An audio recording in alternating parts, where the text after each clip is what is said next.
I don't give a fuck what you say. Yeah, I'ma do shit my way.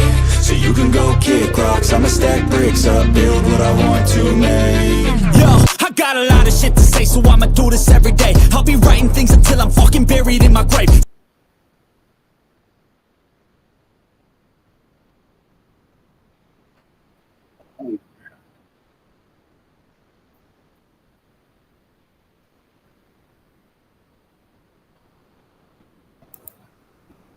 You're not gonna touch me. You're not gonna touch me. Is that the assault? That was it. That's the assault. This is what this Long Island audit guy got him in trouble for. Sean, you soft, man. You'll be lucky you don't leave here in cuffs today. Mm-hmm. I'm not gonna leave. Why would I leave here? Because you assaulted me on camera. I'll be right here like this, because I'm still working here. Allied University basically removed me to a site that was less hours, less pay. As far as I can tell, he was not violent. He's not using profanity. He's been incredibly polite. There has to be accountability here. Right. Okay. So that's what I'm asking for. Dr. Phil, he'll even tell you he bleeds blue.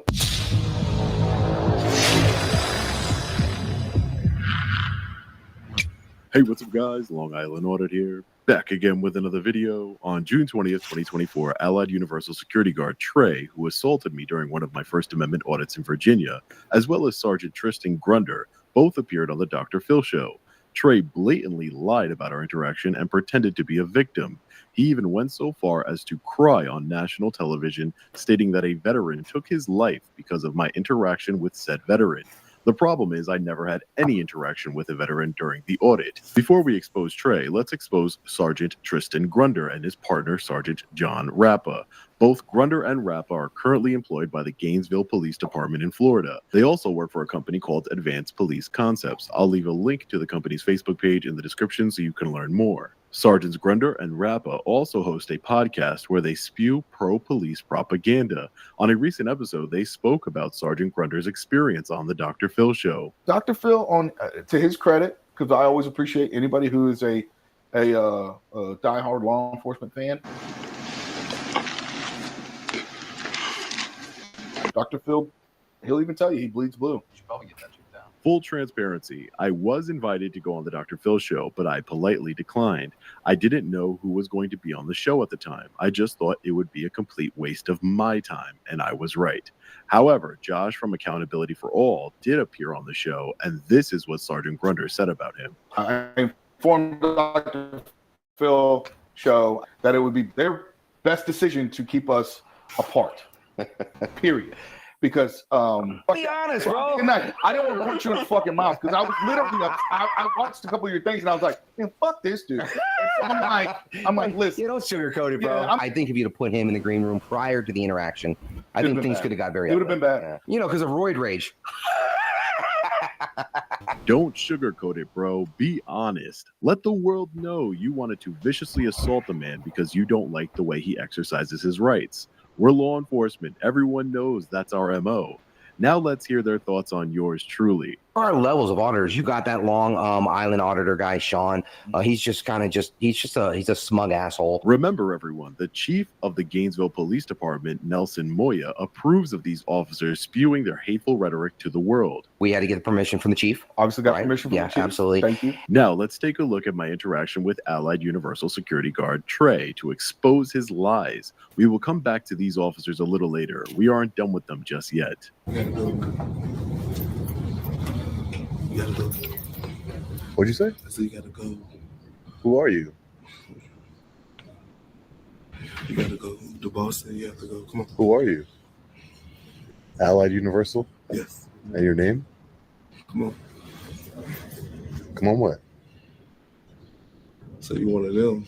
Why are you saying I'm one of them? One of them. One of them. Jody was recording it. I be watching a lot of videos. I see this, but you making people feel real uncomfortable. I'm gonna give you all contact. Okay. Yeah, so who's the boss that says I have to go? You can't be recording people. You can't be recording. Why is that? What you mean why is that? It's people privacy. Oh no, why is there a camera? There's a camera over there in the corner of the office. That's for security. Are you security? Oh, so it's for security. So if it's for security, it's okay. Are you security? Why would are you security? No, I'm not So are you security. recording people? So you can only record people if you're security? You got to go, bro. Yeah, no, I would just calm down if I were you, just a little bit. You got to go, bro. For real. Yeah, You no. got to go. You want me to call 911? Just check out the rest of the building. There you go. Excuse me. Another friendly reminder that they're always recording us, even though it always seems to be an issue when we record them. Yeah. That's that reason. Come on. You go ahead. I think it makes people feel uncomfortable, I guess. But I think we should train the people to be more comfortable. Come on. You Yeah, that sounds like a good idea. No, this is why I'm waiting. No, I'm okay. I'm not leaving right now. I'm just gonna get a couple. Thank you. You can't record people that don't want to be recorded. Let's examine the language because you're saying they can't. It's like a privacy thing. But it's So I put a phone to your face like this all day. Sure. You cool with that? if I go into When I put my phone to your face, No one did that to you. Were you cool with that? Would you be cool with that? I'm asking the question though. if we're in public, If I'm like this all day and while you working, would you be cool with it? No one did that to you. If I'm like this, come on, man. That's a question. I'm trying to answer it. But I'm trying to say that again, if I'm in a public place and I'm doing public things and somebody is publicly putting their phone in my face, They don't like I can ask them to not do that, and then if they don't respond to it, then again, I can. boys, they don't like it. Nobody don't like it. But right now, what he's doing right now is, I think, for the public good, because this, you can talk to some of the people here, they'll say it's basically a secret, almost a secret. Like people don't know about it. So when this goes out on YouTube or goes out into the public to just show what things are, what is here, what is available, that's ultimately, it's one, free marketing. Two, he's got an audience, probably Free marketing. people that are doing it. It's public information. That's why People don't freedom. like to. I understand what you're saying, but people just don't like to be recorded. Okay, So but you could come at maybe after hours or something like that. After hours. Record outside, but people do not like to be recorded.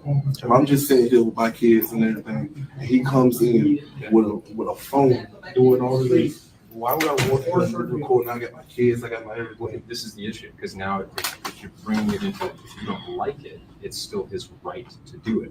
So if he has the right to do it, you are now saying Other ways.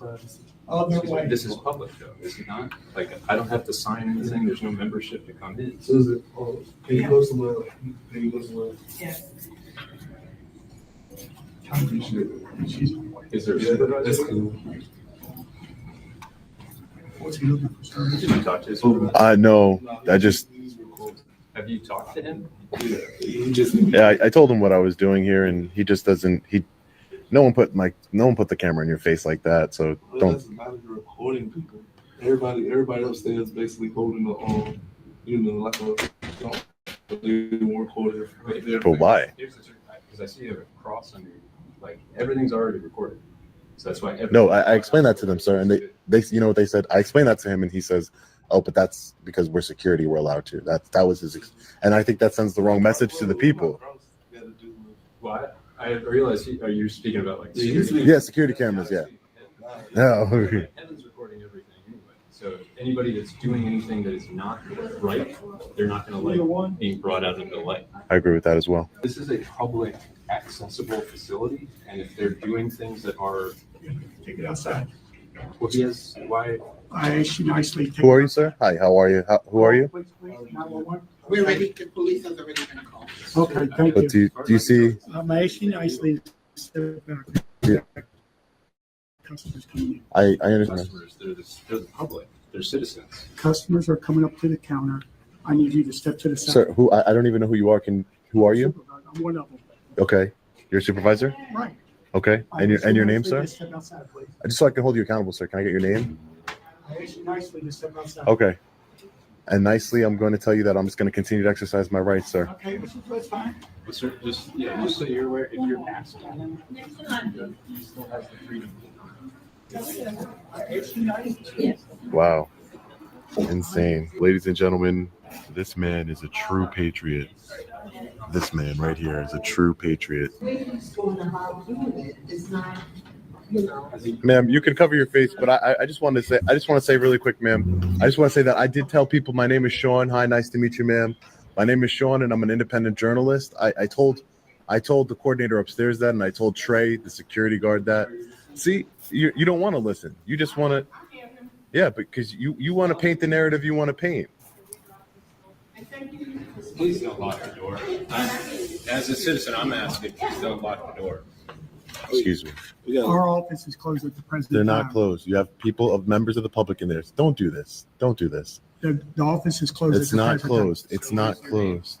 It's not closed. We need to hold you accountable. Time. I want the door shut. I want it shut, and I want it. You're not going to touch me. You're not going to touch me. You're not going to touch me. Stop. Get off of me, man. Is that the assault? That's the assault? This is what this Long Island audit guy got him in trouble for? Wait, that's the assault? Come on, that's weak, bro. Sean, you soft, man. Now, Sergeant Rappa, that's not very nice. You're a law enforcement officer. You should know the law. Trey clearly broke the law. As far as being soft, let me ask you a question, Sergeant Rappa. If I were to push you in the same exact way that Trey pushed me, what would you have done? My guess is that you would have gone into a roid rage. Remember, you said you take them, not me. And you and your brothers in blue would jump me and beat me down, then charge me with a felony assault on a law enforcement officer. Am I right, Sergeant? Would your brothers in blue call you soft for arresting me and beating me? I don't think they would. So Sean, the auditor, pushes charges on this poor guy, Trey. Trey's the security guard. Yeah. Right, seems like a nice guy. He's just doing his job. And when I watched the video, he was following orders from his boss. The old just following orders excuse. And so now you got a whole soy boy fan base that shows up. Soy boy fan base. Did you know, Sergeant Rappa, that some of your brothers in blue support me? Are they soy boys? Is anyone not on steroids a soy boy to you? And then gives this poor guy even more grief. They're bullies. We're not fans. You can get your point across without being a bully. Without harassment. bullying. Yeah. Without some of the antics, the tough talk. Sean, you soft, man. He's a smug asshole. Sean from from Long Island, dipshit. They're bullies. We're not fans. Well, isn't that the pot calling the kettle black? It seems to me that you are the bully here, Sergeant Rappa. You laughed when Sergeant Grunder said he would commit violence against an auditor. You've called me a dipshit, smug, and a frauditor. Don't worry, I know you're just trying to bait me, right? Lucky for you, I'm not in law enforcement and I'm not a fish, so I do not take bait. I am in control of my own emotions and take accountability for my actions. It's truly scary that you train law enforcement across the country. You need to raise your standards, Sergeant. Now let's get back to exposing Trey's lies. Hey, get off of me. Don't put yourself. Well, you saw him, right? Now I'm going to hold him accountable when the officers get here. You're going to get an education here today. I'm telling you that. You're going to get an education here today. You're going to get an education. You're going to. And you're going to be held accountable one way or another. Oh my God, man, be quiet. I don't care what you're talking about. I really don't. So you're going to either lose your job, that's for sure. I'll be back here.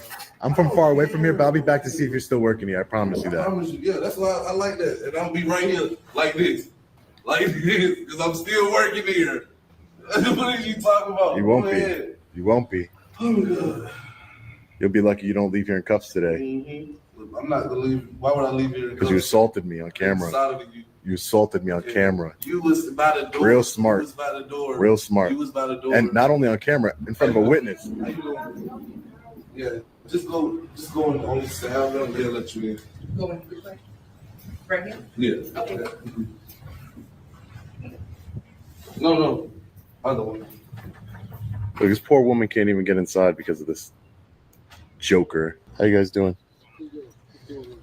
Yeah, so I'm just over here taking some pictures and video in the publicly accessible areas of this public agency. Yeah, sure, no problem. Of the public agency over here, and I'd like to press charges on the security officer inside. He assaulted me. Can you tell me what he did? He assaulted me, pushed me. I understand. He pushed you? He pushed me. That's correct. All right. Well, He had pushed me. I want some accountability. They're selectively closing the employment commission just for me, which is discrimination against myself in particular and my rights. Are they letting everyone else into the employment commission here? They're not allowing. That's the security guard over there. but they're not allowing me in only because I have a camera. And as you know, it's a protected activity. I'm not causing any disturbances or anything. I've tried to de-escalate best I can. I told them my name is Sean. I'm an independent journalist. I'm just stress testing the government and to see and exercise my rights, to see how the government reacts to me exercising my right. And I'm working on a story to distribute that to the public. Can I get your names and badge numbers just so I have it? Okay. So I'll let you. Can I get your name and badge number, sir? Are you good? Yeah, you can get it in a second. So now, as far as if you want to press charges, it's gonna be like exchange information. I'm just telling you what's gonna happen. Oh, I would understand that you would need to know who I am if I'm pressing charges. Yeah, I'm pressing. He assaulted me on camera in front of witnesses. You Yeah. have like an ID or anything? I don't have an ID on me. No, I don't carry ID, but I can give you my name and date of birth, whatever you need. Just to, like I said. You got it. I'll be right back. Yep. What'd you say your name was? I just want him to go over here a little bit. Just I want to make sure he's not lying on me or anything, because the camera doesn't lie. I mean, the disturbance was the reaction to, because again, if he's got a constitutionally protected right, and I mean, God is witness, I don't personally know him. I just know this is good. This is what you are bound to protect and uphold. And if they who are employees and federal money is going to them to establish all of this, I was trying to keep the peace and help them understand that what they're doing is unlawful. Because if they're discriminating against him just for this fact that he's in a public area, as far as I can tell, he is not violent. He's not using profanity. He's been incredibly polite. This was exactly what he was doing. He was upstairs, knowing it's like it's small upstairs. So everybody's walking, and he's just like this. Everybody's walking. Terrible man I am, right? I'm coming in, I'm hearing this, I'm hearing that, so that's why they told me to call the police.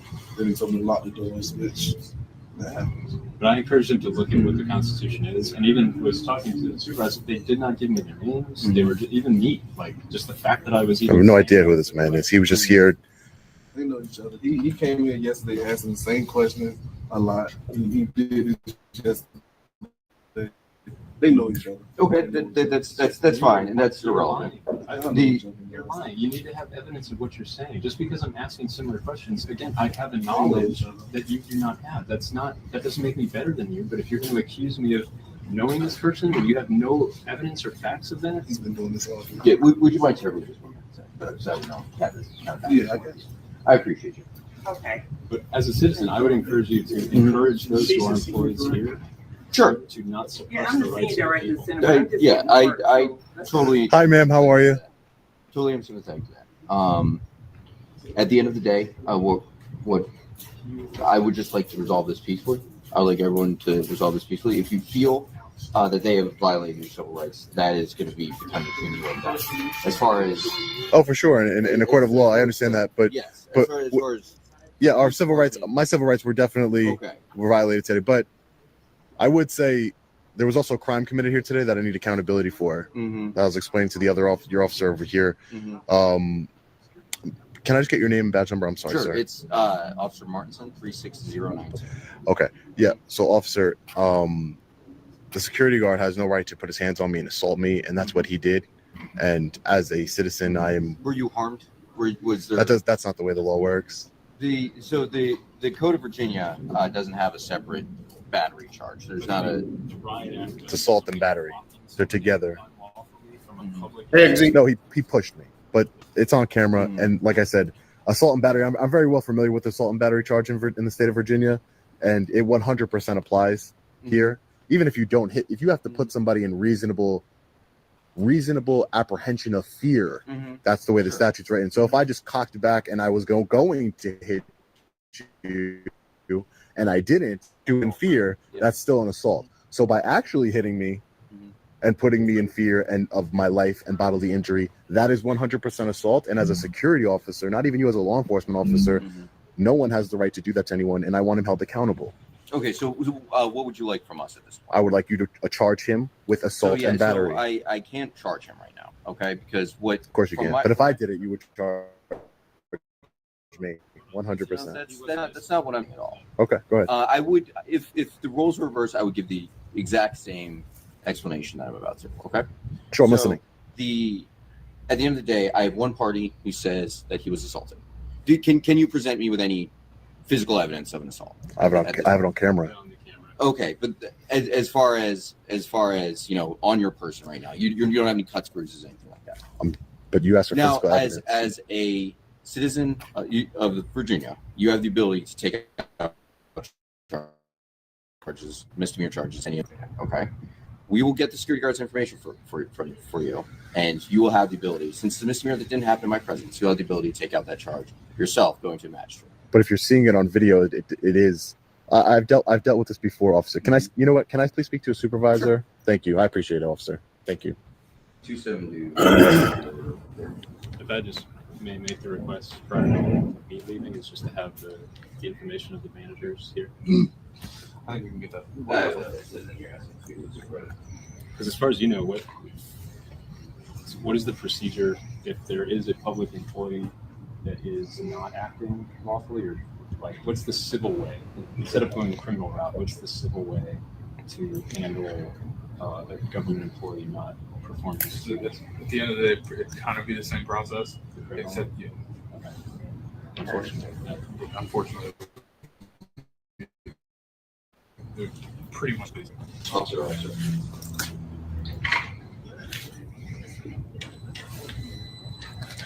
Absolutely ridiculous. Because I promise you, if I would have done that to him and he would have told them, they would have immediately put me in handcuffs. No question. I guarantee you. But when it seems like they're all in line, it's kind of more of a protective thing. Like, oh, he's security, so it's a little different. Well, Which is, I mean, like, part of no one's above the law. Part of this Constitution. What's that? Thank you. Part of the Constitution is to actually disperse knowledge. And so, from my perception right now, I just believe the security guard is acting very ignorant. He is very sincere in his belief. He said some lies, which is true, and I think unfortunately the footage will show that. But he's under the sincere impression that he's just doing what he's told. The managers have told him to get this guy out, and therefore he's kind of being the like a middleman. Yeah, the scapegoat a little bit of just, again, he's not acting completely right, but I believe the real responsibility is on those managers who are shutting down the entire, like this gentleman, shutting down the entire career works just to us two because we're pointing out what he's doing is unlawful. Because this is not, you can't just shut a public facility down. There's no threat. He's not been violent. Neither of us have weapons. We're not cursing. We're being, as far as I can tell, incredibly reasonable. There's definitely tension. But that in and of itself is not a crime. That's not a reason to lock down a public facility.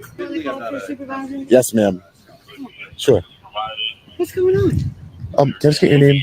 Yeah, Sergeant Greason. Sergeant Greason. Yeah, is this the other person with you? Is this person with you? No, he was here when I got here. He's just a witness, I guess. Okay.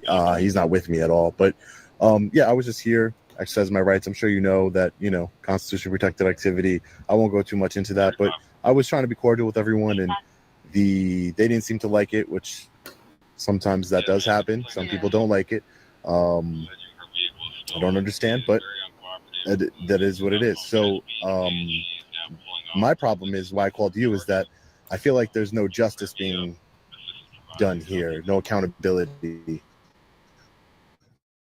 The security officer inside assaulted and on camera in front of a witness he insulted me, right?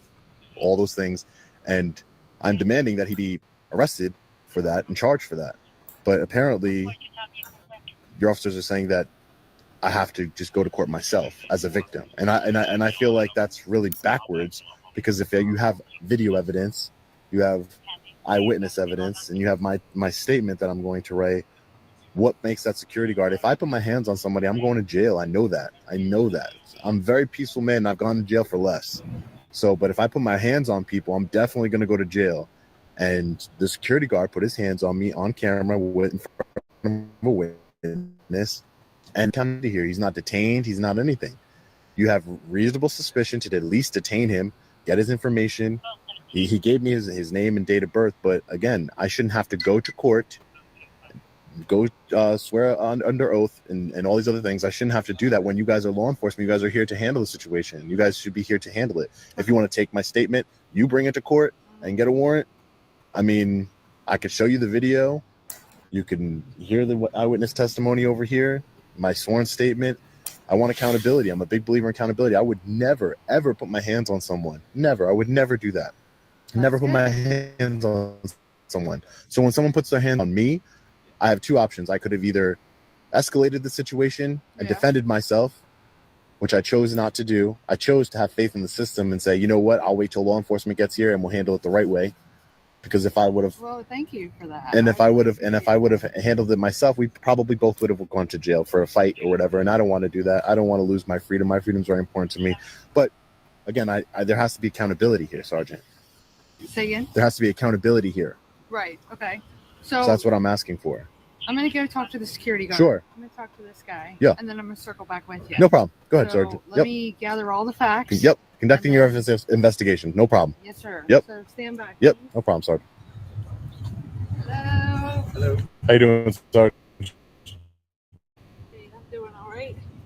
Can I talk to you privately? Yeah, sure.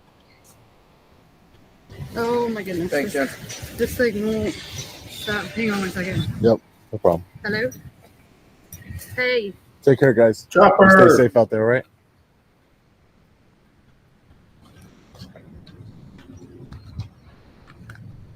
I'm sitting here talking to the citizen now. Can I give you a call back or? Hang on, excuse me one second. Sure, no problem. No problem. It's okay, Sergeant. I am responsible for a lot of different individuals. My phone constantly goes off during the day. Okay. Do you have video footage on your phone? I do have video footage, yeah. Okay. Yes, sir. Was there security camera footage or? No, I mean there was, but there's nothing we could see. Okay. Would you like to see it? Yeah, do you mind? Sure, no problem. Hold on one second. You're not gonna touch me. You're not gonna touch me. You're not gonna touch me. Stop. That was his shoulder and then his hand right there. I mean, I see the hand, but so, and I'm not trying to be funny. You can turn it. Yeah. Do I think that's enough for a conviction? I don't know. Yeah. Do Well, I I'm think- pretty positive it's enough for a conviction, only because the way the statute for assault and battery is written is that you have to put someone, you don't even have to touch anyone. If I were to just cock my hand back right now and just put you in fear, in reasonable fear of bodily injury, just putting you in fear, I don't even have to touch you, that would be enough. How do I know? Is because in Virginia, someone has put me in fear of bodily injury, and they were just convicted a couple days ago in a trial. Yeah. Because they didn't even put their hands on me like he did. Yeah. And they were just a regular citizen. They were arrested. And this is my problem, is that I feel as though because he's security, right, I feel as though he's being held to a different standard, but holding everybody accountable. Because if I take it into my own hands, then you wouldn't want that, right? You wouldn't want me causing a scene and fighting with this man. He has a gun. Someone could have, that's a danger. He's putting his hands on people. You know, as a sergeant, a security officer, their job is to observe and report. They're not supposed to put hands on anybody. I'm familiar with Allied Universal, security company he works for. They have a zero hands-on policy. For that reason, is because you cannot just put your hands on people. And like I said, someone put me in reasonable fear of bodily injury in Fredericksburg, and they were convicted in a trial without even touching me. So obviously he touched me. So he put me, that's an assault and battery. This fits the statute. So that aside, what happened in, you said Richmond? Yeah, no. That aside, what happened in Richmond? Yeah, I was just giving as an example. What happened in this particular case? So I did a thorough investigation. I talked to your witness. I talked to the people inside. I tried to review body camera inside. There was nothing evident that stuck out where I could actually see that an assault occurred. So with that being said, the officers are not wrong in what they told you. So they do not have to make an arrest. So you can go down to the magistrate and secure warrants and take out warrants. If you believe you were assaulted, show them the video, and that'll come into play when you go to court. Trial, correct. Yeah. Trial, yeah. So we're going to give you a report number. We're going to take a report. We have all his information, all the security guards' information, all your information. So we took the report for the assault, and you can go down to the magistrate and take out the warrants. Whether you're rightfully allowed to video record, we're not going to get the weeds with whether you're allowed to be in there, because it's very unclear what that property is, whether it's public, private, or federal or state. So at this point, we're here for criminal matters. We're going to go ahead and take care of that need. We're going to go ahead and file the report. And that's the. But I'm not, just to be clear, I'm not trespassing this building. Excuse me? I'm not We're not trespassing. trespassing you at this point. Okay. So, no. They Okay. don't want to pursue anything with trespassing. No. Okay. All right, fellow patriots, I absolutely loved making this video. I love exposing tyrannical law enforcement officers to the world, especially ones who spew pro-police propaganda and advocate for violence against members of the public. You know, how many cops have been fired for social media posts over the years? Then try to gaslight the public into thinking they're the ones in the wrong. We are the bullies. We are the harassers, yet they engage in that rhetoric, not us. As far as Trey, the video clearly showed he is a liar. He is not a victim. He was the aggressor. He committed an assault. There was never any veteran that I had interacted with. I'll always remember Trey's famous last words. I'll be right here like this, because I'm still working here. Turns out he didn't stay at the veteran's office. He was transferred and his hours were cut, forcing him to quit, according to him. Always remember, do not let anyone control your emotions, because then they will control you. Let me know your thoughts on Trey, Sergeant Quitter, and Rappa in the comment section below. As always, stay safe. God bless. I'll see you in the next video. Long Island Audit. Peace. Symptoms and possibly die. So please just listen to me.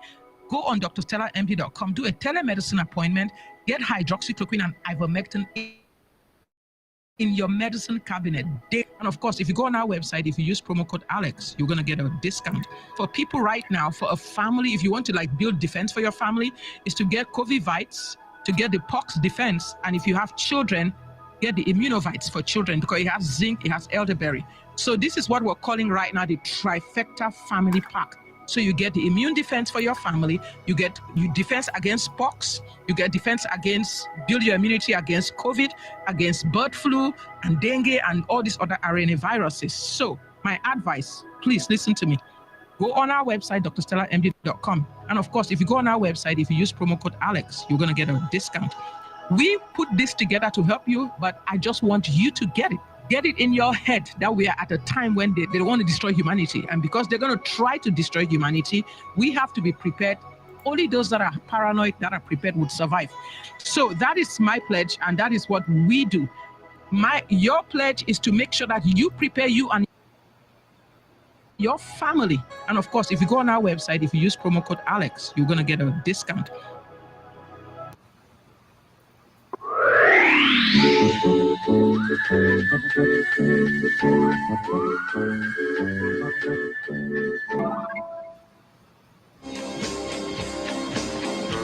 You're watching The American Journal with your host, Harrison Smith.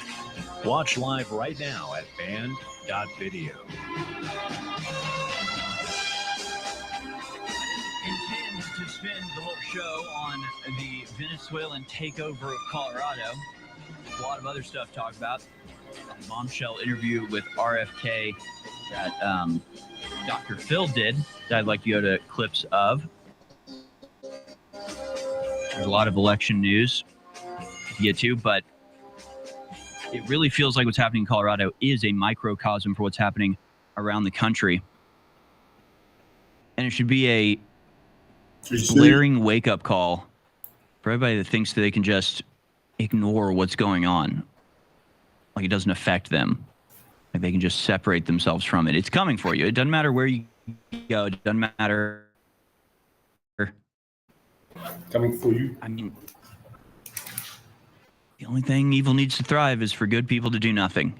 And that they figured that out a long time ago, and all of their the majority of their propaganda, and look at the psyop of Q, right? Just sit back and relax. Sit back, just watch the show, folks. Don't get involved. Just sit back and watch. And that's like an inverted method, but the outcome is the same, right? Whether you go, hey, look, this is just happening, okay, and you can't stop it, so just get used to it because you're powerless, or whether you're going, don't even worry about it, we got this under control, you can just stay home. It's all the same message. It's don't get involved. You are powerless. You are powerless, and what's happening is being done by forces beyond anyone's control, and you just have to accept it and change your own life to deal with it. It's an illusion. It's a lie.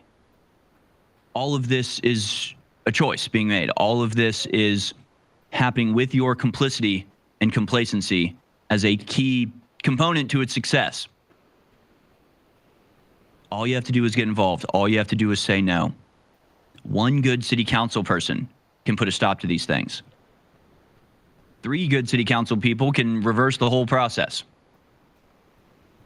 The police can round these people up. They can ship them back home. They can kick them out of your apartment complex.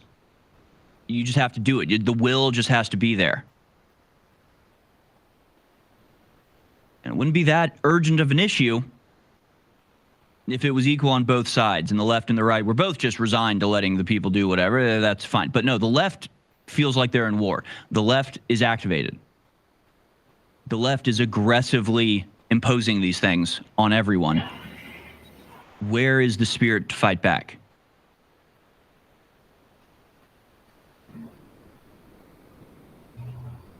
I mean, honestly, what greater stakes could you be playing for here?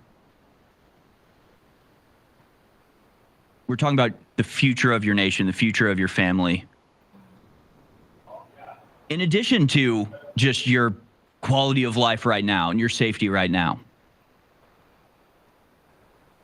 And 99% of people are so cowed or fearful or overworked or bamboozled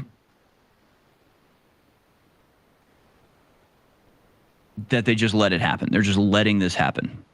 So you've got one side that's just going to work, going home, eating dinner, watching TV, falling asleep, doing it all again the next day.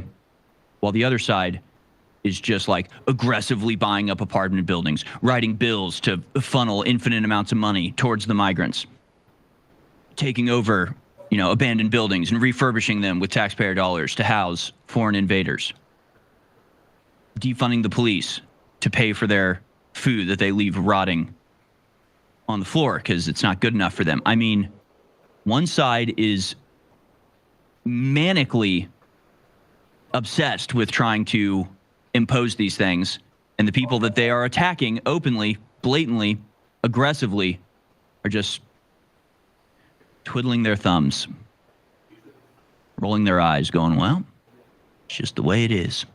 That's just the way it is. It's not the way it has to be.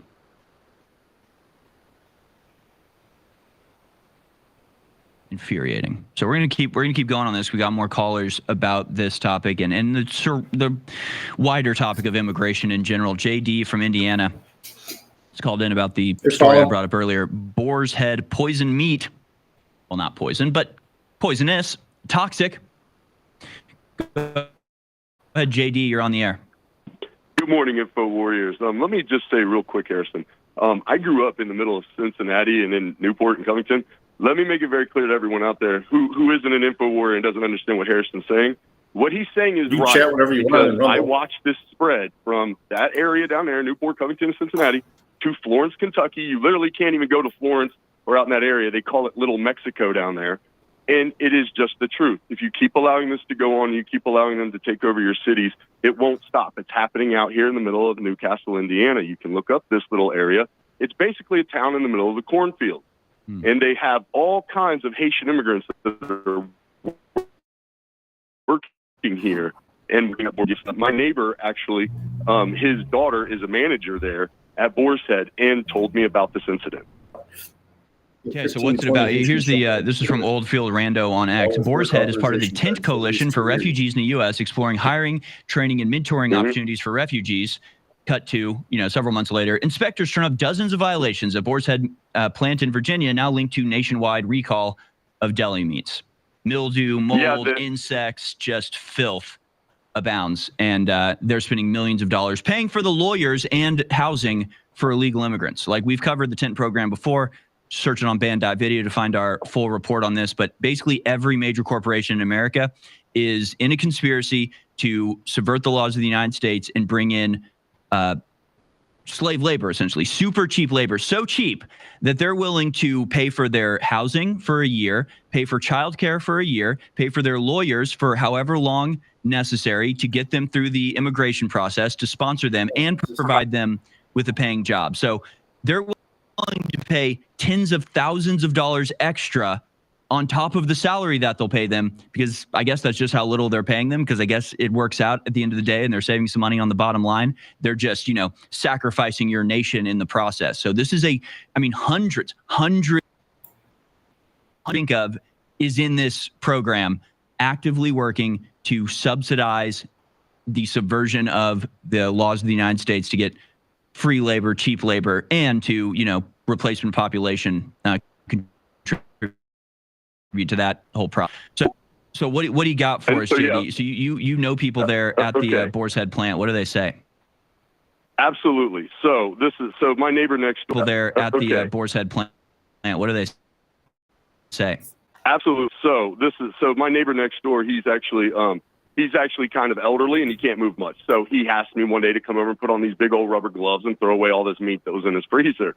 And I said, well, why are we throwing all this away? And he said, well, my daughter got that from Boar's Head, and it's so poisonous that if I leave it in my freezer, it will literally it will contaminate my other food. So I have to throw it away. Damn.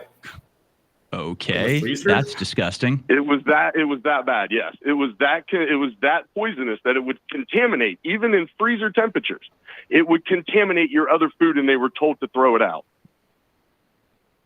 I mean, this is the thing. Like, do people think that America's just like an accident? Like, do they think that having a country where you don't have to bribe local officials and you can trust the food on the shelves, this is not normal in human history. It's not normal anywhere else in the world. There's a reason that's don't drink the water in Mexico.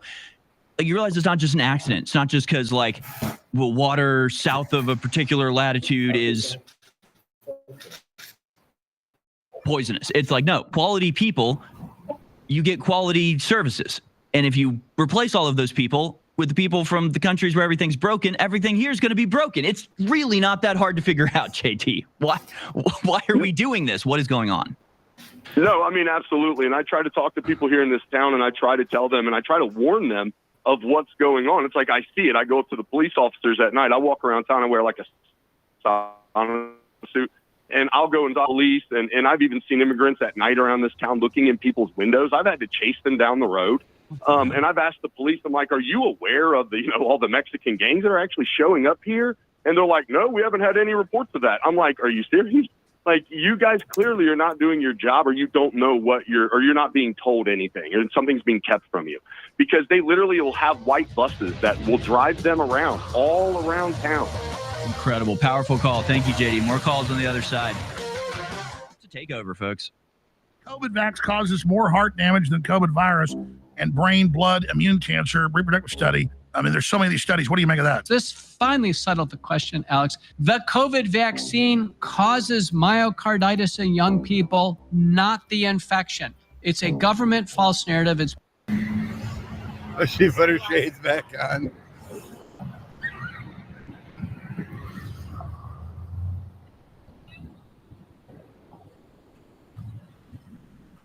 Can I help you? Why were you recording me? Why are you recording me? Why were you recording me? You recorded me first. No, I didn't. I was recording over top of your car at the bank, and then you guys started recording me, so I recorded back. Oh, that's funny. Can't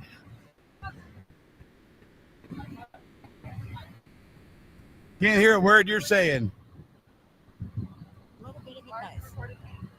Touch up on your constitutional laws. You're gonna need them someday. Gotta love the ignorance of children nowadays.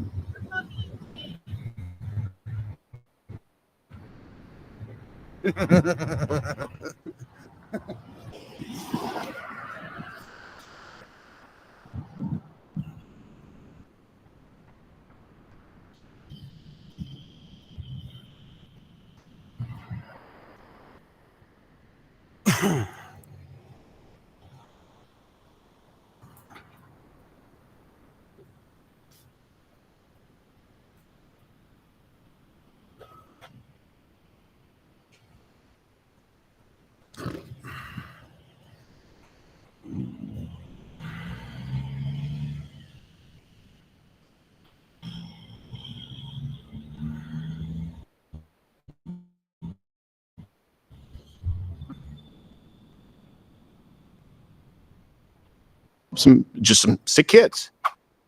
Some sick kids. Yeah, look at that. I mean, come on, New York Times. Is there no shame?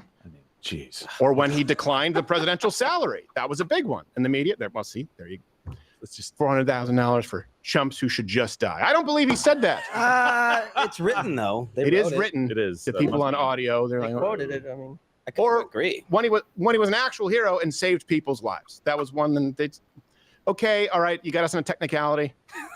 It was fine. New York Post. It was fine. Okay, What a fine. dick. He Fine, didn't get everybody. fine. On audio, this makes zero sense. That's it. Those are Come watch the pictures show. accompany them. So let's go through this exactly. And I don't want to go point by point because it's so silly, but the media just won't let it go. As soon as I heard the NPR news briefing, I went, oh, they think this is a winning issue for them.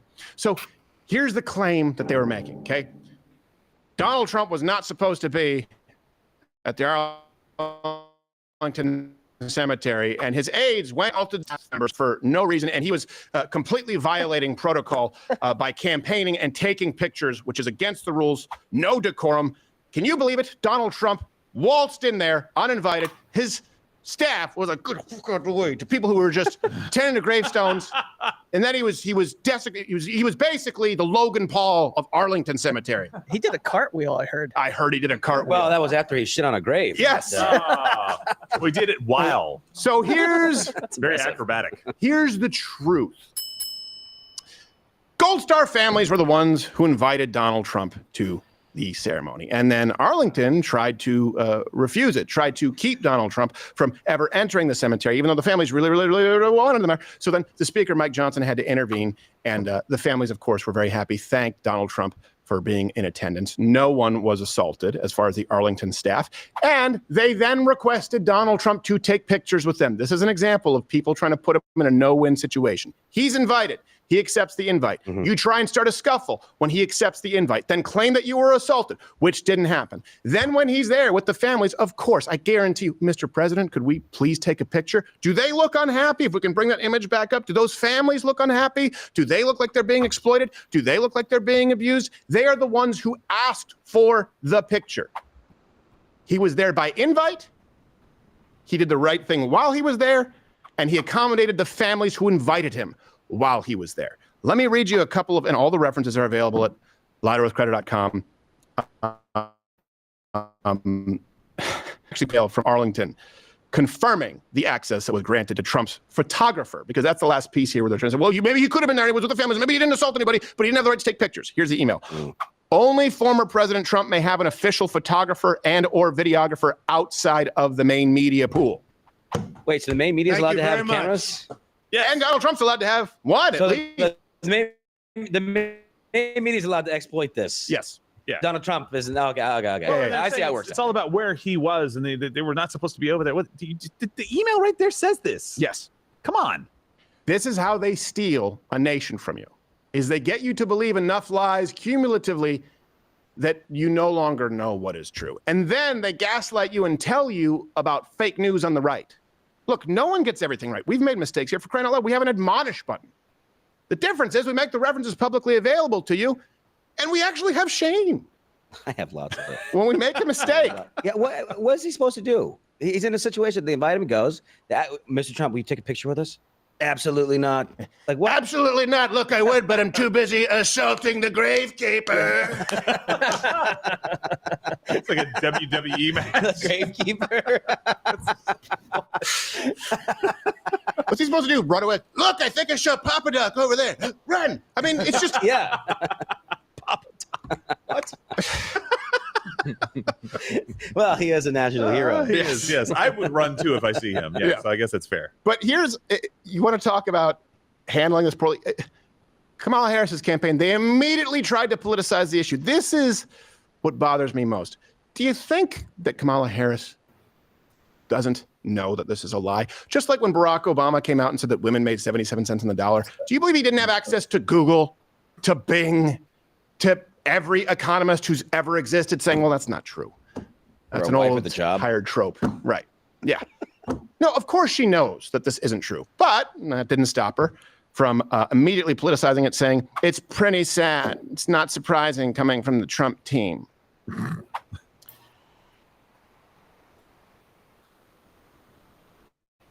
Just J.D. Vance respond.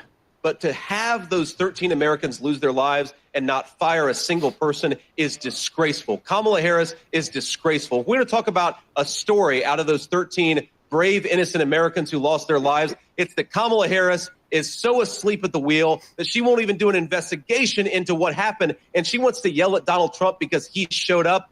She can go to hell. He caught himself. He was about to say she can go here. No. Well, You don't run that back. well, it was on the prompter. It's not his fault. It makes me like him more. That would be screwing It down. does. He's taking this one personal, though. I think. Yeah. He's usually much more composed. Yeah. I think. Go to hell. That's personal. Yeah. Well, I think Talking he's about also veterans and stuff. he's also pissed off at the stupidity of this story, right? And it wasn't just Kamala Harris's. I don't think it's campaign. stupid. I think it's like complicity that he's pissed off about. Exactly, and maybe that's what I meant by stupidity. Like he knows that the media is running cover for her right now, and she gets to kind of tailwind in this and go, "Oh yeah, I can't believe that they would do this at Arlington." Maybe if you hadn't said, "Hey, I was the last person in the room on the Afghanistan withdrawal, and yes, I'm still happy with it," to Dana Bash, by the way, and took ownership of that, maybe he would be like, "Oh, okay, well, no, of course, people got fired for the decision making that went into this and that led to the loss of 13 Americans, plus the thousands of other people that helped us out over there that probably have ended up dead, and the women who can't drive, go to school." I don't know, sing in public, I think, is a new thing. Well, to be fair, no one could know that the Taliban would renege on their women's rights promises. Usually they keep their word. You're right. Well, we were hoping after 20 years you know, we had gotten rid of the bad guys. Yeah. No. We are the world. Yes. They should say we are the United States. The rest of the world should sing we are the U.S. Be more like us. No. We are the uh, world. We hold hands with everybody, including the Taliban, the Ayatollah. No, don't let them manifest their citizenship here. No. We are not. We are one world. Just pick out the flags on that "We Are the World" that would nuke all the other flags. That's true. It's the stupidest shit. I'm sorry. It's like you've never gotten out of kindergarten. Do you not understand? It just takes one that doesn't want to be a part of your world, and there are many. Or just it takes all of them not wanting to let one maintain their constitutional rights. Yeah. And by the way, the person who allegedly was assaulted has declined to press any charges, but and this is the new narrative you'll see, is because they're afraid of retribution from the Trump team. Yes. Or the Trump supporters. Yes, because like, come on. It's difficult to be bold when you only have the entire media, Hollywood, and the current vice president backing your bullshit story. No. Oh, how do you feel good about putting that story out? Like, well, you have how do you feel good about that? The UN, which we just covered, right? You have they don't want Donald Trump to be president. The media doesn't want Donald Trump to be president. Obviously, Kamala Harris and Tim's socialist walls, they don't want Donald Trump to be president. So they create a story that we know is false, has been proven false. The media will carry it anyway, and they go, please, Kamala, let's give you some momentum. Do you want to comment on this story that we know is fake? Hey, if he was assaulted, there's video footage, release it. Go. Unedited, release it. No tricks. You were assaulted, show it. They don't. I think they were pissed off at the optics. The Dems were pissed off that it looked like, wait, we don't care. Neither one of the vice president or the former vice president was there at this memorial. And they were the people directly responsible for that event. Now, I understand they can't be there every single time or whatever, fine. But they weren't there. They were invited, potentially. Yeah. Didn't show up. Donald Trump was invited. They didn't want him to show up. They said, you know what they said? Scheduling conflict. What does that even mean? The scheduling conflict? It's a cemetery. It's a cemetery. That's exactly what's your right. schedule look like? You can't. Listen, what else is on tap for today? JFK's flames getting low. You can't come this week. Well, I can only hold on for a day. What? I don't know. The Tomb of the Unknown Soldier is the changing of the guard is going to take up the whole day and the whole place. Gosh, my plate is full with 39 days of not giving a single interview or press conference. So maybe I could pencil you in between telling people I'm not vice president and that I'll change from the vice president I'm not. It's pretty full. And drinking. You got to include time for Chardonnay. Well, I didn't remember to put that down because I forgot about it because I'm drunk. Oh, well. So you took care of that. Love that statement, too, by the way. What'd she say? She said typical team. Not surprised. It's not surprising. Not surprising coming. Like if you just take out the pretty sad part, that's just that. It's not surprising coming from the Trump team that they went to visit the families of fallen soldiers of botched withdrawal.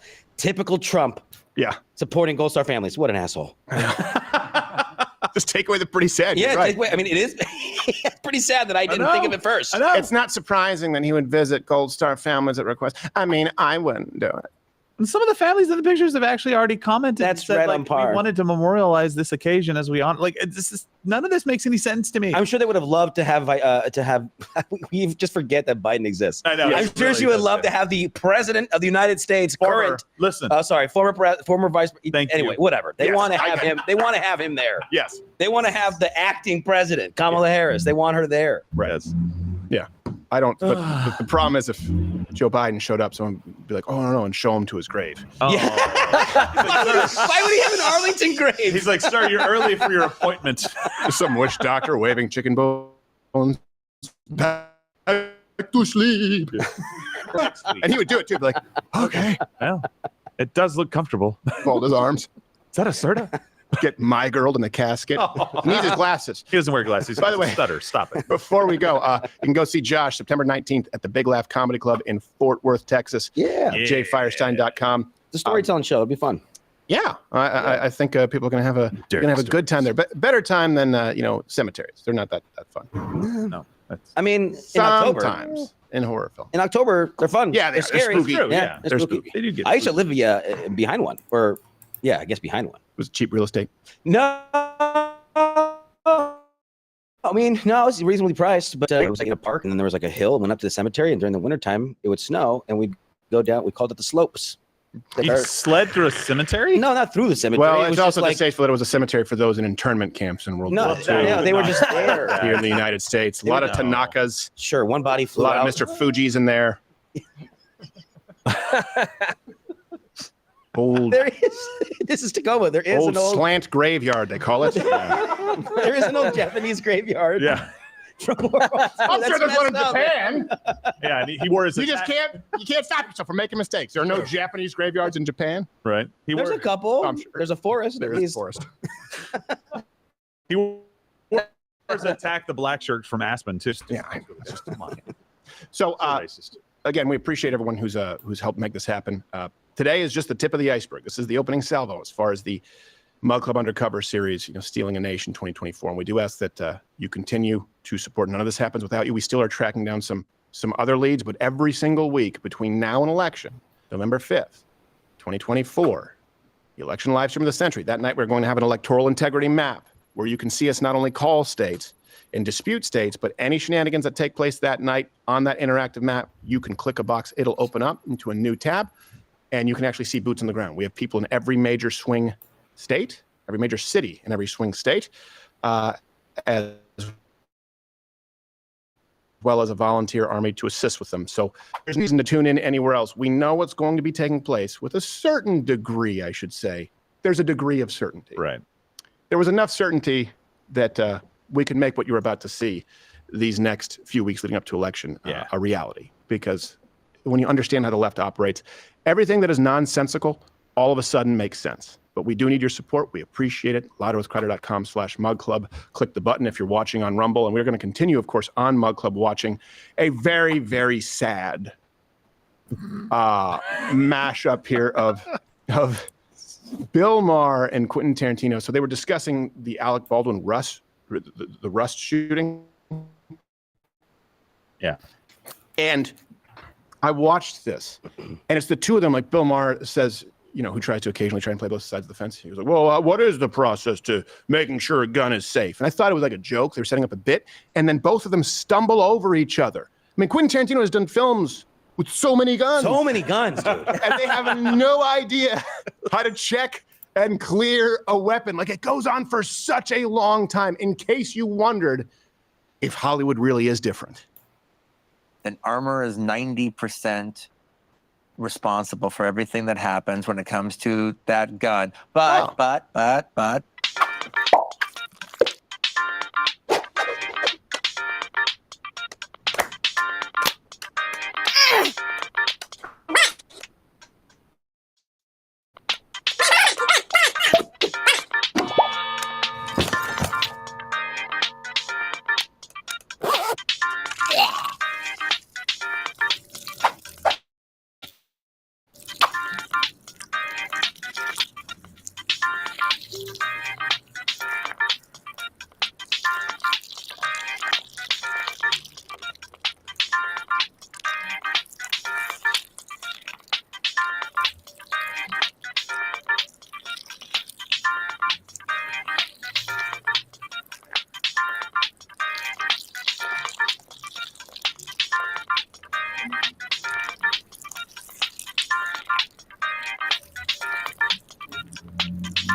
All right.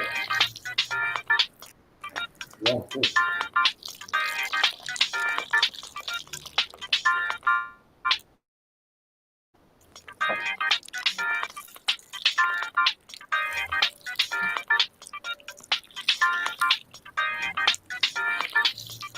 Hello, Mug Club. How'd you like that cut? They hate that. Some people hate it. We're going to go back to the video, but I think it's a fun way to be like, hey, you want to see more? Join you guys. Mug Club. Love it. Yeah. It's we appreciate all the new Mug Club members. Yeah. I guess Alex Jones is is Xing up a storm right now. Like, I knew it! Is he really? The minute I heard the word globalist come out of that guy's mouth, I was like, oh gosh, Alex Jones, his head is exploding. I would call him, but I don't think I have the energy right now. Oh, I see. Steven, I told you. I mean, I just call him, let him run with it, but I'm not going to get a word in edgewise. I'm surprised he's not calling you. I know. He probably is. That's why I take my phone off me when I'm doing the show. I love you, man. I love you. What this? No. What'd they say about me? Just he didn't come up. What? After everything? I guess I've been slacking lately. I really could be sticking to the mores. I have no one to blame but myself. He really does. Like, he doesn't take accountability. Sometimes he does. It's okay. It's okay, dude. You're fine. I dig it, man. All right. So funny. So, and the funny thing again, as we, oh, wait, hold on a second. Put up CNN right now before we go back. CNN, Army rebukes Trump staff over Arlington National Cemetery incident. To say in this statement, this incident was unfortunate, and it's also unfortunate that the Arlington National Cemetery employee and her professionalism has been unfairly attacked. Or maybe ANC, fairly. Arlington National Here's the thing. Cemetery Do you is a think national everyone in the Army feels that way, or the person in charge of their PR who also believed that it was a good idea to recruit people with the commercial that had two moms and stretchy maternity suits for Air Force pilots? The people with pencils and pens are different from the people out there with guns. Yeah. Zero chance that somebody with a trigger in their hand right now is upset about it. Right. No, I don't think so. And by the way, Chung from President Trump's staff that we quoted in the email, he did say that there was video evidence of this that they would release. Now, listen to me.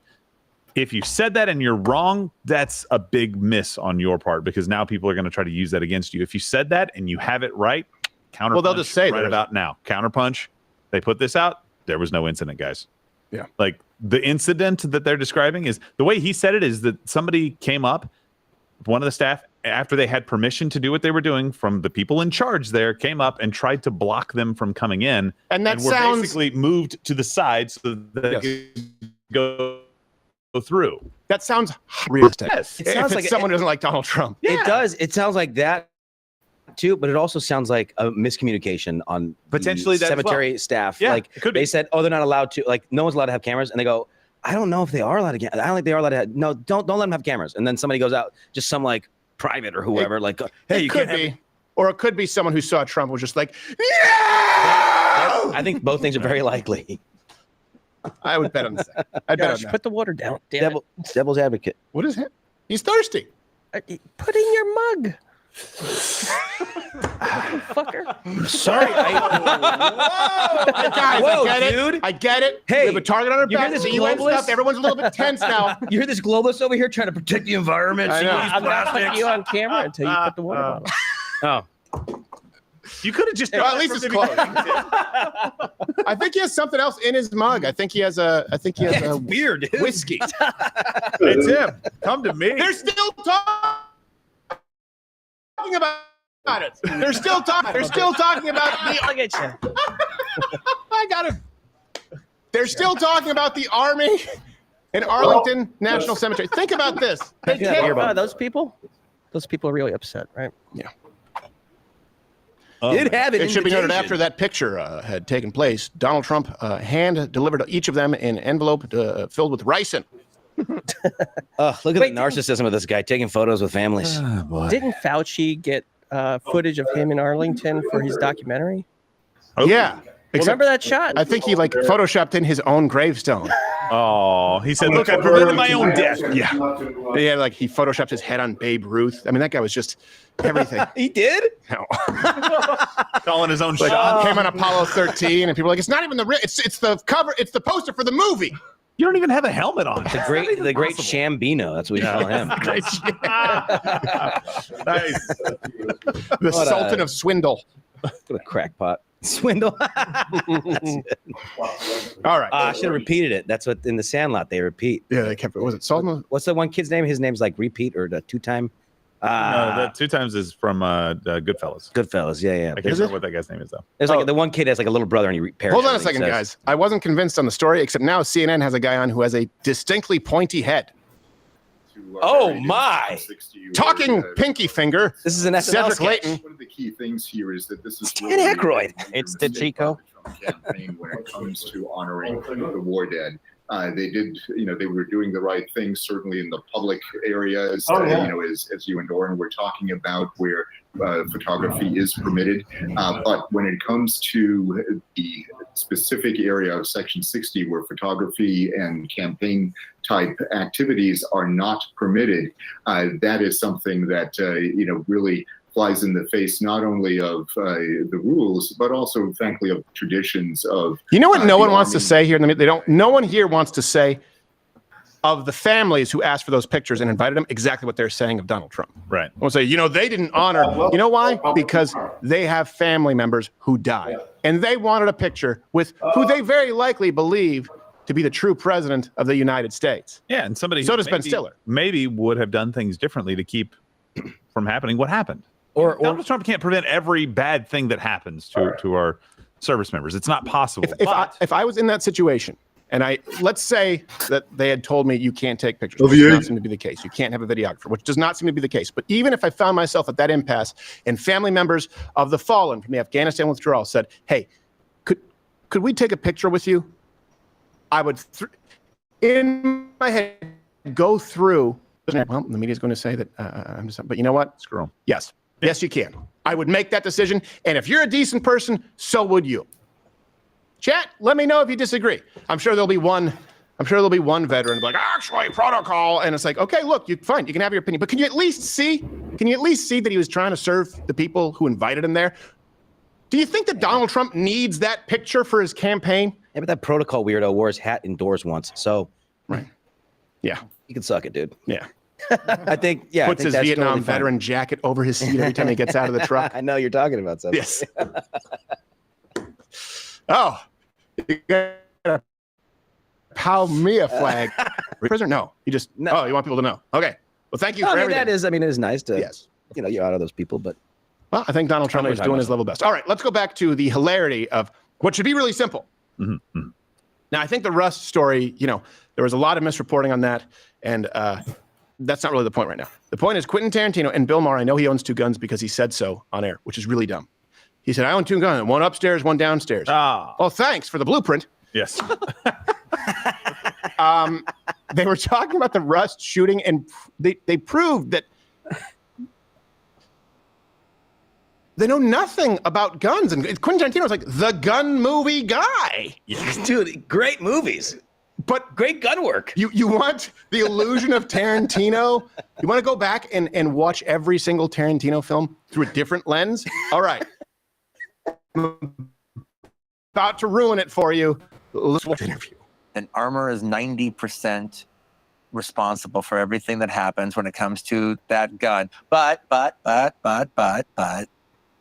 the actor is 10% responsible. What do you do to test it? They show it to you. You go. If there's steps to go through, you go through them. Show us and the you do it. And it's done with due diligence. Well, what that should situation. he have done? Looked into the barrel or like shot it one? I mean, you can't like shoot it because then you're using If it. he went through the steps that he's supposed to go through, then What are the steps? Well, it's like, okay, so you see the barrel is clear. They show you that the barrel is clear, that there's white not power. anything wedged in between the barrel. You actually show you the barrel. All right. I think you also mean they the show it to you chamber. the barrel, and then then they show you some version of like, here are our blanks. These are the blanks, and here's the gun. Boom. And at no point, these are the people who push for gun control. At no point do they go through the very first thing you are taught if you go through a concealed carry course or firearm safety course, which is checking and clearing a firearm. If you are handed one or hand it to somebody else. In the barrel, his twisted face. You look in the barrel, and Yosemite Sam in the sky. Just make sure, no birds fall. You're clear. No, you just somebody hands it to you, and you go, thanks. Awesome. And I get it with blanks. There's something different, but the process. No, you still have to clear every weapon before you load every it, you single clear it. weapon. So I will show you how simple this could have been. So, you know what? Let's role play here. As Bill Maher and Quentin. Get your mind out of the gutter, chat. You're better than that. Gerald, you're Bill Maher. Oh, no. So you have to be bitchy. Hi. So you asked me that question as to like what would happen. And So what do you do? What do you do to clear a gun? You mean to check and clear a weapon? Yeah. Oh, okay. Really simple. Semi-automatic. All right. You always hand a weapon to someone. Oh, how'd you do that? Yep. Always hand a weapon to someone, right? With the slide open so they can see the chamber. I use this magazine specifically so you can see it because it's one of those extension magazines, so it's easy to see. So it's on a table. But you didn't look down the barrel. I would put it there for anyone if I were to hand it to anybody. But right here, again, you can look down, make sure the chamber is empty, and you would have the magazine here if it's supposed to be an empty magazine. Right. So this is exactly, Gerald, how you would, and they teach you this in every single firearm safety course. Okay, I'll do it again. I'm going to do it the wrong way. Okay, so first off, I'm just going to clear this myself. All right, but Gerald asked me for the firearm. I want the firearm. Okay. I'm going to hand it to you how everyone is taught to hand someone a firearm. Here you go. He's going to shoot me. All right. And Gerald, could you please inspect that firearm? Finger off the trigger. Yes, indeed. There we go. And here is the magazine. I will put it there so you can inspect it and then make sure that it is clear. Clear. All right. Didn't look at the barrel, though. You got to make sure there's nothing down the barrel, or just ask Steven Seagal. Now, I know what you're thinking. About projectiles. Okay, guntard. What about a revolver? I know it's distinctly more complicated. All right. So with a revolver right here, we have a wonderful Smith & Wesson 6. I believe it's a 6.86. I don't know which one this is. I have so many guns. Here's what you do with a revolver. You would hand it to somebody with the cylinder open. I don't know if you can see this here. If we can do it close. Let's see. Lost your hearing. There you go. Oh, that's a good shot. It would be different with a single action revolver on a Western because the cylinder doesn't flip out. So you would go through each round. But here, look, you see this? I'm doing it in reverse. And you can even see, you can't see down the barrel, but I can. So if I were handing a revolver to, let's say, Josh, I would go, oh, would you like to see my revolver? Let me make sure it's safe. Moment. Open the cylinder. And I would hand it to Josh that way with the cylinder. Oh, yeah. I'm doing it weird because of the way the mic. Wow, look at this thing. There you go. Whoa. Yes. I feel like a man. And then you would go through the process. And then to clear it, you put it in your mouth, and if you can blow air through the cylinder. That's right. And That's right. Okay, yes. But you can only blow air through it Mexican with the trigger open scenario. It's nice and heavy. It is. It's a nice one. It's very difficult to shoot. Is it really? Yeah. I mean, I did some trigger work on that. It's the you can pull the trigger. The trigger is really smooth. I haven't shot a lot of for a revolver. The trigger is really smooth. Yeah. But you put one bullet, you spin, close, and have fun game. Yeah. That's another thing to do in the movies, but you're not supposed to do. You're not supposed to spin that cylinder.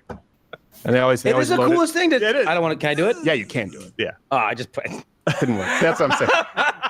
Go the other way. Go the opposite way. You got to go down. You got to go down and set up. I know, but I want to flip it in. Oh. I go. Okay. Watch. Oh, I want to do that. I want to do this. All right, guys. Now I feel like we're kind of undoing the segment we just did. Hey, I look like because I look like Magnum PIE. Someone said that to me on Instagram yesterday. You look like Magnum PE gym teacher. I look like a gym teacher. Oh, Dad, do some push-ups. Like the dad who also wants to be. Yes. Yeah. Okay, kids. Was it Tony Clifton? Get on the court. Yes, Tony Clifton. Okay. Get on the basketball court. Gonna play dodgeball. Then afterwards, we're gonna get in the locker room. Gonna watch a chain. Then you're gonna put the towel on. Take the towel. Shut up, Joe. R-E-S-P-E-C-T. That's what you give to me. Nah. I thought you just wanted. I don't know how to spell dyslexic. You prick. Think it's funny making fun of the disabled, huh? We'll send you to the school for kids who can't really read good. Oh. Got another reference I'm not privy to, huh? Ben Stiller. You guys really think you're clever, huh? Oh, yeah, that's Just right. making fun of handicaps. Ants. What was that, Noodles? Huh? Mr. Napoleon Complex got a kick up.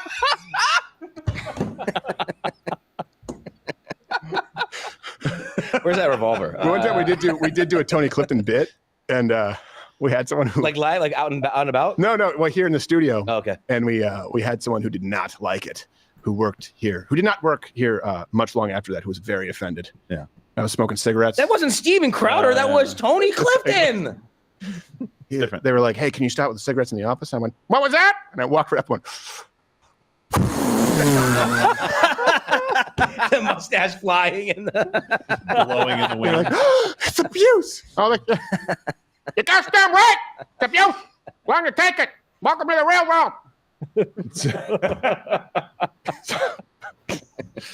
Oh gosh! All right, so I don't know that we have much else to say. It was just so I just watched it and I was like, I can't believe this. They're sitting here. There's a couple things where like they just say the wrong words, right? They're high for sure. Bill Maher's for sure high. That podcast Always. that he does, they get high on it. Somebody went on it and he was kind of upset they wouldn't smoke with him.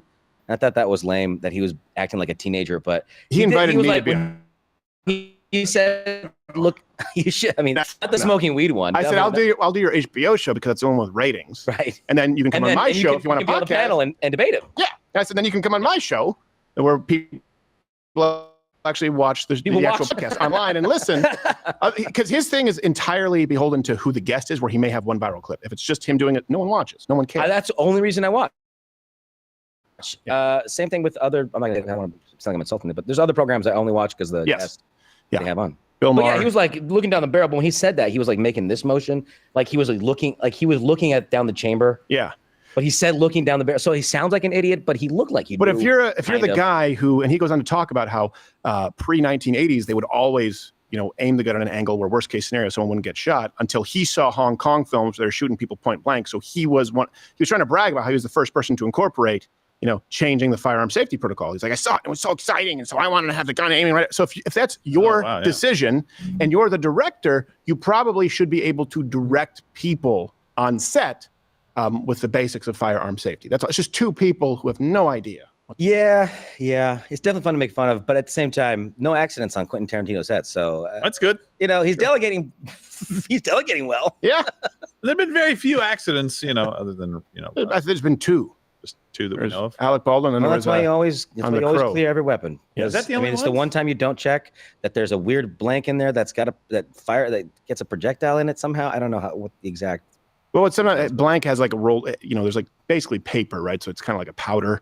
So blank sometimes they're like rolled up papers. That sometimes the paper, if you're really close, it'll.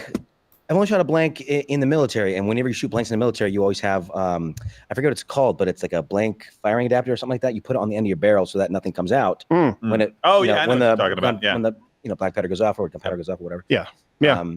Well, so it makes sense that something will fly out. Well, we didn't really spend a lot of time on the rust thing because I thought. Look, I don't think he deliberately. I don't think so either. An idiot. I think he should be held liable for some kind of mistake. But for a mistake. But yeah, he didn't kill nobody. Yeah, the poor guy's probably got to live with that. No, exactly. Probably as a human being, I guarantee you, he didn't want to kill that person. No, it was very, of course not. very sad. He's also a douche. So yeah, he is a douche. Two things can be true. He's a douchebag. He probably didn't mean to kill somebody. He plays a good douche too. Yes, he does. Right. Not often, but he does it pretty well. Because today was a shorter installment since we had the undercover. Again, for those of you right now, Mug Club Army, join up if you're a Mug Club right now, and especially if you're in swing cities or swing state major cities. I keep having to say it. Like if you're in Michigan, Detroit. Election swing cities, not Laughlin, Nevada. Right. Yeah. Okay, swinger cities. Different thing. Whenever I hear Laughlin, I think of Lori Laughlin and paying to get her daughter in college. She was a really Full care House about broad. Oh yeah. care about that. There's a scene from Full House where they're talking about that. Yeah. They like mention it, and you can see her in the background, like, oh shit. But this is way before her kids were even of age. But Did you guys talk about the MIT thing when I wasn't here? Lane mentioned it Since they did away with briefly, affirmative action, race-based admissions. It's entirely. we didn't let Lane get into it. He wanted to get into it. Yeah. It's not entirely Asian. It's pretty much entirely It's a lot Asian. Asian. But here's the thing: it's great for the black kids who are there because everyone on campus respects them. Like, all right, you deserve to be here. You're But it one of turns the few, out, the where they crowd. used to say it's diversity, DEI, and you hear Mark Cuban sell it, it's actually just about creating a better environment. Turns out, when you can't actually enforce tokenism, turns out there aren't as many minorities represent. You know, it turns out you're full of shit. Put it that way. Turns out you're full of shit. You're like, well, these black people are actually the most qualified, which is why we need the policy to get more black people because they're the most qualified. When they said, okay, you can actually only admit people who are the most qualified. Shit.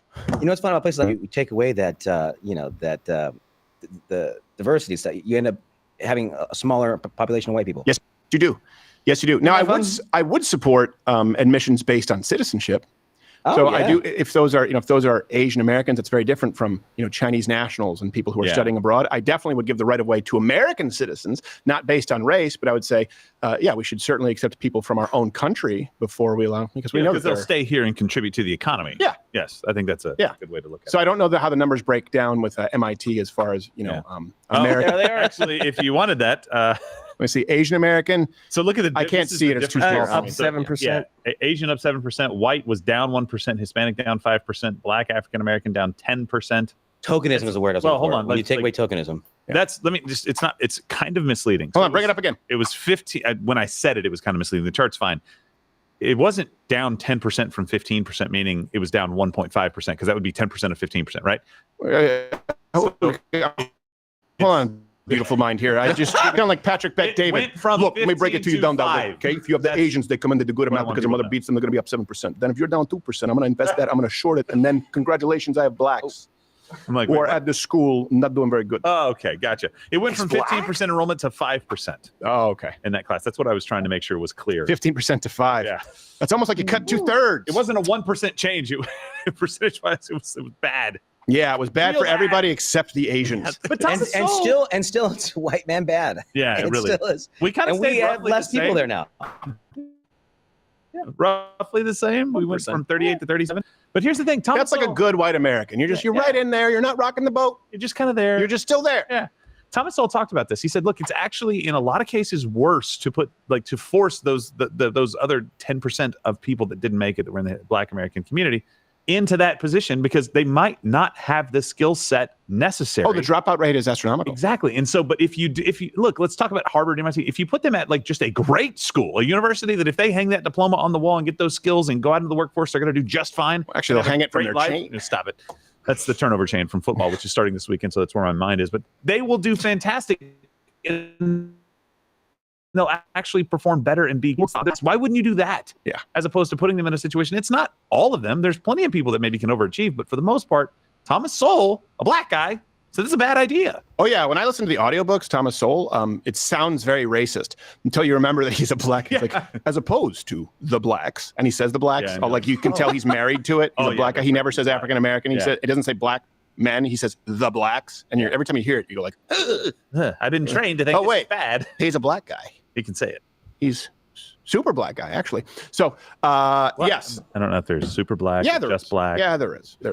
I think that's a DC comic. It wasn't as popular as Marvel, but Super black? Super black. There was Black Panther, and then there was Super Black. One of them took off. What's his superpower? He's like Superman, except the superpowers. If he's fighting crime in the inner city, he just needs to show up and go like, "What's up?" You're like, "All right." So, I'm done. My I'm bad, done. my bad, My my bad, bad. B. He's like, all right. It's, know what I'm saying? There's so many things I can say right now. Hey, but let me just. you feel me? I feel. I'm out. Word. Hey, that's not fair because there is an inner city black superhero, Spider-Man. He's white. No, there's all kinds of Spider-Mans. Yeah. There didn't used to be. Quantum there did. physics, No, bitch. there didn't. Yeah, dude. When? He doesn't know anything. Yeah, a long time ago. Like when? Like I don't know. I don't I'm know. only, dude. I'm Probably, not, I don't probably. know You know what? everything. Yesterday, there was probably somebody doing a black Spider-Man yesterday. Miles Because there's- Morales. Yeah. He was like, it was in the 90s, I think. Okay. 80s or 90s. Was he like Dominican? I'm fine. I don't care. I'm He's just both, saying, like, yeah, from he's the both. comic books, And his I don't dad's a believe cop. that It there was sounds like to me like you're opposed to a black Yeah. superhero. I'm That's what not. it sounds to me. That's what it sounds like. It sounds like you want to keep Spider-Man. One of the things that Spider-Man, this is actually But he's true. A useless long in the time ago, suburbs? when he first created Spider-Man. No, he said he was amazing in the suburbs. Oh, okay. Spinning the webs, and he's got Riding the bus. jokes. Yeah, and riding the bus, the long bus. Hey, Oh, it's the super I don't black alert. appreciate that. He Stan Lee he said tends to ignore that though. Stan Lee said that he liked Spider-Man so much because as a New York superhero, as a kid, you could look at Spider-Man and he had the mask and the full coverage, all of his hands and everything. You didn't know what race Spider-Man was. Yeah, you did. Yeah. All you knew was that Yeah. that he was your friendly neighborhood He was your Spider-Man. friendly neighborhood Spider-Man. Yeah, yeah. Yeah, Your until friendly he was- neighborhood Spider-Man who destroyed all of the office buildings in Manhattan. Well, only And to get Imagine bad you guys. just sitting there on your computer and thwack. You have an idea of the inertia of that web smacking? Like how many heart attacks plays I know. because Spider-Man wants to be swinging around? Yeah, you're making dinner and you're making chili, and all of a sudden Spider-Man whips by your window. Whack. You're Who done, cleans son. them up, by the way? He just leaves By the way, them what behind. if it's not like double pane? Like what if someone has a temporary? How many? If he was like in a shitty, like he's in Harlem, how many window AC Right. units do you think he just pulled out? Yeah.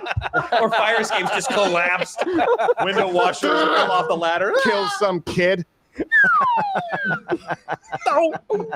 Hey, by the way, we have an MSNBC host apparently that's pretty hilarious, losing his mind about the stuff we just talked about with the admissions at MIT. So let's. Oh, okay, this is fun. Yeah. While all eyes were on the DNC this week, MIT released some data that confirmed our worst fears about the Supreme Court. The university's incoming class will be significantly less. Hold on, diverse pause. than Hold on. previous I want to years. restart it. But how And hilarious that's would it thanks be if he like, because they have to present these things as legitimate, newsy. If he said, "Well, they Chinese, they know dumb."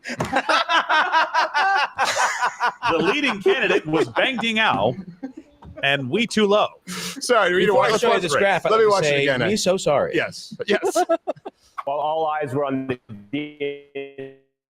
DNC this week, MIT released some data that confirmed our worst fears about the Supreme Court. The university's incoming class will be significantly less diverse than in previous years. No, it's not. And that's thanks to last year's ruling that Shouldn't gutted like I don't know, affirmative worst action. fear, MIT, one like of the first to release I don't know, enrollment child data. abduction. It's less white. It's literally less white. Black students dropped to 5% from 15% last year. And the percentage of Hispanic and Latino students dropped to 11%.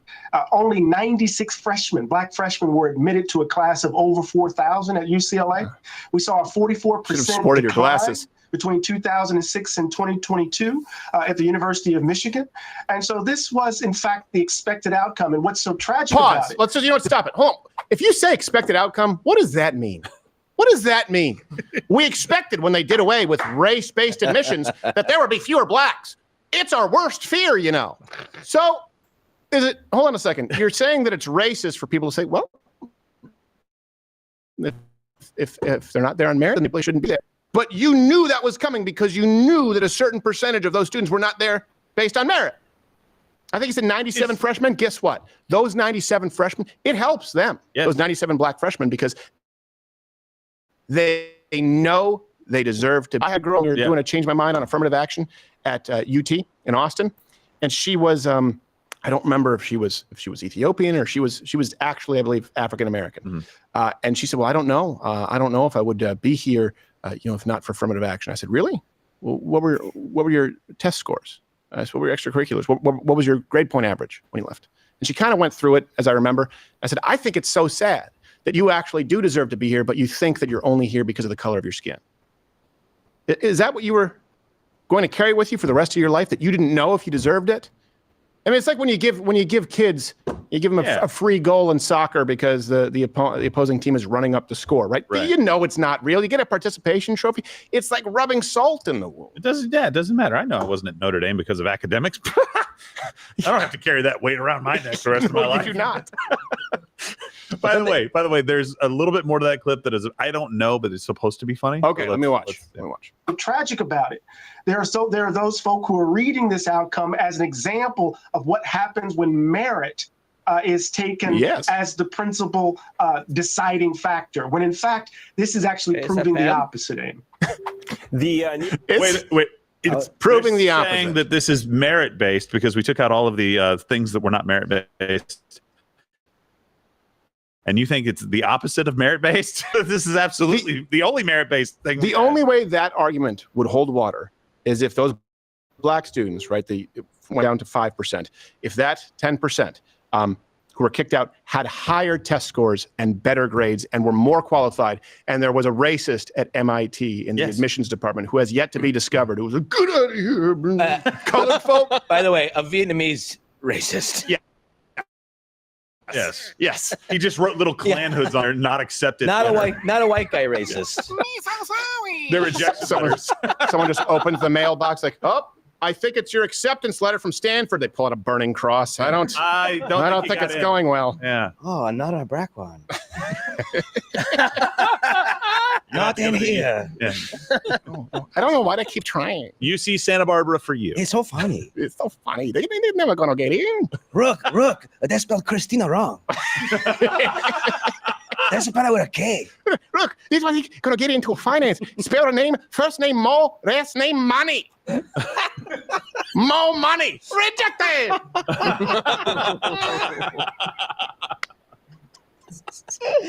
Oh, I'm sorry. Mo apostrophe Money. One word. Like what? It's like a Monique. And unique.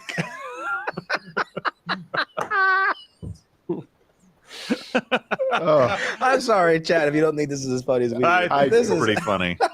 I like it. Do we want to take some chats, or is there anything else that they were sending in? It is Chat Thursday. I think we're. Oh, it's Chat Thursday. Chat Thursday. I completely forgot. Do we have the stinger? Yeah. All right, it's Chat Thursday. Chat.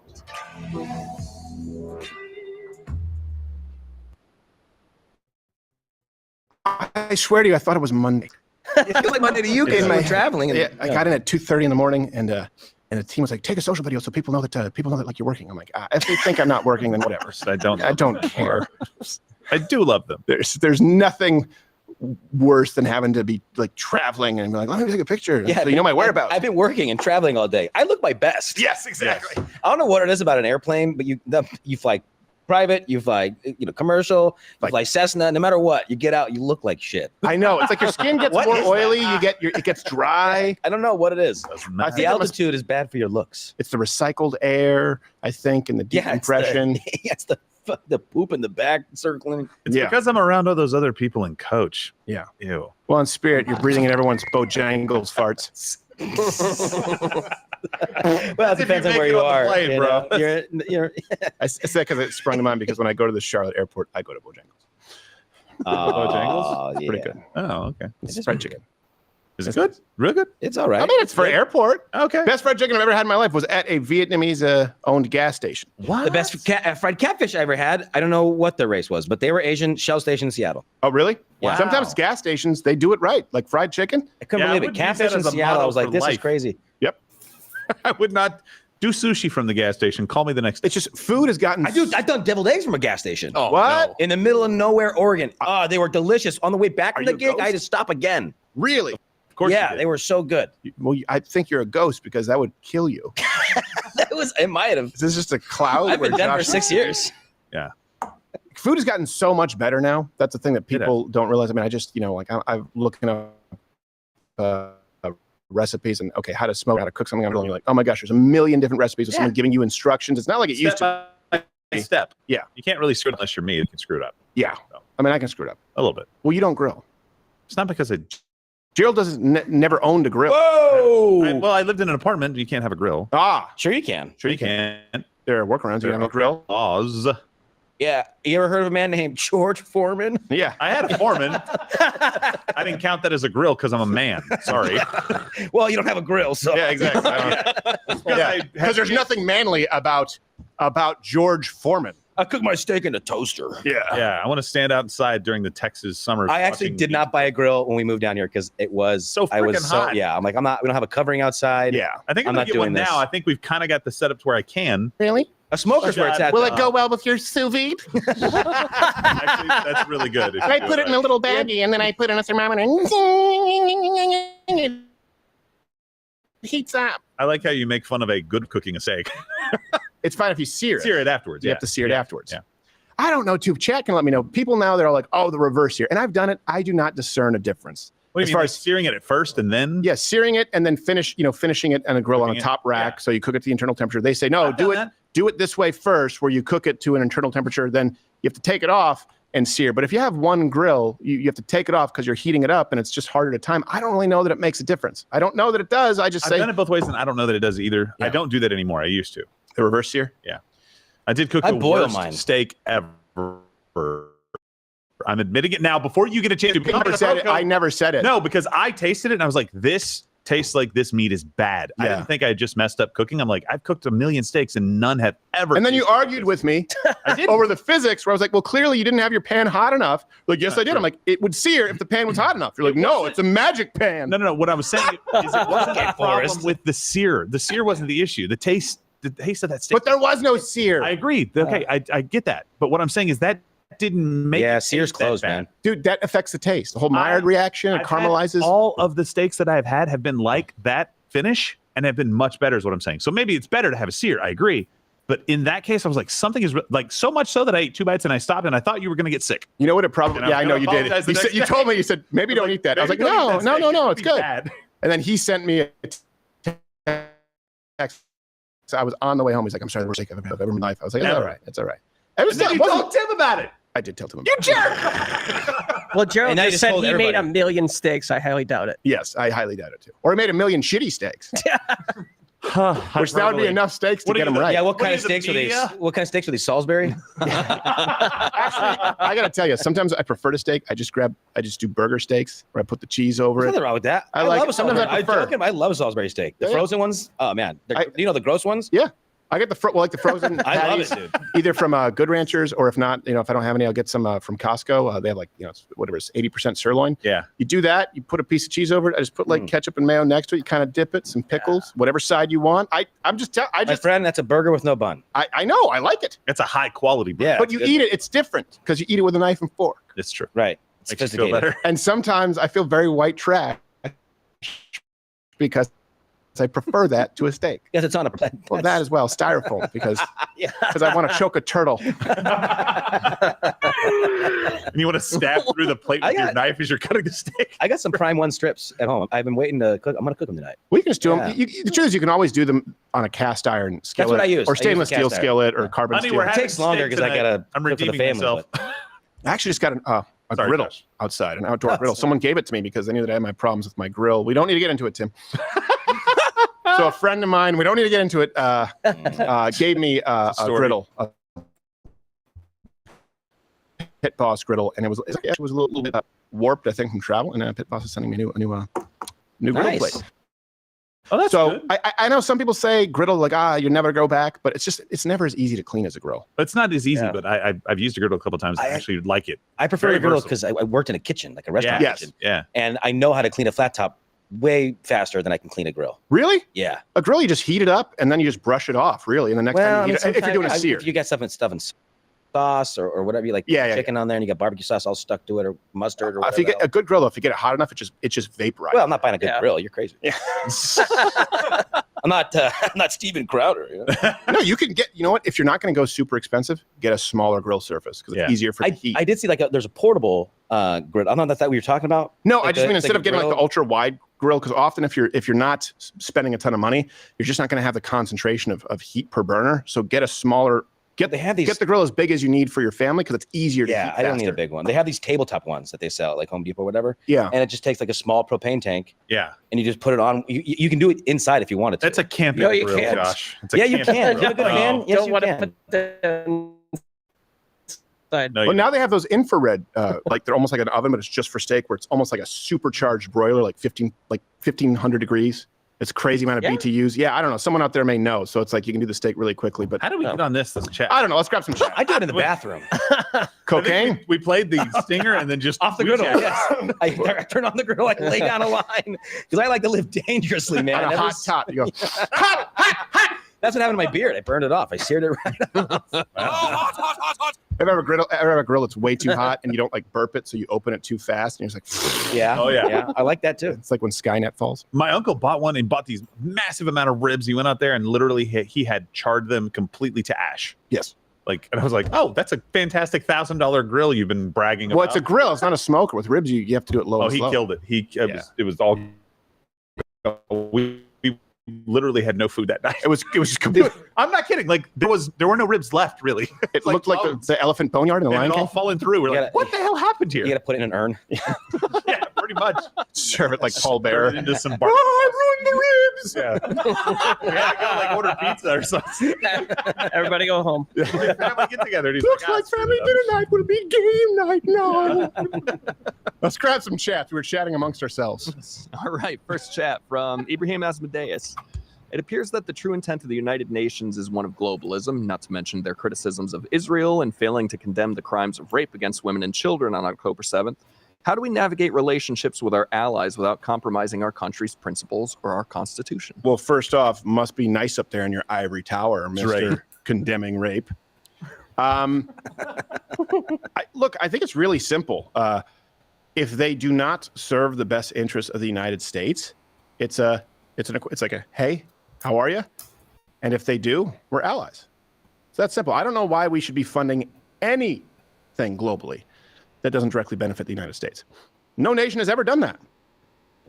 Or empires that used to exist, they used to rape, their colonies of their resources. And in our case, we literally develop and create, and we spend money nation building that we don't get back. It's ridiculous. And they criticize us for it. Yes. Or for everything else. They never. You don't hear them criticizing Rome. Right. Yeah. You know why? Because they kill you. Yeah, they Right. Turn you into wine. Put you on a cross. It's the expectations that we fund a third of this thing, and then they're still like, you guys don't do enough in the world. The United States this. The United States that. It's like, fine, just don't take our money then. Yeah. I think we should be keeping. I don't think we can keep all of our money at home, but I think we should be keeping the vast majority of it at home. No, I don't think we need to keep all of it at home, but I think it starts with what international is most important to the United States. Right. Otherwise, where do you stop? I know. You can go. There are more slaves right now on Earth than ever in recorded history. We've talked about that. Over 40 million. Thanks, UN. Yeah. What are you going to do? What do we do? We just spend all our money stopping slavery abroad while people here bitch about this country being racist? Like, No, hey, I'm off tomorrow. America first. It really is that simple. And that's been. You don't think that Zimbabwe is putting Zimbabwe first? Right. Or Zambia? You don't think they're putting Zambia first? You don't think Scotland's putting? Do you think that in Scotland right now they're like, wait, before we vote, how do we think this is going to affect the Americans? Or the Ethiopians? Or the that guy Jorge pull your hammy. Paletti. That guy, yeah. He goes, it's always make America great first.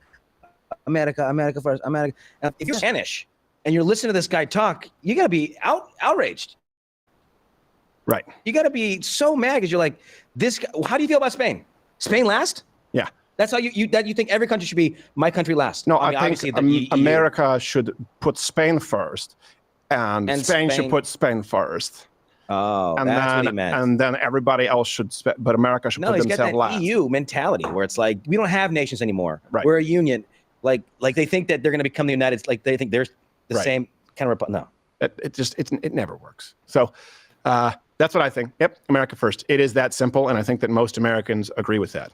You know how I know? Because they said so. Yeah. Whether you agree or disagree with the Iraq War, I don't know if you know this, but a lot of money was spent going in there and trying to help rebuild. Any foreign intervention that you look at, no one else in the history of mankind, as far as being the world's greatest superpower, decided like, all right, we were sorry about that. We're going to rebuild, and we're going to give you a bunch of free shit. all of our major war plans include rebuild. Yes. It's like It's like a play. You have a 3-act play. That's the third act. Rebuild. Think about Desert Storm. Think about that when people say the war for oil, and I get it, the no bid contract. I understand that component. But do you know what an actual war for resources looks like? I don't know if you know this. In Desert Storm, we have the oil fields. Yeah. You know what that looks like? Surround the oil fields. Make sure nobody else can now create a perimeter, and let's take the oil. You don't pack up and leave. And fix a treaty. Yeah. It's ridiculous. The UN's To be fair, we did come back 20 years later. We did go back later. 10 years later, yeah. And we're like, hey, can we get some of that oil? But the UN's original purpose was to make sure that we didn't have another world war, essentially. I mean, there were other things, but that was the main driving force behind it. This guy said it's 95% ineffective. Now, I know we haven't had another major global conflict like World War II, but I think there are ways. We fought a war called the Global War on Terror. Well, that's true, but it wasn't quite the same as There was World War like II, right? So 60 I get it. I get it. I understand. But what I'm saying is I think there are other mechanisms. If you want to make that their goal still, We don't need all of the other crap that they do. And by the way, we don't even need you to do a thing until I'm about to go to fisticuffs and I'll get together and talk and figure out a way out. Then we also do not need them. Well, that's they need true. us. They need the fists. I'm just saying, if we all want to sit down and give it one last go before we, start launching stuff at each other, then we go to the UN and talk. You don't have any power as it is. It's like, okay, so what is the point? The point is to take money from the United States. The point is a global version of an international version of equity. America is successful. Other countries aren't. And so we need America to foot the bill to try and help these other nations who will continue to criticize the nation that supports them financially. Shut up. Support yourselves financially. And why don't you let America worry about what's right for America? I got an idea. How about all these other countries take notes? Yeah. We have a constitution. It's written on paper. You can copy it. No one's gonna get mad at you. Copy it. Use it. You're welcome. We can't have the First Amendment here. That would just be crazy. So what's the 19th? We're more of a, socialized healthcare sort of internet's a human right, but you can't speak on things. That's kind of a thing, You can only look up what we tell you. You can't see something, say nothing. That's right. Well, they can see something. Because see something, keep your mouth shut. Who knows? Or else. Let's grab You should totally shave. Let's grab another chat. All right, now the Mississippi gentleman. What do you think the potential fallout of a total collapse of the UN would look like? Hold on a second. Wait. Okay, I'm gonna illustrate this for you. Okay. Before, you know what, Tim? Can you have that camera here so you can? Okay. So before, just right. Well, yeah. Set it up. Perfect. Okay. Yes. Let me watch. All right. So go to my main camera. Yeah. First. All right. That's all right. Yeah. All right. Okay. Here is before the collapse of the UN. Okay. Tim, just stay, and then I'll. All right. Start. 3, 2. This is for real this time. Before the collapse of the UN. Okay. As after. Nothing. That's it. Nothing changed. Yes. That's the point. Yeah. Nothing. There would be no discernible difference whatsoever. There might be less rape babies around the world, but there might be. Some would say that's a bad thing. Yeah. I'd say it's a good thing. Well, it's a good thing. Argue. There'd be fewer, world health mandates because the WHO would cease to exist, kind of as well, because it's kind of an arm. Yeah, maybe Taiwan would be recognized. Hey, that's a positive. That's a positive. All right. As far as when people are like, well, what would we do without the UN? Pretty much what we always do. What are you talking about? Yes. That'd be like me waking up tomorrow like, oh, what am I going to do without my infrared grill? I don't have one now. I just do whatever. It seems mildly interesting. Use a pan and cook steaks the right way. It was suggested to me as a video to watch. It seemed cool, but I'll live without it. Let's grab another chat. All right. Next chat from Uncommon Sense 501. Question for the crew. Do you think the U.S. would inspire other nations to follow suit if we were to withdraw from the UN? Maybe 2. Yeah. But the rest of them want that gravy train. Most of them need it. Yes. Well, not most of them. A lot of them need it. Yeah. China would stay. They'd give more money, and then they'd have more power. Yeah, I think this is one of those things that you have to disband it or stay in it and control it. No. If you leave it and China takes power of it, you don't want that. Well, I mean, they don't have an army. They're not going to make an army. Well, no, the UN doesn't at this particular moment in time. But you don't think that China might try to get their fingers in on the rest of the world against us? Huh? Yeah, maybe. Oh, yeah. But then at least we'd have clarity. Well, What if the UN army attacked the United States? Trump will be president forever. That's the fear that the other side says. Yeah. We'd change it. We'd change it. We're like, we can't let any Democrats anywhere near the buttons anymore. The code on account of the UN army keeps attacking us. Go for it. I'm sorry. I just I think that people give way more weight to diplomacy than it actually deserves, as far as the UN and as far as NATO. I mean, they can't actually really do it. Look at NATO right now; they don't know what to do. If we pulled out of the UN, they'd have to find a new headquarters. Yes, exactly. Yes, we'd have to. We should. That'd be so funny if we pulled out of the UN and New York City. Yeah. But now come on, you guys, come on, you poor bastards, come on in. Now you got to pay rent. Yeah. New York City rent? No thanks. We've got this nice building for you here. Yeah. Yeah. What is it? What's that area called in Gramercy? Is it Gramercy? Is that where all the UN people are? I think it's Gramercy in New York. Yeah. That's where they all are. It's like Midtown East, like in the 50s. So Yeah, I don't think we need the UN. Honestly, and I used to say NATO served a purpose. I don't believe that anymore. I mean, think about it. NATO, they don't even know what to do with Russia and Ukraine's not even a part of it. Like, oh shit, what do we do? It's the first time. Like, I don't know. We need more money. Well, I know the answer. Nothing. Yeah, Europeans. exactly. Here's the deal.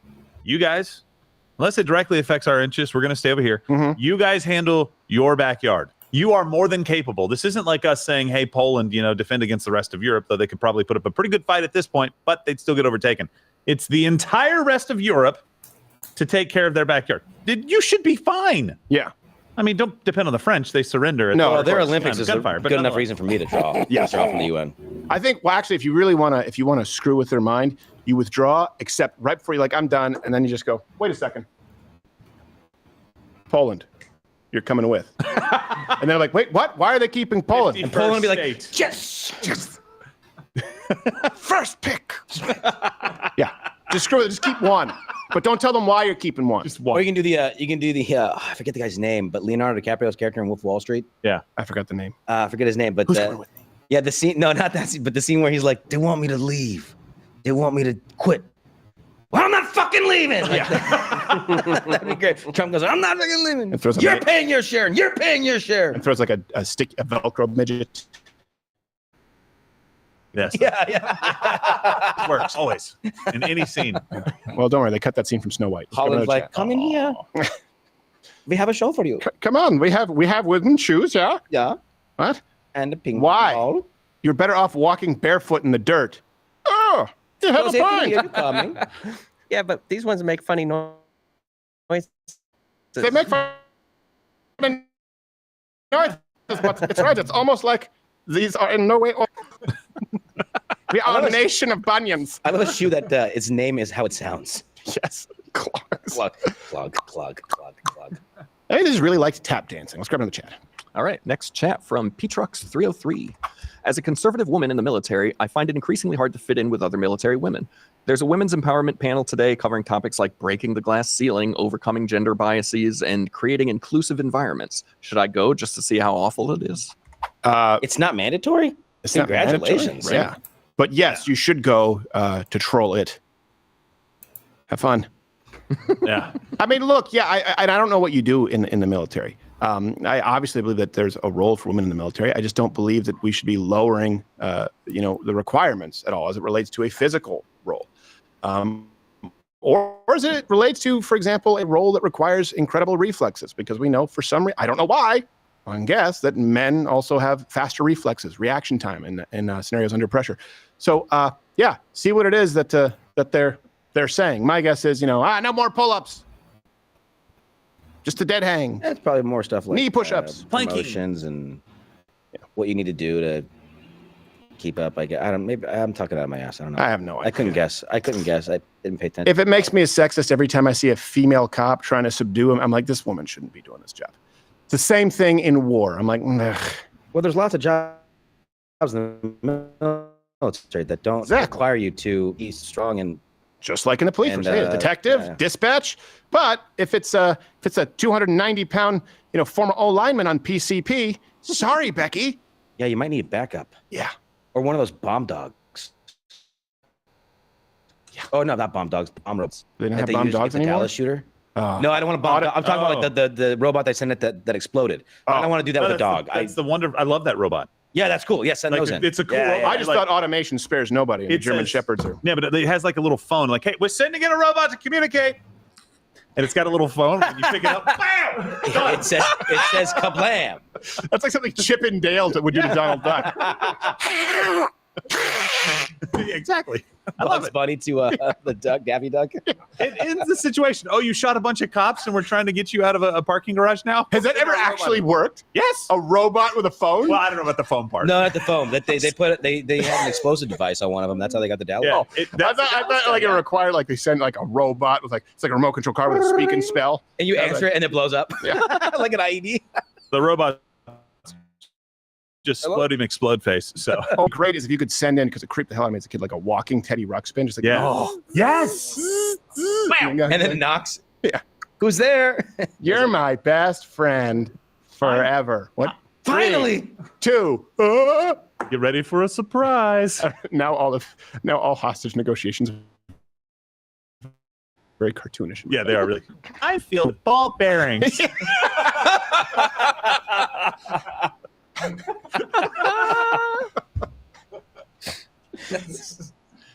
Yes.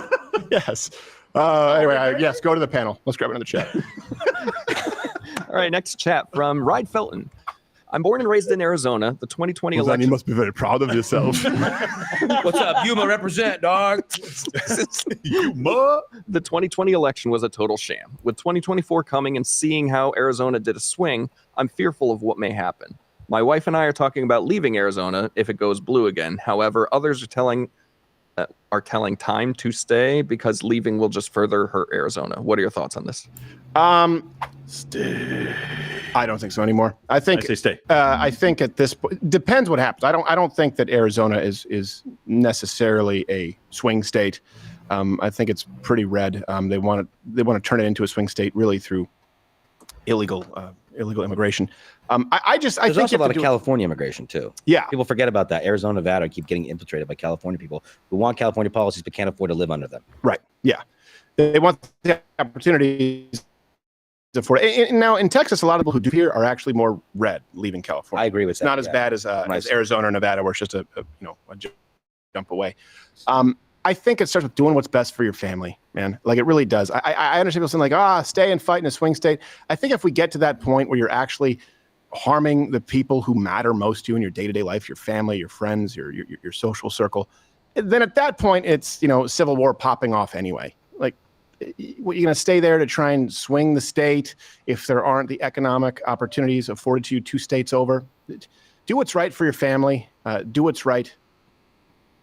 Period. Just that's what we used to do. You used to move to where you had to be for work or whatever created the best lifestyle for your family. I get it, but I just don't think that politics should supersede that. I understand where you're coming, but I have a caveat, right? Okay. So my caveat, as long as you can take care of your family, right? And a lot of these places, even in California, I would say stay in California right now. I understand some of the policies suck, and as they truly do get, I think the bills that they've put in place, like if those things stick, where they can take your kid away if you don't transition. Okay, fine. That's one of the lines that obviously I would leave a state like that, right? Mm-hmm. But if it's just that you don't like the schools, there's private schools. If it's just that you don't like a lot the of these tax politics policy, are economic politics too. So they're economic. So as long as you can still provide for your family, like imagine if everybody leaves these places and like you said, you don't think Arizona is really a swing state. Well, Come on, you got all some the cool Republicans leave, you're icons. right. It'll be a blue state. It'll be like Colorado essentially. Not just the right. Trump So fans. we'll have an issue with the Electoral College if we just congregate in Texas and Florida.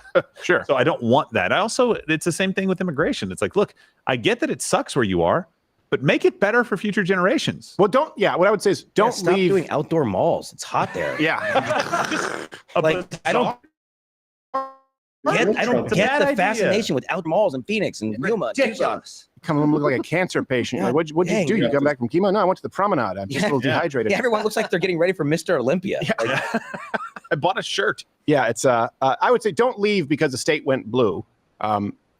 Leave the state if it's affecting your day-to-day life and the quality of life of your family. They're two very different things. I understand it can bother, but don't let it eat at you if the state is within that margin. Let's say it's a swing state, just because you don't like your neighbors or don't like some policies. Now, if you have a policy, for example, in your state that says they can take your kids away if you don't transition them, get the hell out of there. Right, immediately. or if they secure the change that job flag, first. that's a beautiful flag. They got a cool flag. It's like blue and then it's a sunrise. You're going to change it to Or a sunset. Somali flag.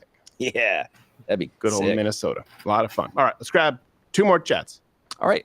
Next chat from Gonzo66.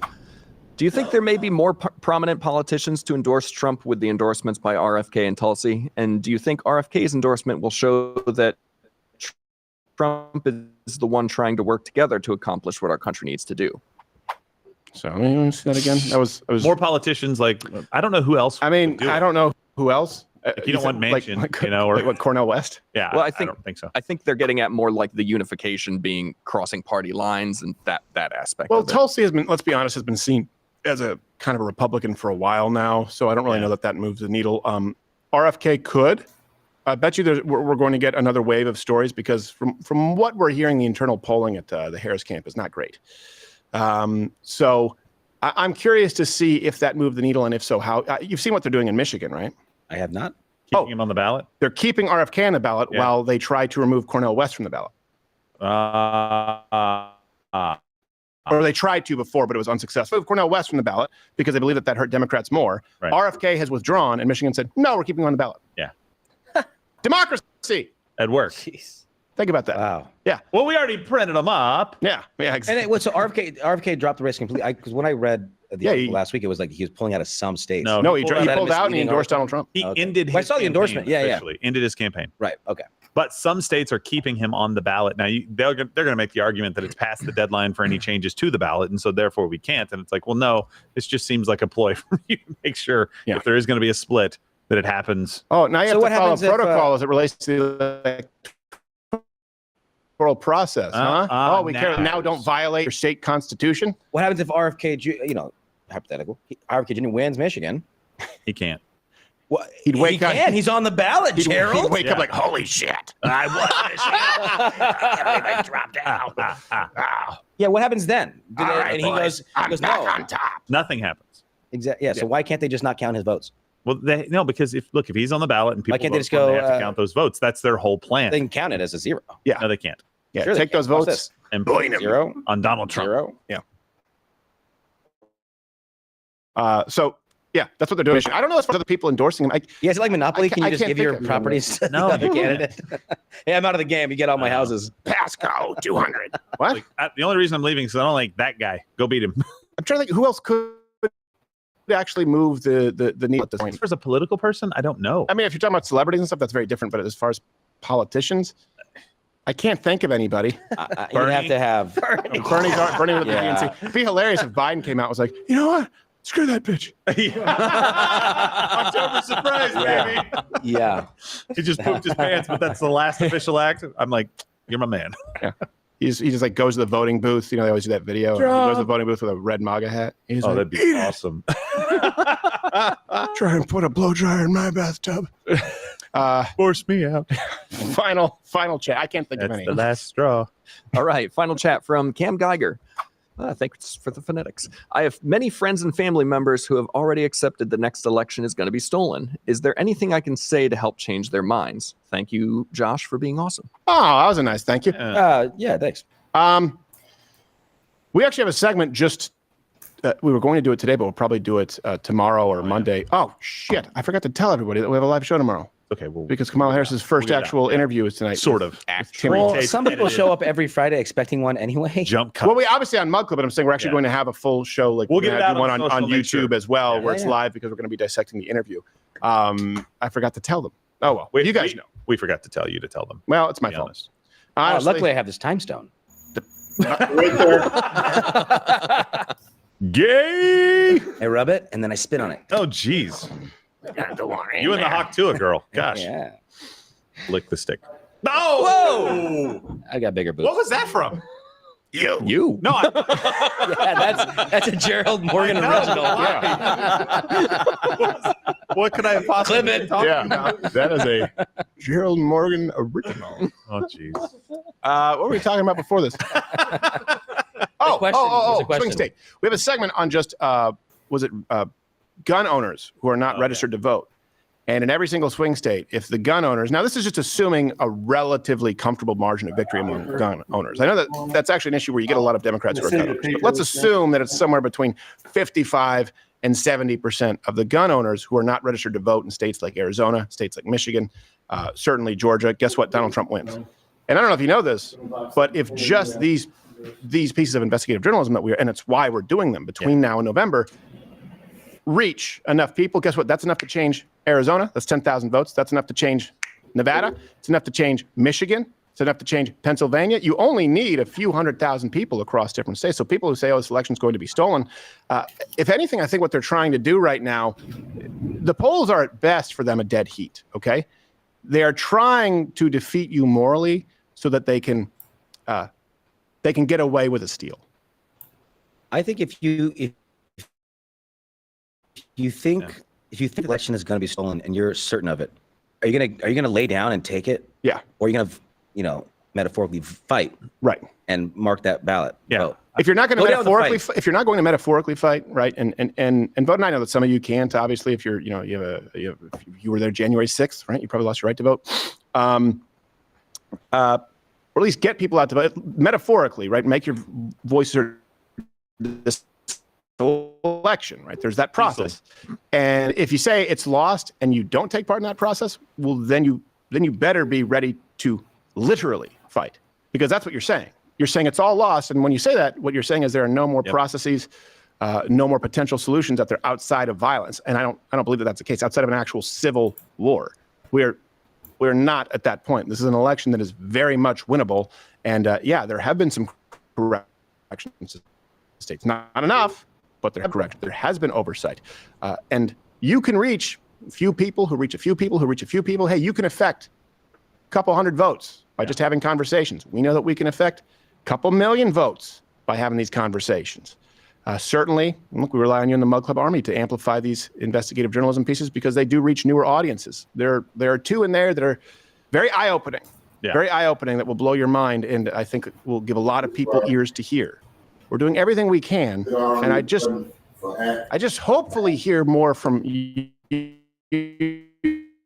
watching right now that you are doing what you can. I know that everything you can do may be different from what we can do with this platform, and it may be different from the next guy watching right now, or girl. You have senators watching right now. You have people at the top levels of government watching right now, and you have people who are probably listening to this in their truck. Guess what? Every single one of you has a role to play and a circle of impact. You can affect people. You can change minds. It just starts with those conversations. And someone who just says like, oh, it's stolen, so I'm not going to vote anyway. That's like the libertarian thing where you never have a dog in the fight and you just care about, weed and Bitcoin and black tar heroin in Portugal or whatever the hell it is. It's like, come on. At a certain point, you do also have to live in the real world and live a life of consequence. I did that in 2016. I regretted it. I didn't vote because I was living in Washington. Yeah. I was like, Clinton, Trump, my vote doesn't matter. I hated Hillary Clinton. I knew that. Everybody knows. I didn't really like Hillary Clinton, and I just didn't vote. So I was like, I live in Washington. It's going 80% blue. It doesn't matter. And I shouldn't have done that. Yeah, I regret that. Even if you can't vote, if we had a friend who had a trumped up firearm charge that then later on gone, then he can vote. You can still talk to people about it. I'm not just saying vote. I'm saying get involved in the process. Yes, of course, vote. But I'm saying there is something you can do. And for people to absolve themselves of that, it's like, it's rigged anyway. What you're really saying is, since that's out of my control, I don't need to control my own actions. Look, here's one thing too. This goes back to a question I've asked of people who've been on the show. Like we've had Brian Shaw, 4 or 5-time World's Strongest Man, Georges St. Pierre, one of the winningest UFC champions ever, Thomas Sowell, to use him, probably the most brilliant economist of our time. I've got a high level. And I've asked them the same question. People who are at an elite level. I've said, hey, let me ask you this. What is harder to live with? A loss that you've had, or a mistake that you made that you could have avoided, or when you've done everything that you could do, that you were 100% prepared, you were at your best, and you still came up short. And I ask this because I've gone back and forth, and I'm very curious, because not often you get to talk to someone who's either number 1 or number 2 in the world. And they always spend a little bit of time on it, and most of the time, I think every single one has come back and said, you know what? You're using a symbol and numbers. It's harder to accept, the mistake that I made or the loss where I didn't do everything I needed to do because that's my fault and I could have affected the outcome. That's going to eat me up for longer. Yeah, is it going to be tough? Is it going to be a punch to the gut, a blow to the soul? If I do everything I can and someone else is better than me, yes, but I can accept it. And if you are going to face yourself in the mirror and accept it, accept who you are and live with peace, you have to be able to ask yourself, look, did I do everything I could do? And that varies. I get it. Did I do everything that I had to do? Did I put on my boots? Did I go to work every single time that I had to? Did I answer the call every single time I was called? Have I done everything that I can and have to do? If the answer is yes, it's a lot easier to accept those results. Paint a different scenario for you. In Arizona, the election's rigged anyway. Let's say they call the state this time for Kamala Harris with 3,000 or 4,000 votes. Would you say the same thing? And not just your vote, would you watching right now say the same thing as far as having those uncomfortable conversations in your book club, maybe your mom's group, maybe your soccer practice with your kids where you're sitting there with the other dads, going to a barber shop? Would you look back and go, you know what?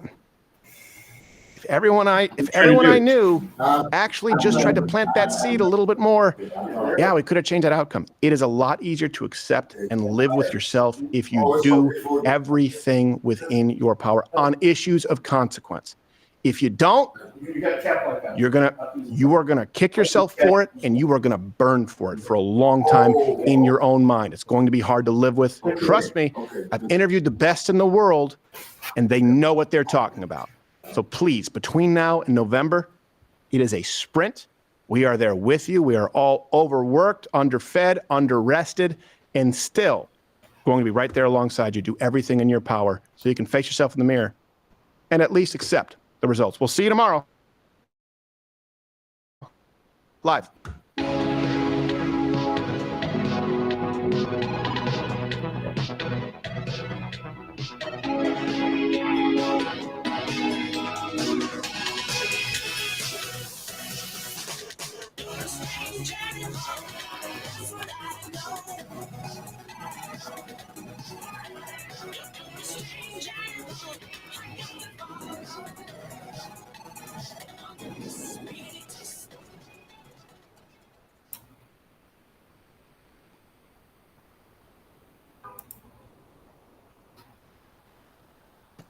Yes, hello, my beautiful friends. We are now live, and the microphone should be on. It was off there, if you couldn't tell, when I was making talking movements with my face, but I wasn't actually saying anything. Hopefully it's working because it's a beautiful Thursday, and we've got some business to attend to. Tonight is the night. They're calling it a high-stakes interview. Kamala Harris is going to come out and have a conversation with Dana Bash over from CNN. But she's not going to be alone. She's going to be in the company of her nice safety governor, who's going to be joining her by her side, Tim Walz. So we'll talk about that. We've got some interview previews, things that she has to do.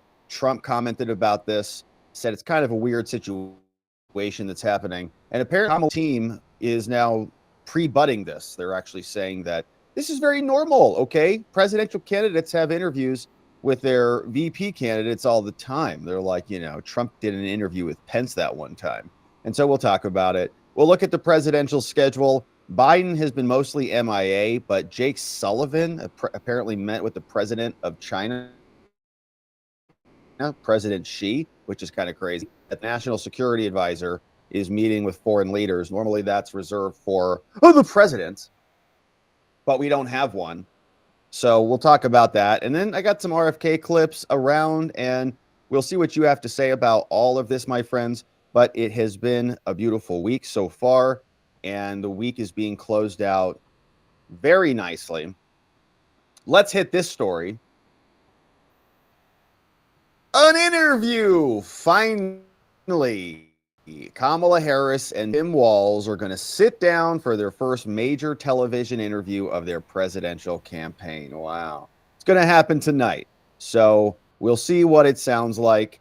It is telling us here that Kamala and Walz are going to sit down on Thursday. It's going to be tonight. And it's going to be taped. So the interview with CNN's Dana Bash is going to give Harris a chance to quell the criticism that she has eschewed uncontrolled environments, while also giving her a fresh platform to define herself. The debate with Trump is coming up very soon.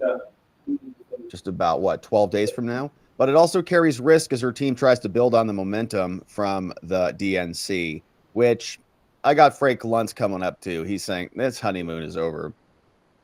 Joint interviews during an election year are a fixture in politics, they say, right? Biden and Harris did one. Trump and Pence did one. Barack Obama and Biden did one. They all did them at a similar point in the race. But the difference is they've done solo interviews too. And they're such fakers. Like at this point in the race, what are you talking about? You mean like in August and September? Kamala just, this is not a normal race. So you can't compare this to the others. Harris hasn't yet done an in-depth interview since she became her party's standard bearer 5 weeks ago, though she did sit for several while she was Biden's running mate back in the day. Harris and Walz are introducing themselves to voters, unlike Trump and Biden, who've got a lot of experience with voters. The interview is going to be airing tonight, 9 p.m. Eastern, so that'll be after our show is over. It's going to be taped at 1:45. All the editors and the AI teams and everybody will be fixing everything before it ultimately goes live. So 1:45 they'll tape it, and there might be some clips maybe by the time we have the show. But Harris, during her time as vice president, has done on-camera and print interviews, more so than Joe Biden did. But her lack of media access over the past month has become one of the major attack lines. Trump is keeping a tally of the days that have gone by where she has not given an interview. And does this count? I mean, she's pulling the same strategy that we were contemplating here earlier. She can do anything. She can do anything. Sit down with a high school newspaper and say, no, I gave an interview. Yeah, I gave an interview to the voters of Harvard University, or to the young kids. They just need to stop the Republicans from being able to come out and say she hasn't sat down for an interview. So is this going to satiate that? Like, will the Republicans not have that line anymore? I don't think so. They'll say she sat down with her emotional support governor.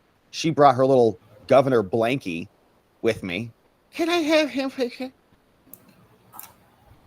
On Wednesday, Arkansas Governor Sarah Huckabee Sanders, Trump's former press secretary, suggested that Harris needed a babysitter. Another good one too. Yeah, with her babysitter governor. Bring your parent to school day or whatever. Governor Walz is bringing your president to work.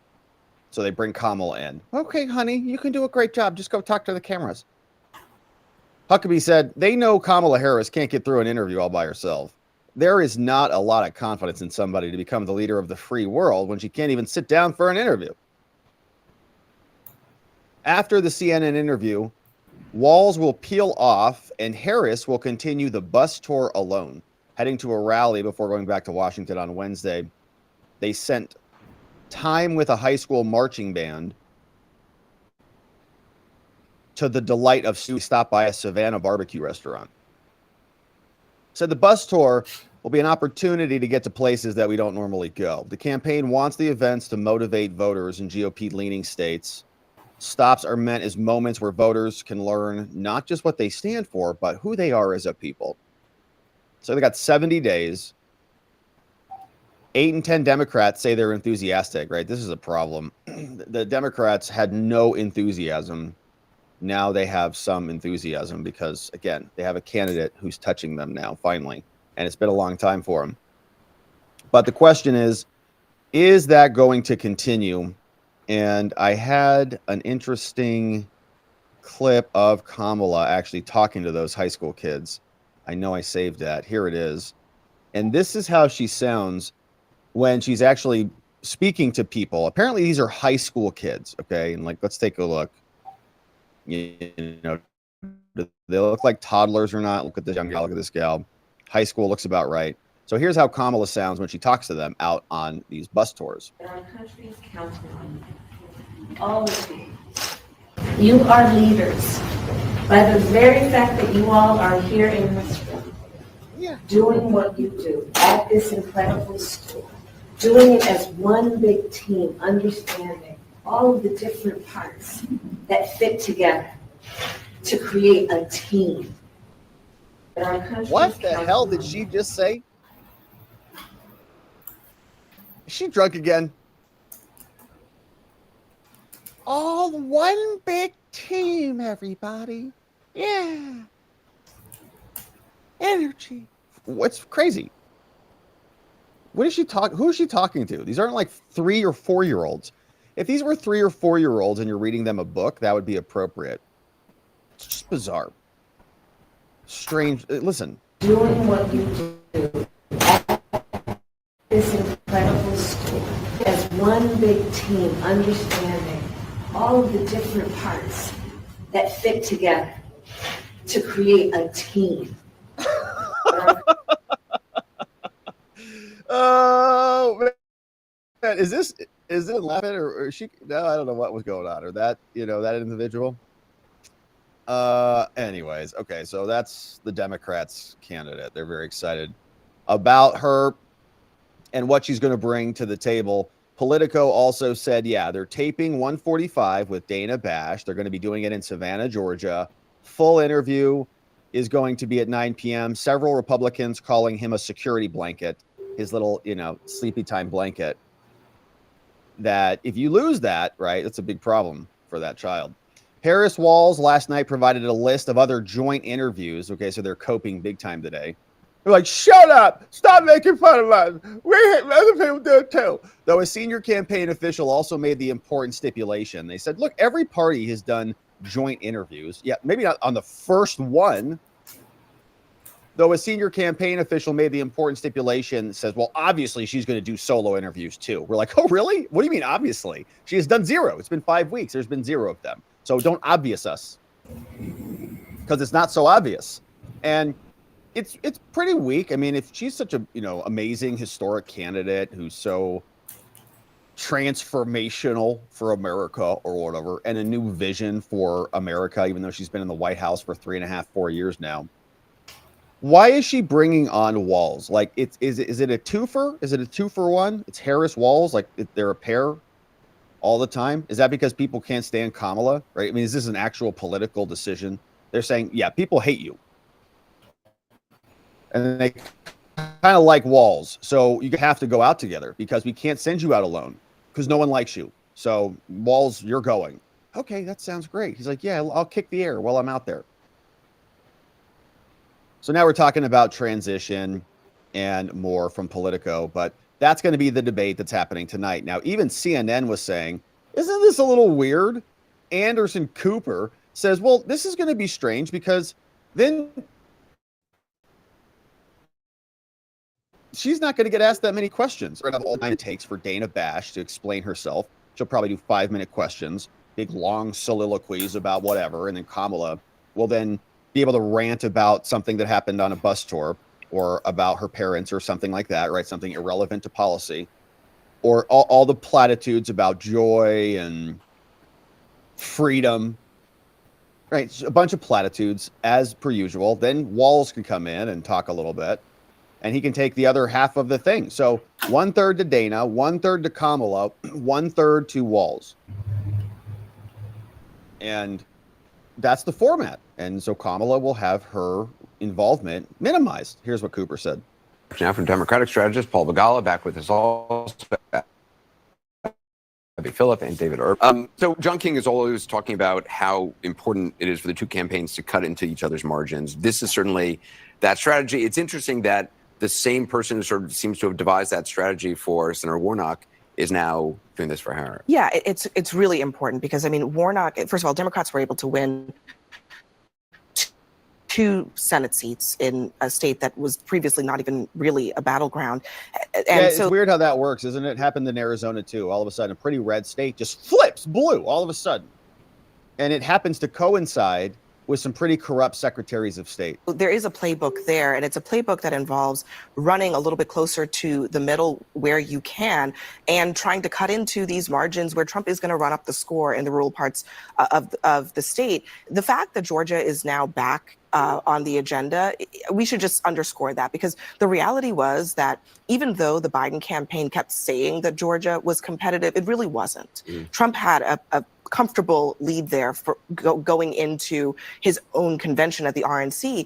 Now for Harris to have made this a margin of error race means that it really is in contention for Trump if Trump loses it. Paul, you know a thing or two about bus tours from your time on Bill Clinton's campaign. What do you see going on here in Georgia compared to holding large one-off rallies in arenas? Yeah, correct. And for too long, Democrats disrespected rural America, and this candidacy is not doing that. They are Adam's exactly disrespecting right. You put Tim all Walz of on the America. ticket, you're going to get somebody who knows rural America. When I was with President Clinton at the convention, and he looked at Governor Walz and he said, "He looks like home," and he does. Oh, gosh. He looks like home, is what Bill Clinton said. All right, so apparently in here they're talking somewhere about questions going to Kamala. Says, Paul, I want to talk about the interview tomorrow. It's going to be airing. Dana is going to be doing it here for CNN. It's Harrison Walls. Harris is obviously being criticized by some for not doing the interview solo. Do you think she should have done her first major interview since accepting the nomination alone? I don't know how long this interview is going to be, but obviously with two people, it does eat up a lot of time that a reporter can ask her directly questions and follow up with her directly. Begala responded that voters won't care that they're doing a joint interview. There's a strong synergy between them, and Bash will be a tough interviewer, even though Dana Bash hates Trump. And you can see it emanating out of her pores.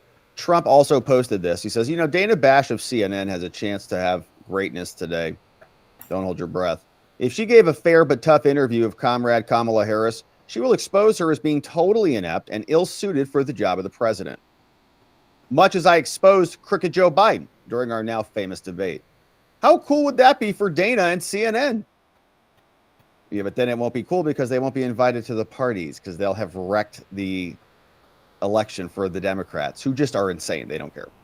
Also, the interviews should not have Tampon Tim present to help with the inevitable Kamala stuff.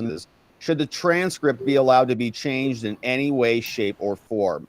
Dana and Jake were fair but firm in my CNN debate with Crooked Joe. This is a chance for Dana Bash to reach real stardom while at the same time doing a great service to our now failing country. Good luck, Dana. Do the right thing. EJT. Yeah, right. It's not going to happen. Okay. Dana Bash is not going to ask any hard questions. I mean, one hard question right out of the gates would be, why are you doing this with your vice presidential candidate? You want to address this? Think she'll ask that at all? I don't think she'll ask it or bring it up. Maybe she will. Actually, that would be good if she brought it up. She'll say, hey, you know, sitting down here, there's a lot of criticism. You two little lovebirds sitting here together. Hey. What is this? You want to tell us why you couldn't come out here and answer questions on your own? ID stuff over at Glendale. I don't think so. That Rashawn? You have his ID so. and stuff like that. I don't know if that'll happen or not. They'll probably just get right into it. You know, it's been historic that you two have rose to prominence so quickly. Can you tell us how much joy are you feeling? Well, gosh, Dana, I'm having so much joy. I mean, I'm like cackling myself to death every night, says Kamala. Anyways, so Trump was out also doing an actual interview, talking to somebody. And here's what he said about this debate. This interview, the debate's coming up in September. He says, you know, if she's so smart and competent, why can't she just do this regularly? And there was a point made by some. They brought that one that popped up yesterday. I was like, talking about it. Yeah, so I went ahead and made said something like, marked it on the spot. if she had that skill set, we would see it. We would have already seen it. It would be out. You would use it. Like if you hit a, your 9-iron really well, you're gonna play that club. I think probably. I don't know. I don't golf at all. But I got to say, I was watching this video yesterday, a little tangent here. There was some video on X about some guy who was testing golf balls. And it was a really interesting video, actually. It was a curious tangent. They measure them, their weight, the diameters, the flexibility. It's really quite fascinating. They fire them out of, thing. It was really cool, actually. Anyways, that's a tangent. Here's what Trump said about this interview and how pathetic it is. First thing I want to do is say, why isn't it live? It's not a live interview. So they can edit it's it, an interview that's going to be taped and then edited and then put out. So that's not even an interview. Then she's doing it with her vice president sitting there. So she's very smart. No. When they ask her a question that she can't answer, she'll just look at him. You answer it. I can't and then imagine. edit that out. Everyone's waiting for her to do an interview because she's been a very big failure on interviews before, as you know. Yeah. A tremendous failure. And she brings in the vice president, who, by the way, isn't so good himself. He's been a disaster, this guy. Okay. He has been a disaster. His state is in a state of shock from his governorship. He's been a horrible governor. Education's You down. look at employment numbers. You look at the people that are leaving. You Third look at all of the precinct's down. problems. They got a new Minneapolis is flag, though. burned down. They never built it back. It was terrible. He's been a terrible governor. He was a pick, but he's sitting with her to help her out. So this is not the kind of a person we need as president. No, do you have a president or do you have a duo? And Kamala has to bring Tim Walz to help her through all of this. It's pathetic. Everybody knows it's pathetic. And the question is, how pathetic will it be since they show up together and have a little patty cake game with Dana Bash? Luntz, you know him. He says that he thinks the honeymoon may have hit its peak. We've hit peak Kamala, Comrade Kamala, all downhill from here. And especially as more people get to know her. And I think this is true. I think that, mid-September, things will start to normalize, will come back down. And all of the excitement. The Democrats are very hysterical people in general. So they get very, very fixated on certain things. They burn themselves out, and they move on to the next thing. Always, there's little epochs of this. Now, the question is, can they keep that momentum up? They go from like not hysterical to hysterical. From one side to the other side constantly. So very fickle folks. And maybe they're getting tired of little Kamala and the idea that she's who the person who's already been in charge for the last 3.5 years is going to come out suddenly and fix everything. We don't think so. Bring you on to make noise, not to be quiet, Frank. But I wonder, as we see the vice president heading to Georgia with her running mate, the latest New York Times Siena College poll shows Trump leading Harris in Georgia among registered voters 51-44. So that's Nice. that's quite a spread right there, a 7-point spread. Is that what you think Georgia is at? Trump is leading in Georgia. And if Trump wins Georgia and wins Pennsylvania, it's going to be because that's going to indicate where North Carolina is going. It's going to be very hard for Harris to win. Those are the key states. And we still go back to Donald vice presidential nominee. He did not need that to win Ohio. Did Harris choose the right vice presidential nominee? She does not need the governor of Minnesota to win Pennsylvania.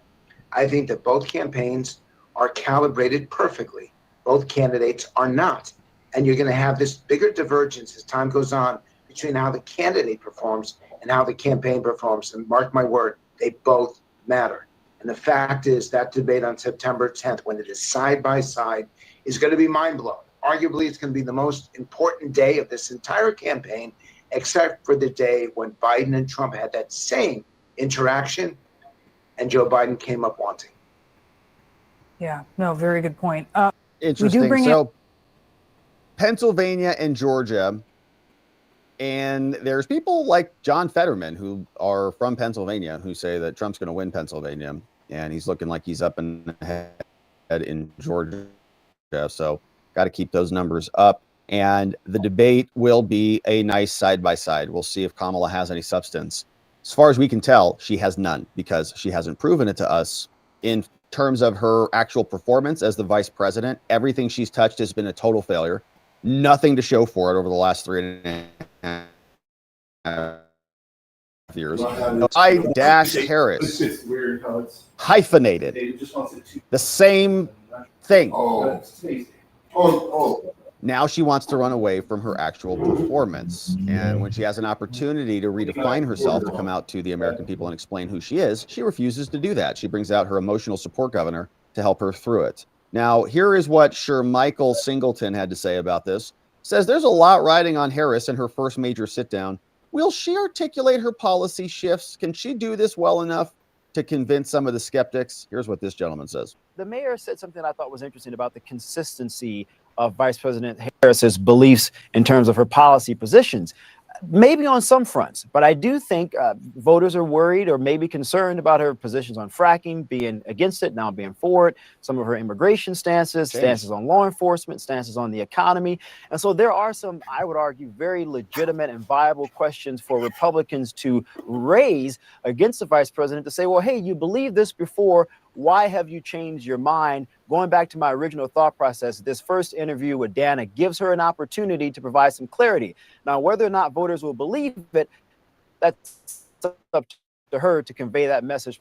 28, 30 plus days rather of incredible news coverage for the vice president has not yielded her a significant leap over the former president. And so I do think that there's some consistent and persistent issues that the vice president and her candidacy is going to have, or her campaign rather, is going to have to figure out a way to address, from immigration and the economy. And so this one interview with Dana is a first step, but she's going to have to do a whole lot more. And I can promise you this, Donald Trump's going to hit her hard on those issues come this debate.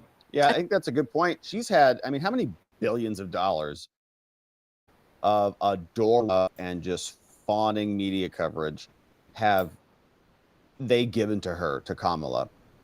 No scrutiny. Every time there's anything happening with Trump, they amplify that. Like Trump goes to Arlington to honor our fallen soldiers. Kamala Harris puts out like a sticky note. Here you go. Okay. Oh yeah. Here, write it down. Here, write on this napkin here. Sorry for your loss. Here, put on a napkin. Publish that. And then they turn that into a scandal, right? The media all hyperventilating. There's an incident and all this crap. It's like, oh, you guys are just the worst. They fake everything. They are still trying to connect Trump to fake narratives like Project 2025 and so on, because they're just simply shameless. So that was from Michael Singleton. And it's interesting. So Kamala's coming under scrutiny, and there was this interesting review on her record. She's using this new "I used to work at McDonald's" claim, but it's very curious. No one had ever heard about working at McDonald's until this new campaign. And so some people have been digging into this. This came over from the Washington Free Beacon. Did she really actually work beneath the Golden Arches, or did she make this up just like Tim Walz made up his combat experience? Her resume a year after she graduated college doesn't mention McDonald's. Oh, isn't that curious? The first all-female audience ever on Drew Barrymore's show was whooping and cheering for Kamala, its guest of honor, this April, when Ross Matthews threw a softball at the vice president. He says, Kamala, I heard a rumor that you worked at McDonald's. She says, I did. Yes, I did work at McDonald's. She laughed. When I was at school, I did fries, and then I did the cashier.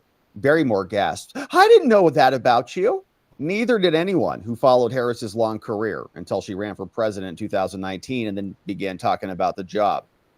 Her work at McDonald's, which allegedly took place at a franchise in the California Bay Area the summer that she was a freshman, is a recent addition to her carefully curated story. For decades, Harris never mentioned it, not on the campaign trail, didn't write about it in her 2 books. It's also absent from a job application and a resume she submitted a year after she graduated from college.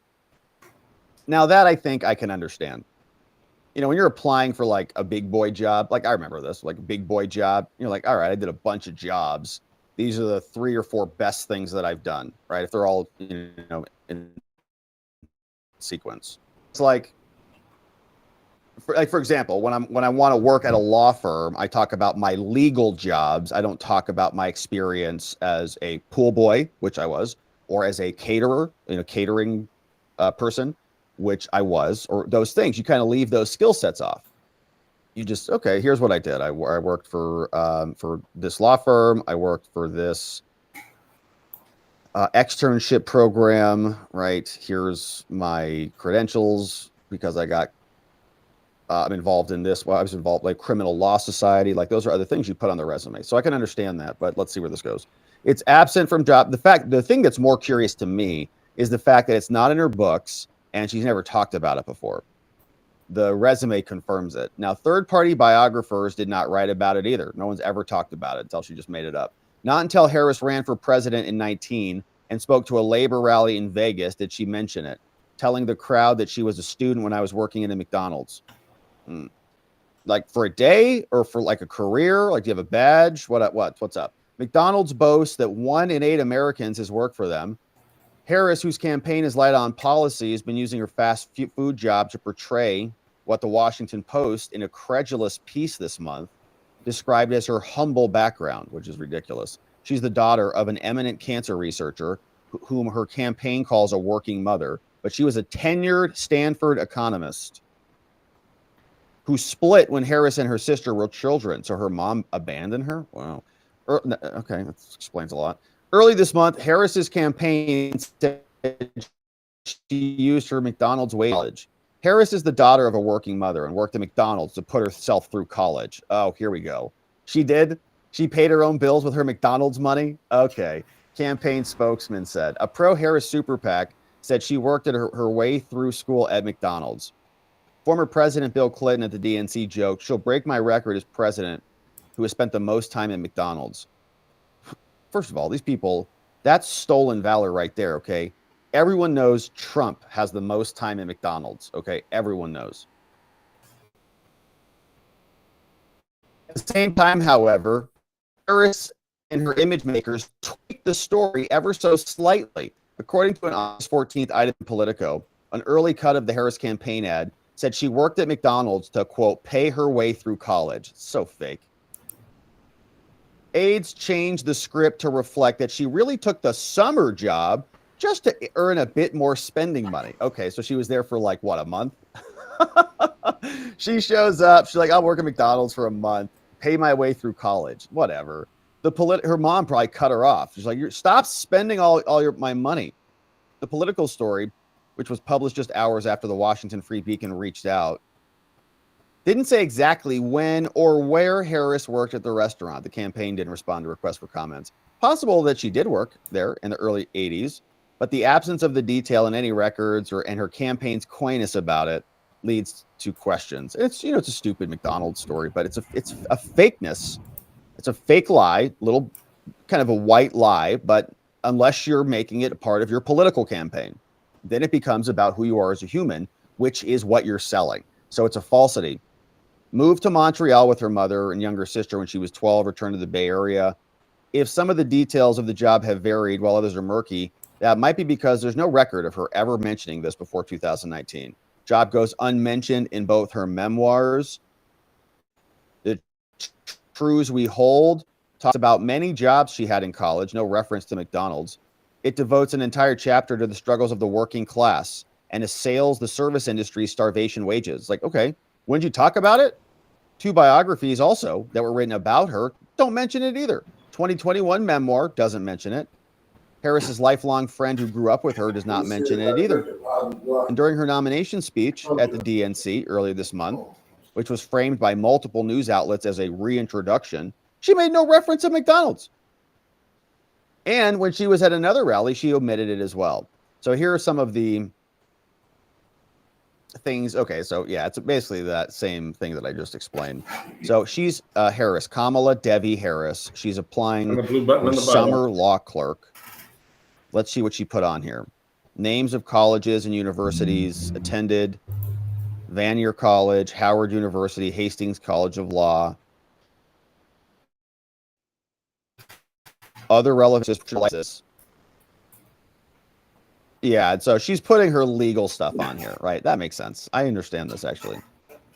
Right, so she's putting here, this is her resume. I worked here from 687. I prepared motions, memoranda, civil litigation, employment, insurance, defense, procedural issues, analysis of lease and trust agreements for this law firm. She was a law clerk. She was there, looks like, for just 2 months, right? 2 months there. Maybe like a summer externship is what it looks like. From June to August, summer externship. She was a law clerk. So that makes total sense to me. Then the year before that, she did another summer externship. So she's probably in law school at this time. Provided clients with quotes for stock market prices and activity. Charles Schwab. Did that for a month. And then from 85 to 86, looks like she was there for a little while. So I don't know when this is cut off, but she worked at the FTC, aided in preparation of weekly newsletter for the FTC, and conducted research, worked in the Office of Public Affairs. Oh, gosh. Sends in some references, David Alexander and Honorable Henry Ramsey. But you see, there's no McDonald's on there. Now, again, I wouldn't put, if I was doing this, if I was filling this form out, I wouldn't put my McDonald's on there either. I did fill out forms like this, by the way. I applied to a lot of places, and I didn't put that I was a pool boy on there. I would say this is, part Criminal Law Society, Law Review, I had other externships, right? I actually had an externship with a criminal defense firm and other things. But you put your legal stuff on there. Unless you have nothing else to put on there, right? Like, and it looks like she already, so I'd be more curious as to what she put on when she was applying to the FTC. Like, I'm more curious what that application looks like back from 85. What did that look like? Did she put McDonald's on there? Your first job. Now, here's her resume. Hastings College of Law, Howard, Kamala Harris, experience, all the legal stuff, right? You put your judge on there, additional experience. You transition into a law person. And so you stop talking about your pre-law stuff. Like, I'm a lawyer now. Oh, I'm working towards a law degree. So you put all that in there. Leave out the McDonald's and stuff. Politicians who worked menial food service jobs as teens are often quick to mention it as proof. See, that's the thing that gets me. It's like, look, if you work there, like if I was running for office, I'd be like pool boy Rob. Are you kidding me? Be like all my pictures of my pool boy days, carry a pole and a net on the campaign trail. We're going to skim the grift out of Washington. And just like, I'd like skim the grift, you know, and then empty the skimmers. This is what we're going to do to Congress. Empty the skimmer. Bang it into my bucket. We're going to vacuum the crud out of the halls of Congress, right? You know what I'm saying? That was a pool motion, by the way. So that's the pool pole, right? Because the vacuum's at the bottom of the pool. So you understand what I'm saying? Like all day, you'd be like milking that all day. But unlike Harris, there was no mystery surrounding Obama's first jobs. News outlets published the address of the restaurant. There were photographs of the establishment. Baskin-Robbins says on its website, Obama used to scoop ice cream for them. The manager of the store quipped after the 2008 election that she was somewhat of a media professional. And she said, you know, Baskin-Robbins says, now I'm used to talking to reporters. Okay, everybody's in there. Same questions, same answers. Everybody, Obama worked there? Yeah, he worked there. Same can't be said for Harris. The Times reported that a franchise in Alameda. Her campaign has not provided any more details. The previous owner of Alameda McDonald's that opened in 1982, 1 year before Harris would have worked there, did not respond to a request for comment. Fake. She probably ate at a McDonald's. She was eating there. No, I ordered fries one time during that summer of 1987. Now, the McDonald's Corporation, which is proud of its 84-year history, did not return several requests for comment. Okay, they're like, no, she never worked for us, but they can't say that. It has made no comment on her claims to have done the fries. Okay, so that's Kamala. More lies. She's like, no, I did work at McDonald's, just like Tim Walz says he did combat in Afghanistan. Okay, so these two peas in a pod, aren't they? So I did fries. This story I saw over from Chuck Ross from DC, and some really good stuff. That's fun. You know, it's politics. It's a little white lie, but when you stack them on top of all of the other lies, you have a person who is a liar. And ordinarily, this stuff wouldn't be that big of a deal. As I said, if Tim Walz lies about his tacos when he shows up to a cocktail party, that's one thing. But if he now lies about that because he's creating a fake persona that he's trying to sell to people, that's honesty. And this is the same thing. Oh, I'm one of you. I worked in service. I worked in the fast food industry. I did all this stuff. No, you didn't. Or maybe you did, but it's something you've been trying to exploit for a political narrative. Paid my way through college by working at McDonald's. Your mom was a professor at Stanford. Okay. So that's from Kamala. Now, here are some other things that people are looking at. 5 things to watch for the big Kamala interview that's going to be happening. Says, here's the first major interview. Harris is going to be joined by her running mate. Here's the first question. Is she going to gaff all over herself? First thing is simple. Do no harm. Will Kamala gaff or cackle? What about including Walz? This will be another good question, which I think is a mistake. I mean, they want her to come out as a strong, independent woman of historic consequence who should own the stage, right? Own the persona. What if Obama came out with Joe Biden and sat there. Like, hey, can you help me, Joe? He looked pathetic. And Kamala is going to bring out her support governor. It's going to look pathetic. In July 2016, I don't think there's any way it cannot look like she's got somebody there holding her hand. Saying Democrats and other supporters say it's commonplace, okay? They do this all the time. In July of 2016, Trump did 60 Minutes with Mike Pence. Last month, Trump did one with J.D. Vance. And they did one with Jesse Waters. The problem here is Kamala doesn't do independent interviews. Trump has done many of them with oppositional people. That said, Harris is in a highly unusual position because of the circumstances. There was no primary, and so there was no other interviews. It's at least plausible to argue, they say, that a solo Harris interview would have been more effective, obviously. Yeah, but there are additional complications. What if Walz makes news and takes the spotlight off of her? That's the problem. Unless you want that to happen, which is what they want to happen. Second, if the vice president struggles during any contentious exchanges, not that there'll be any contention because it's Dana Bash, Walz has a tricky moment. Should he interject or not? How tough will the questions be? During a recent appearance by CNN's Caitlin Collins on Late Show with Stephen Colbert, we saw this. The studio audience laughed at them when the host told Collins that he believed CNN was objective. He said, well, you're CNN, so you're objective. You try to report the news as it is. Audience keeled over laughing. They go, are you freaking nuts? Are you kidding? All of this ups the stakes for Dana Bash. She's one of the network's most experienced and respected figures, or lefties. Virtually everyone expects Bash to press Harris on her position shifts. I don't at all. And does Harris get defensive? Does she say, I'm speaking? There was a misfire with Lester Holt of NBC News. Remember when he said, well, you haven't been to the border? And she says, well, I haven't been to Europe either. She says, oh, you haven't? So you're even less competent than I thought. Wow. Holt asked Harris why she had not personally visited the Mexico border during her first months as president. The question was predictable, yet Harris reacted with defensiveness.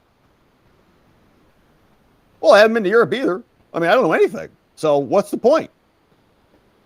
Yeah, you're right. I'm totally incompetent. Here's another one.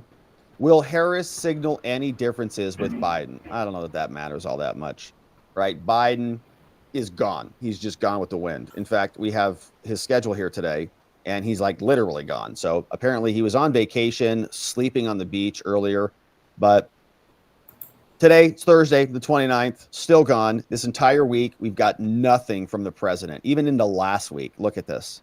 It's crazy, right? We had the DNC. President has been gone. He left August 19th, 10 days ago, has been out of town or missing in action for 10 days. Our country right now. Crazy. It's wild. But apparently, that's their party. For some reason, Jake Sullivan was out meeting with the Chinese today.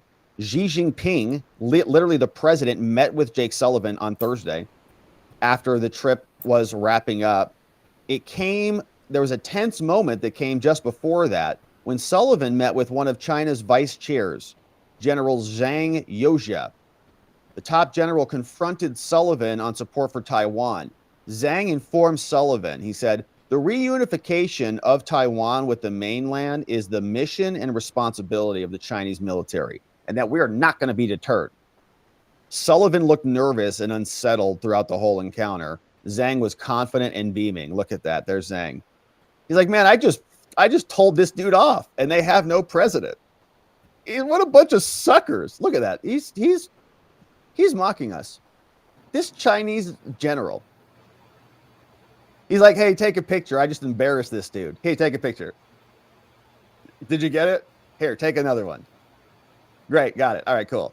Thanks. I want to make sure I can put this on my refrigerator and tell my kids about how I embarrassed the national security advisor for the failing United States that has no president at the helm.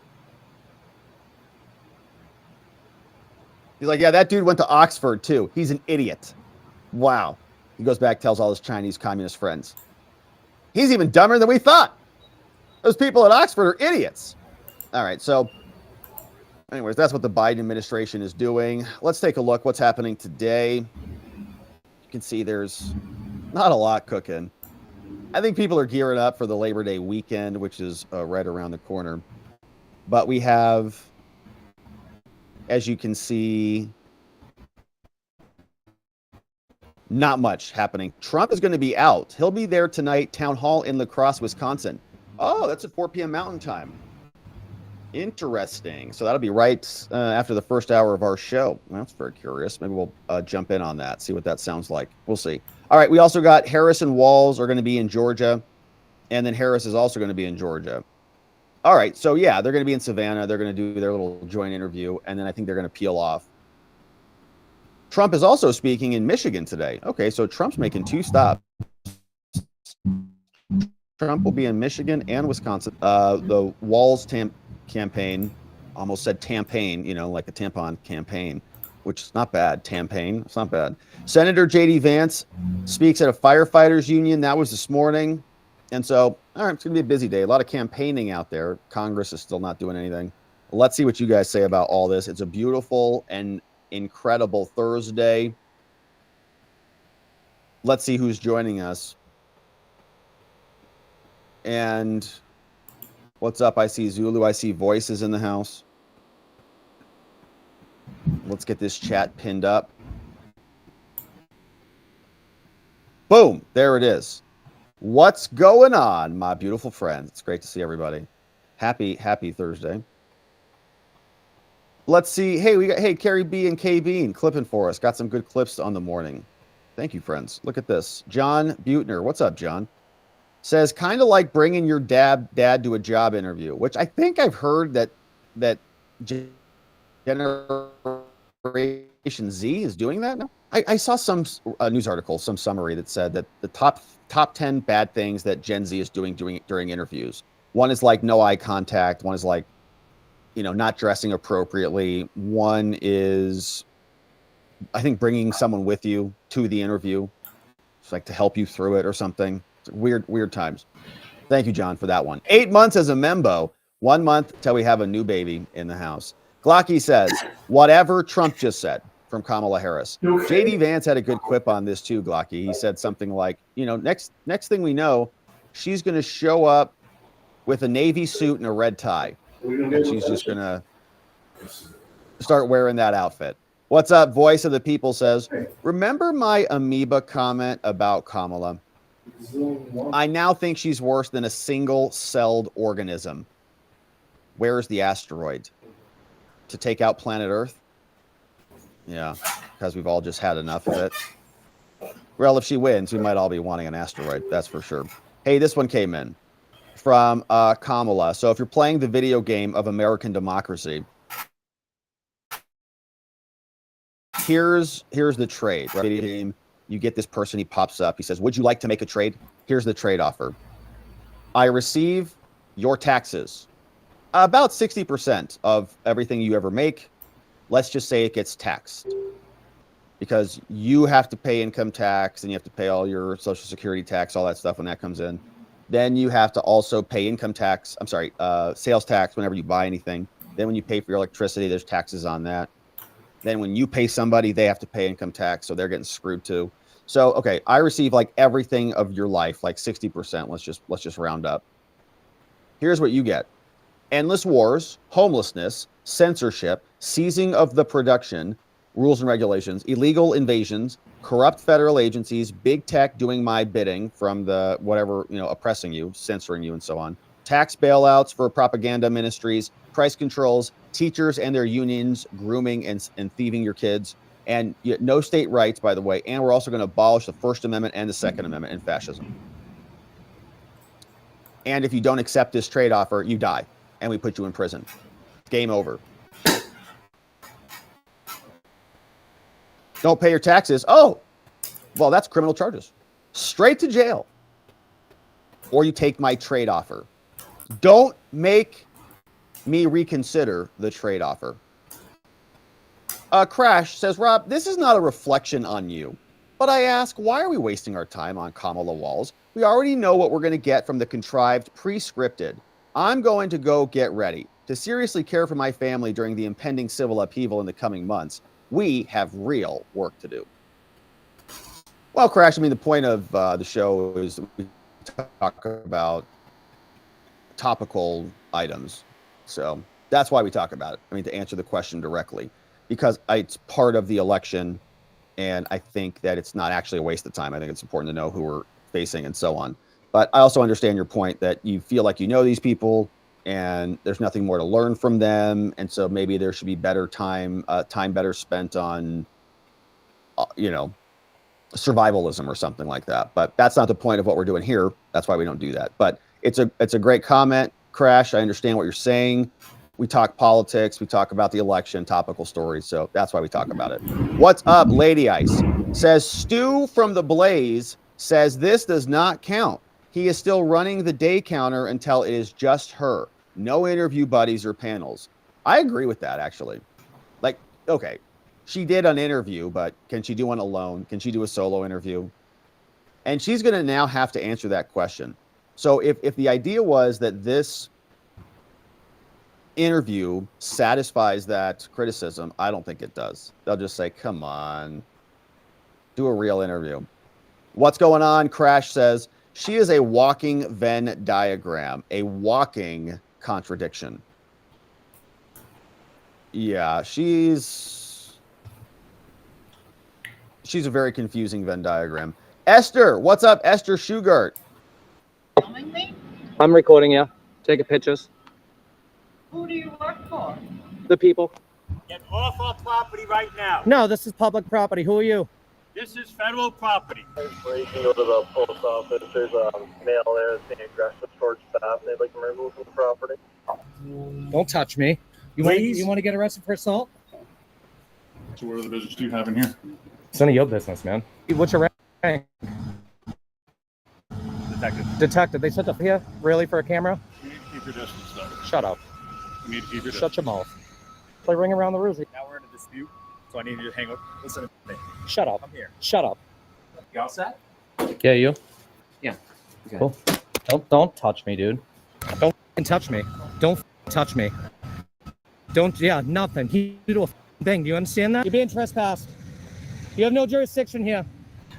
Keep it going or I'm going to detain you. Scared little piggy, aren't you? Yeah, don't take my video, please. Yeah. Clear out. Dismissed. See you later. I'll escort you guys back to your car.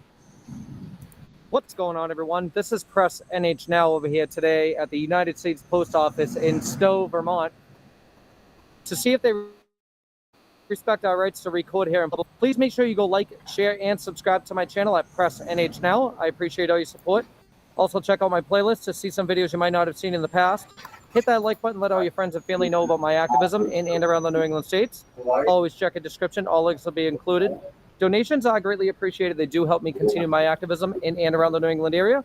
We're going to get right to it here, guys. Get a stamp. Look at Post 7. Enjoy the video.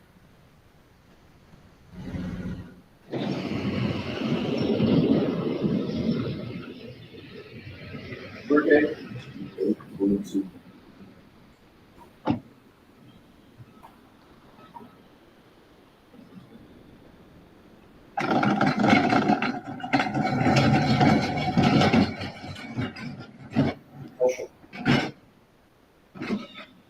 No dash is necessary, just the number.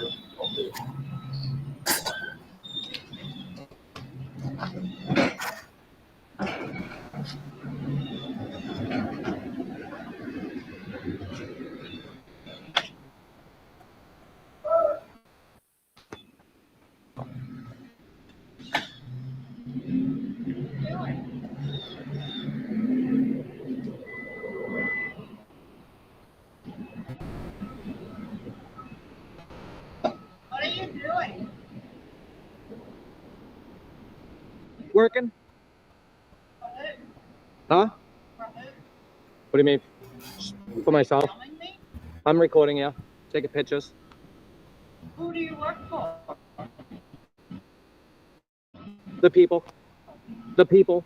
It's everybody. Seriously, who are you with? Why I'm by myself. I'm not with anybody. Do you work here at the post office or? Yes. Cool.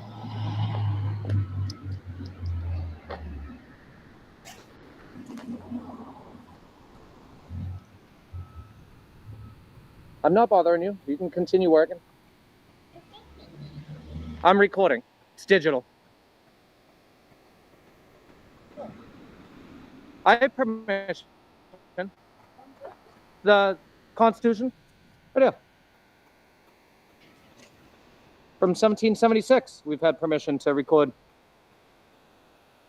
take pictures and investigate, and yeah, a little handy dandy Constitution. I'm all messed up on it. The people, we the people. All you have to do is hit backspace. Federal property, there's no filming or pictures on federal. 100%, 100% of there is. Get off our property right now. No, this is public property. Who are you? This is federal property. Yep. What's your name? What's your name? Piece. Tell me what to do. Don't touch me. You want to get arrested for assault?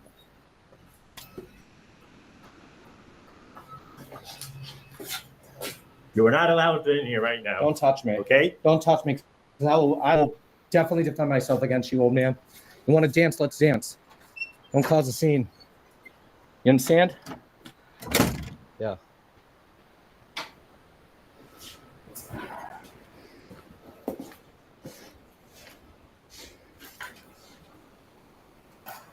Now I gotta find post to 7 because they obviously don't understand the rules and regulations.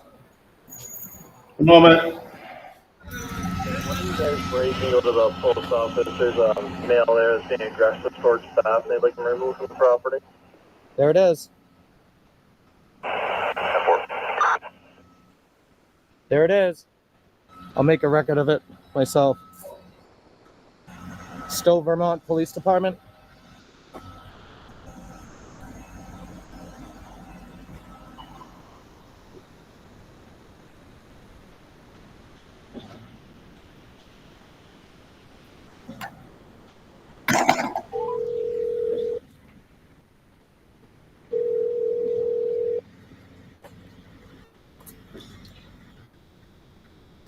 No police, answer by dispatch. How you doing? I know you guys are on the way over here at the post office. I heard you on the radio. I'd like to report an assault from one of the individuals that work here. Okay, and are you the one that's been assaulted? I have been assaulted, yes. There's no injury. And what's your name? I'll give that to the police department when they get here. Okay, I will let the officers know I'm calling to put this on record because I know they called about me somehow being aggressive towards. Get off our property right now. No, this is public property. Who are you? This is federal property. Don't touch me. You want to get arrested for assault? And when they physically try to remove me off the property, so. That's fine. I can let the officers know. Awesome. Thank you. I appreciate it. If you want to send a sergeant, that would be great too, because I'm not leaving here. I will let them know. Awesome. Have a good day. Thank you. I'm going to meet you around the house. Okay.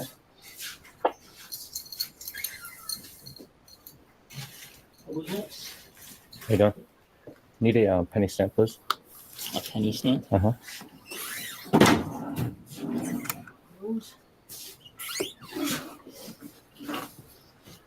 Okay. I'll swing around. Thank you. I found 27, please. How you doing? We're gonna play the pointing game. What's going on? Give me 1 second. I'm just gonna do a transaction and then. 1 cent. Yes. Can I have your name, badge number? What's your badge? Can I have your name, badge number? Officer Tabor, 334. Awesome. Keep that in mind, all right?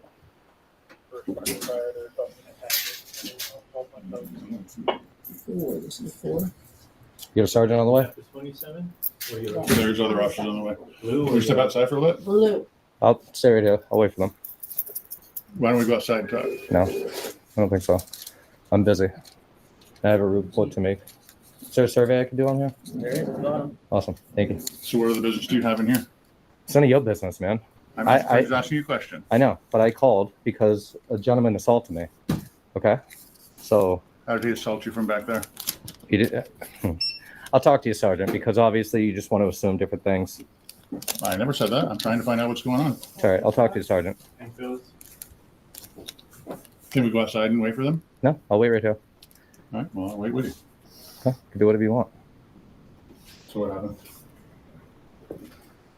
He's the aggressor, by the way.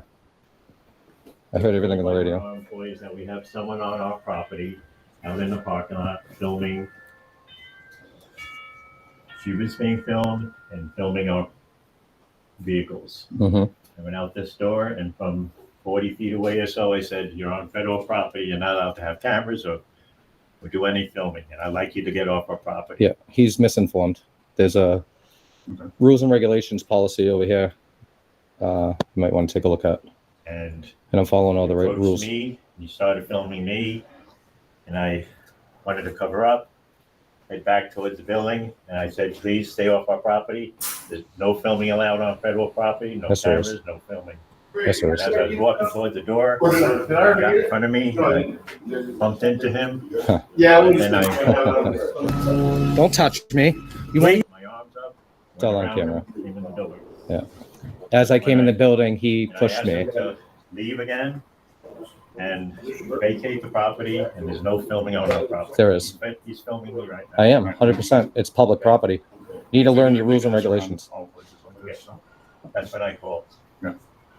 Do you have something here that says they're not supposed to be filming? No, I have something here that says I could.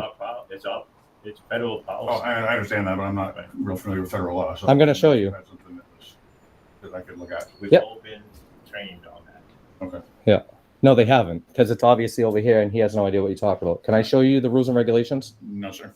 I can't show you. Right now. You want to set up, talk to my sergeant, we'll talk to a supervisor. I can show you the rules and regulations. You were just asking about it. About. And you didn't want to answer me. We'll wait till somebody comes. I see how it is. You're a tyrant, right? Okay. All right. Well, I'll wait till the other ashes get here. Yeah. Okay. You're going to deal with me. I'm not going to deal with you. You're all set. It's rules and regulations right here, close to 7. You want to look at it? Then you can show your other officers and your sergeant. Rules and regulations on photographs for news advertising and commercial purposes. Photographs for news purposes may be taken at entrances, lobbies, foyers, and corridors. That's where it says I could. And it said where? Where did it say? Lobbies, foyers, corridors. Lobbies, You were out foyers, back where they were doing work. lobbies. It's all public property. No. It is. Lobbies, It is. Shut foyers. up. Shut your mouth. Shut your mouth. All right. I'll have the sergeant deal with you. Okay. This is all public property. There's no trespassing signs. There's no gates of fences saying I can't be back there. Okay. So yeah, and you don't know federal law, like you said. So tread carefully. Oh, okay. Do you even have jurisdiction here? Absolutely do. I don't think you do. You have mutual aid? Called a memorandum of understanding. Do you have that with the post office? Yeah, we'll worry about that later. Yeah, we will. We will. We can worry about it in court too if you want to go there. It's not my first rodeo though.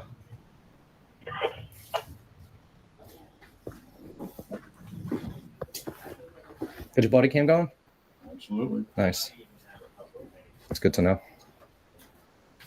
You're one of those, huh?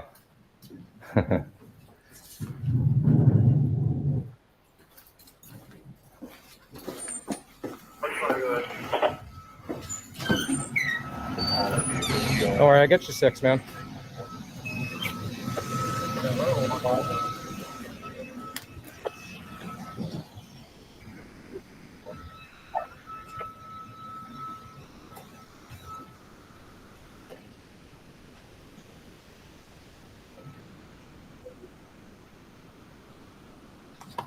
Want to act like a piece when I first get here, huh? You're gonna get treated like one now. You understand? Absolutely, sir. Yeah.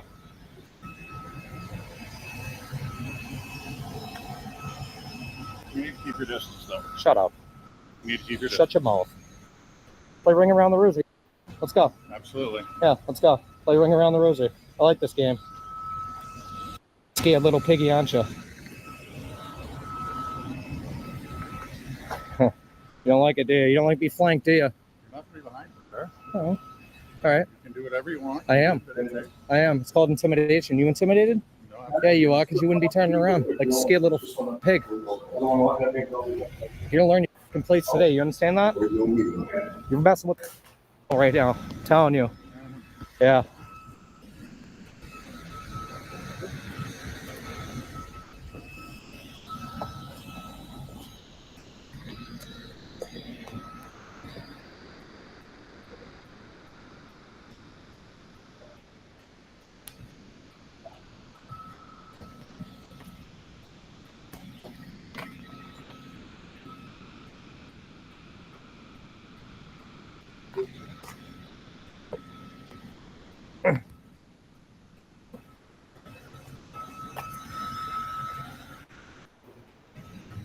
Are you gonna go in the shade, sweating like a pig?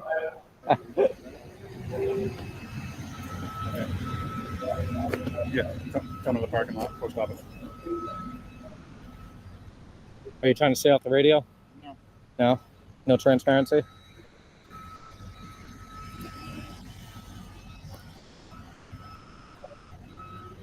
Federal property is public property. You understand that, right? There's no fences, gates, or signs that state that I can't be back there. Okay. Understand that before you try to trespass me. And yeah. And trespass is after the fact of a warning. I'm not back there anymore, am I? No. You're following me? I am, 100%.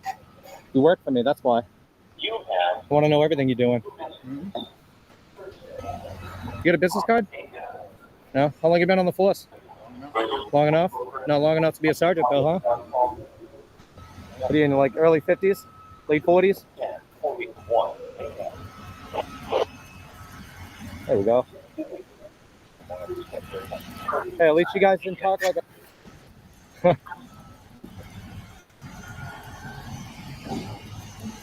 Which one's your sergeant? Which one's your sergeant?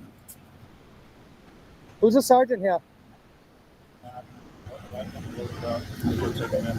Whatever. They asked them to leave those photographs or properties used to do so. They bumped into each other. I have it all on camera. Are you a sergeant? You didn't want to leave, but when I walked out, he saw the house, so I brought Okay. Yeah, I mean, you're free to. Can I have your name, badge number? What's that? Can I have your name, badge number? My name and dad's Yeah. Here's Mickey, 324. Okay. What's your rank? Detective. Detective. They sent the detective out here? Really, for a camera?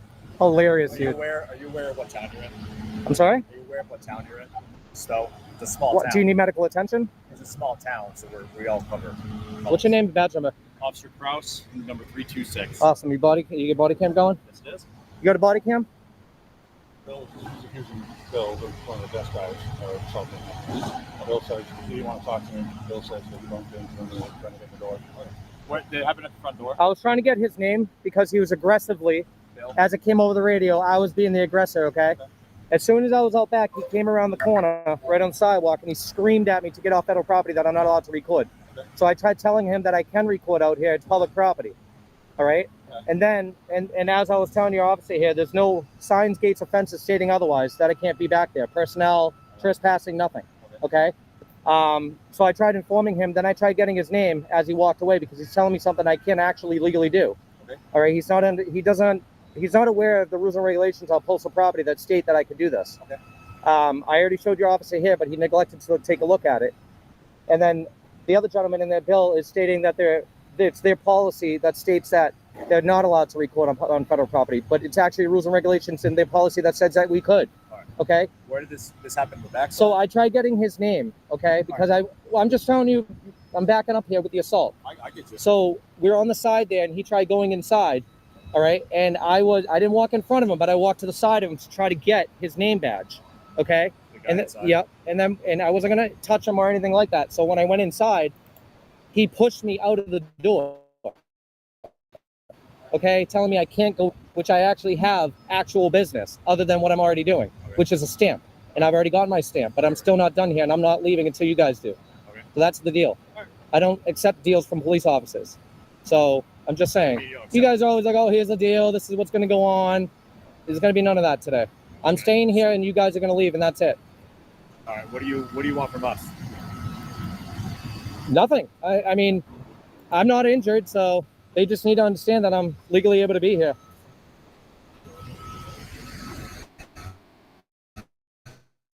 You got a business card, detective? Hang out over here with them. Now we're in a dispute, so I need you to hang up. Listen to me. Shut up. Come here. Oh, him. Thank you. Don't touch me. Don't touch me. Don't. Yeah, nothing. He's not going to do a thing. Do you understand that? I'm telling you to shut up, dude. This is public property. I'm not listening to you. I'm going inside because I can do what I want. I'm a free man. Do you understand that? Am I detained? Am I detained? Yes, you're detained in an investigation for what crime? You're not detained in For what handcuffs. crime? Can you let me speak? No, for what crime? There's no crime. Then I'm not detained. You're detained in an Am I free to go? No. I'm not free to Stay go. here. So you're going to illegally detain me for absolutely no reason of articulable suspicion. Sure. What is your crime? Stay here with them. What's the crime? Stay here. No. What's the crime? There's no crime right now. Then I can't be detained for if you're not investigating a crime. Stupid. No. Are you serious? Yeah, it's called reasonable articulable suspicion. Yeah, look up the law.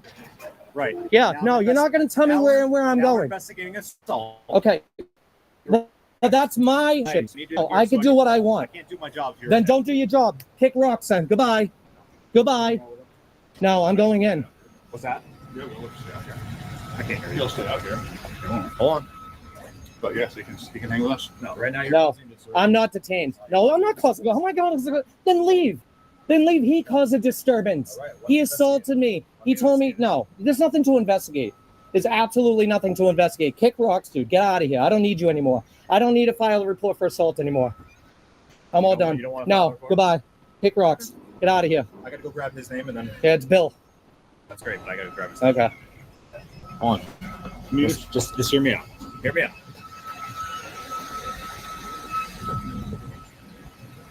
You're not telling me what to do, detective. I'm telling you that right now. Huh.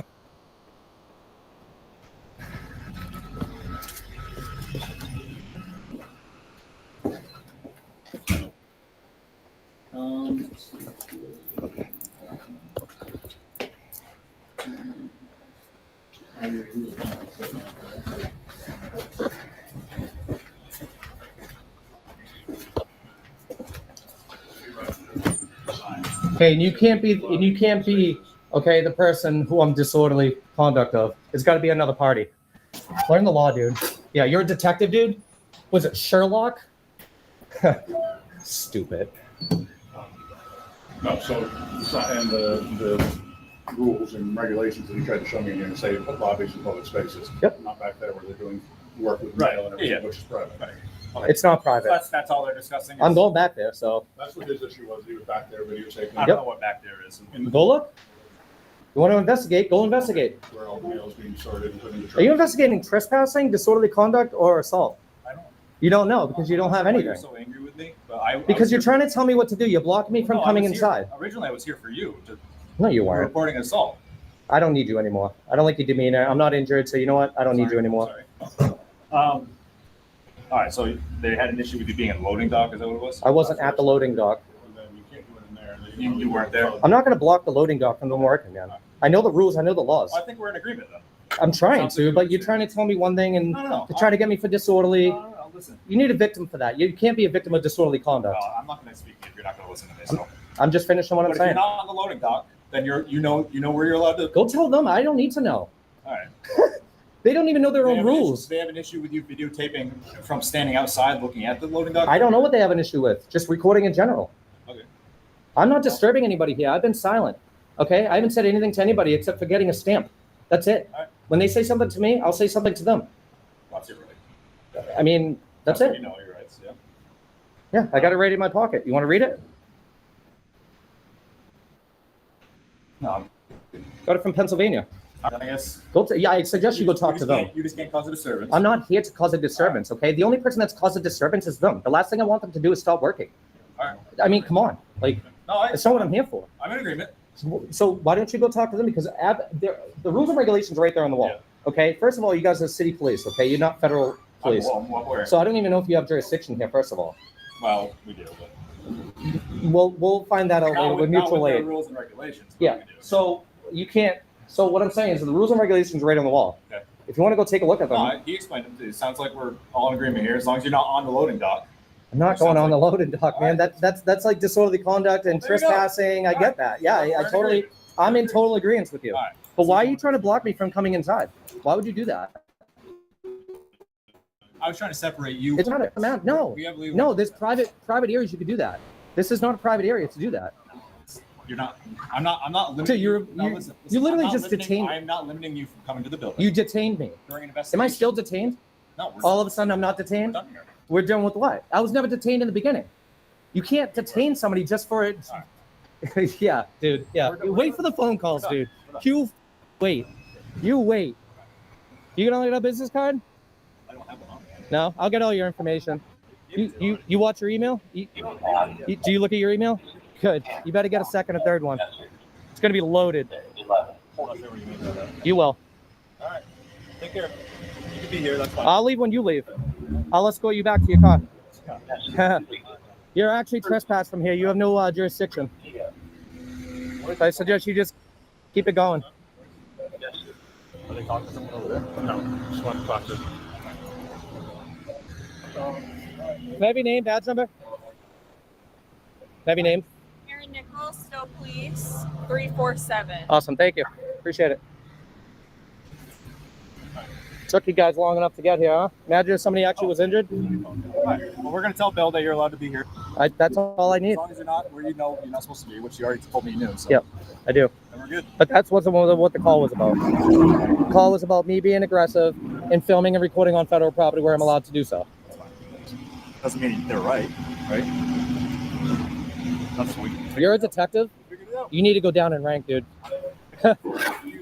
You are very confused, detective. If you want me here or if you don't want me. I don't need you guys. I was in agreement with you, and then all of a sudden you're. Yeah, no, you were detaining me illegally and telling me I couldn't go in, and yeah, clear out. Dismissed. See you later.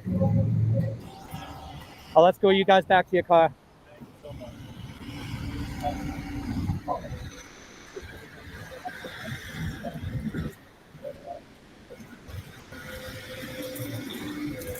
You're not allowed back on the property, you understand me? Being trespassed. If you come back, I'll detain you myself.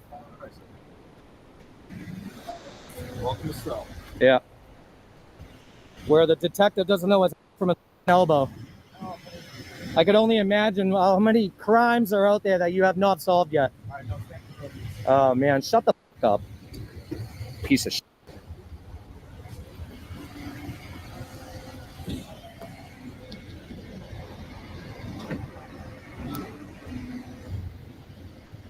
See you later. Ta-ta. Dismissed. Bye-bye. Bye-bye. Ta-ta. All right. That's Stowe Police for you. Ma'am, you need to leave the property, please. You're being trespassed. You have no jurisdiction here. Keep it going or I'm going to detain you. Keep it going or I'm going to detain you. It's right here. You like that? Don't come back on the property unless you have jurisdiction, okay? Excuse me. Thank you. Gotta go. Go. Skedaddle. Yeah, I'm going to escort you over there. No worries. How are you doing today? All right. Caught out. Going anywhere else today? Not going to answer any questions. It's just a general inquiry. Well, have a good day. Okay? You too. Thank you.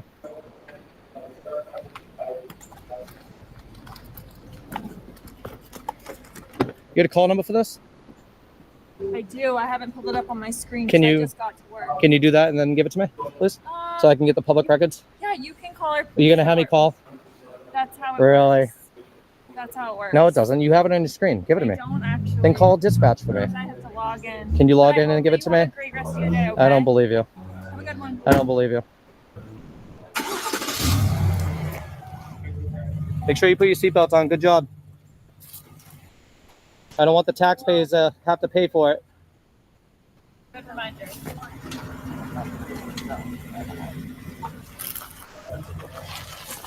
Make sure you don't come back now, okay? Unless you have jurisdiction. If I see you back, I'm going to detain you. Yeah, you too. Yeah, don't kick your dog. Don't beat your wife. Don't eat yellow snow. Stop at the stop sign. Kick rocks. Shut up.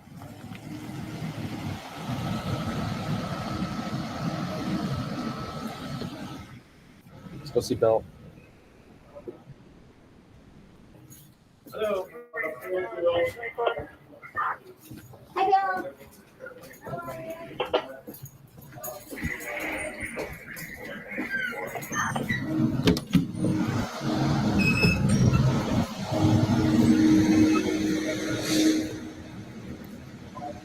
I almost forgot to escort you back to your car. Have a good day.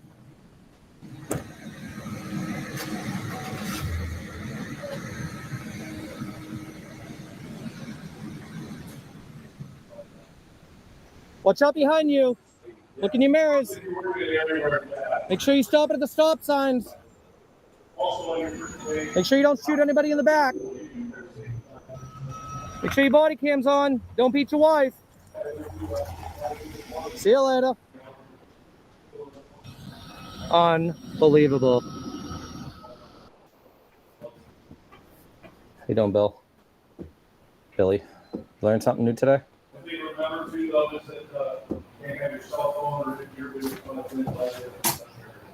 You get a stamp, Bill? Stamp, what do you I like? need a penny stamp, Bill. Oh, he took his name tag off. Take him out. That's what's against his policy. See, let's talk about policies here.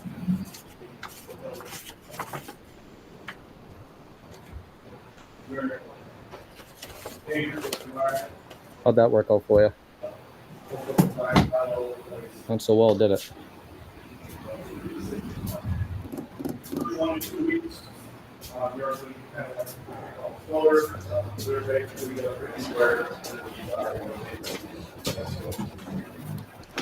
You call it harassment, I call it assault. From him earlier. If you have upcoming appointments, that's fine.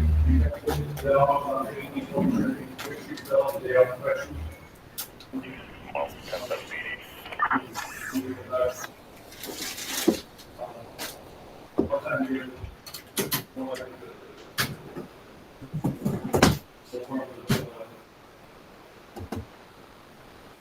Call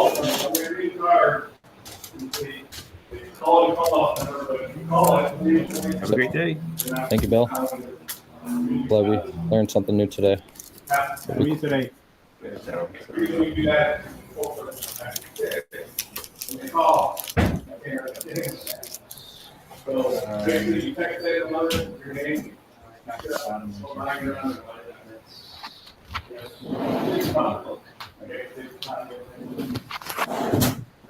Flags, flowers, flags. Days on Friday. When you do payroll, the check date. Okay. And I get paid, all weeks, probably. That's fine. But if it doesn't come early, there's nothing you can do about it. It's all right. Okay. So I'm used to getting paid every Thursday night or Thursday night. It doesn't come. You know, it's time to come up. Oh, it's sent to you. Yeah. Good day. You too. Thank you. Now, you can get paid out by insurance. You all set? Yeah, you? Yeah. Cool. Don't touch me, dude. Don't touch my again, dude. I'll punch you right in the face if you touch me again. You understand me? It's an extension of my arm. You touch me again, right? And I will defend myself against you. Go ahead. Do it. Okay. I dare you. I just did.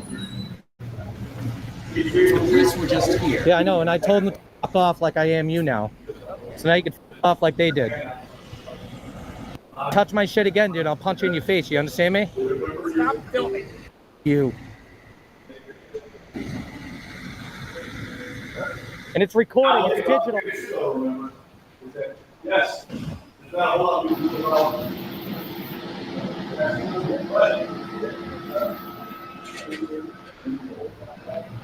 Oh, came back. So, you just like I said, the same way you did your own. Yeah, don't take my video, please. I could say the same about her. I have permission. I don't need your permission, ma'am. I have the Constitution right here. Read it. Okay, mind your business. Go about your day. Thank you. Send that to the police. Yeah. They're already here. I told them to up already. Bye. You came to me.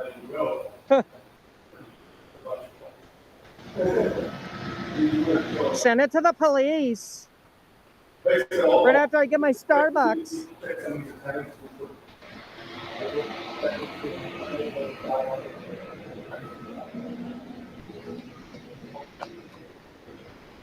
They're gonna tell you to just go about your day, dude.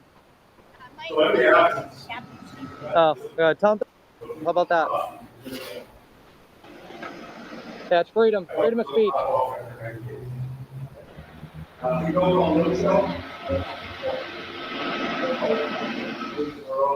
Tell them I have a badge that says shiny badges don't grant extra rights.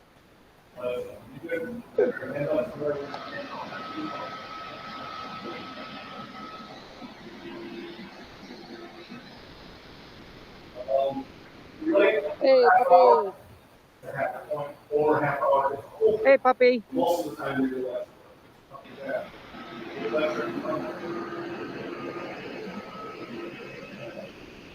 Leave early.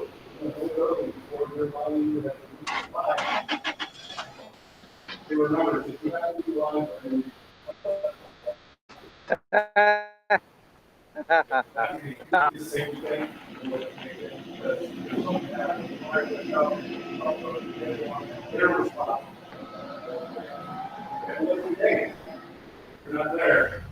All right, everybody. So that's going to conclude our visit over here today at the Stowe, Vermont Post Office for our First Amendment audit, which went horribly wrong.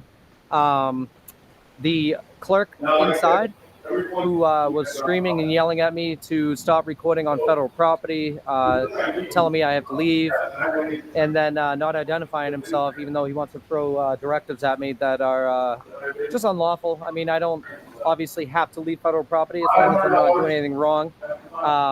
Post 7 says otherwise. It says that, you know, I could obviously come here and record and take pictures. I ended up calling the police department just to put it on record that Bill actually did assault me.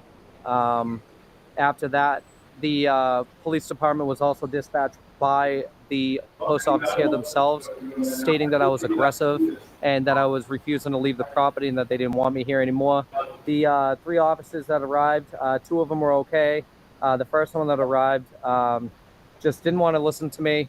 I was trying to show him the post 7, and then the detective, of course, he ended up coming here. He was stating that he was detaining me, that I couldn't go into the post office, and then we ended up playing a game, and you know, I ended up going on the other side and going in anyway, and he, you know, learned the hard way. Obviously, this police department is obviously not aware on how to handle First Amendment auditors. They do now, and you know, I put them in their place, obviously, because I wasn't going to take any of their directives. But I think that's going to be it. If you want to redress and petition your government, you have every right to do so. All the information will be in the description and the top comment. Go check it out. I appreciate your support. Please make sure you go like, share, and subscribe to my channel at Press NH Now. Also, check out my playlist to see some of those videos you might not have seen in the past. Hit that like button. Let all your friends and family know about my activism in and around the New England area. Always check a description. All links will be included. Donations are greatly appreciated. They do help me continue my activism in and around the New England states. We're going to end it off here until the next one. Preston H Now. Peace.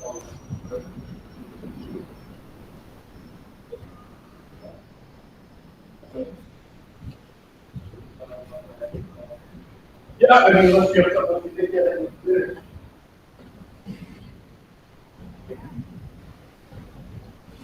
All right, it's tapped up.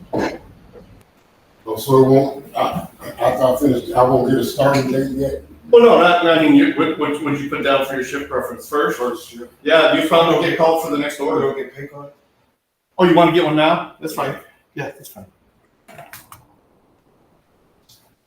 I'll have you do.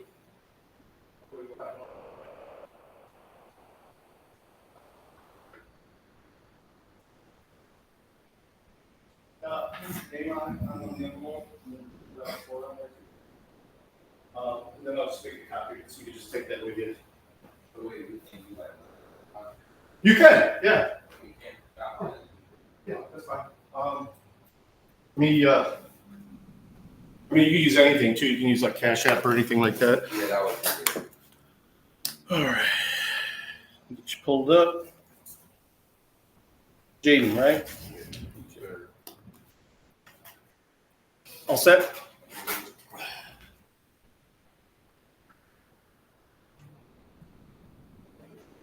Hello?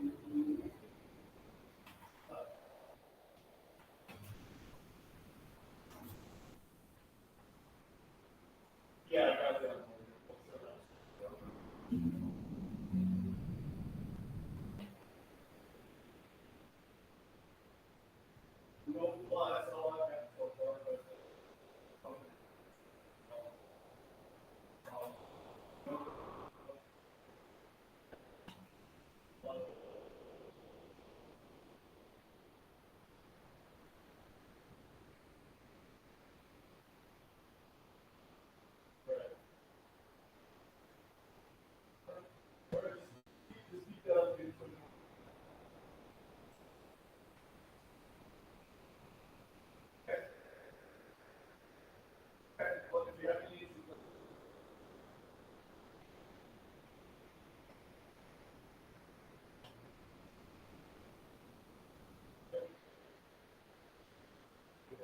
What I'm going to do is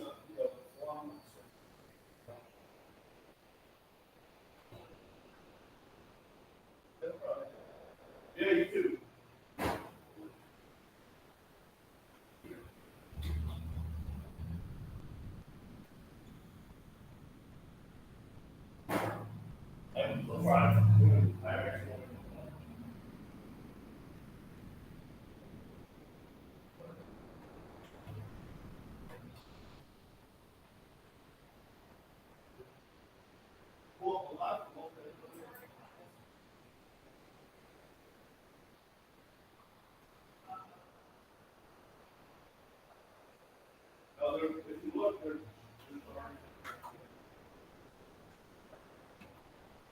Good, I have a lot of other things I can work on.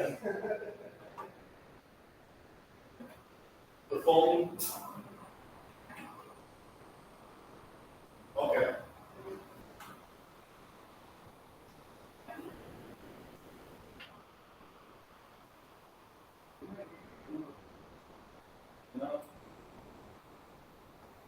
Oh, that's right.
You put it first.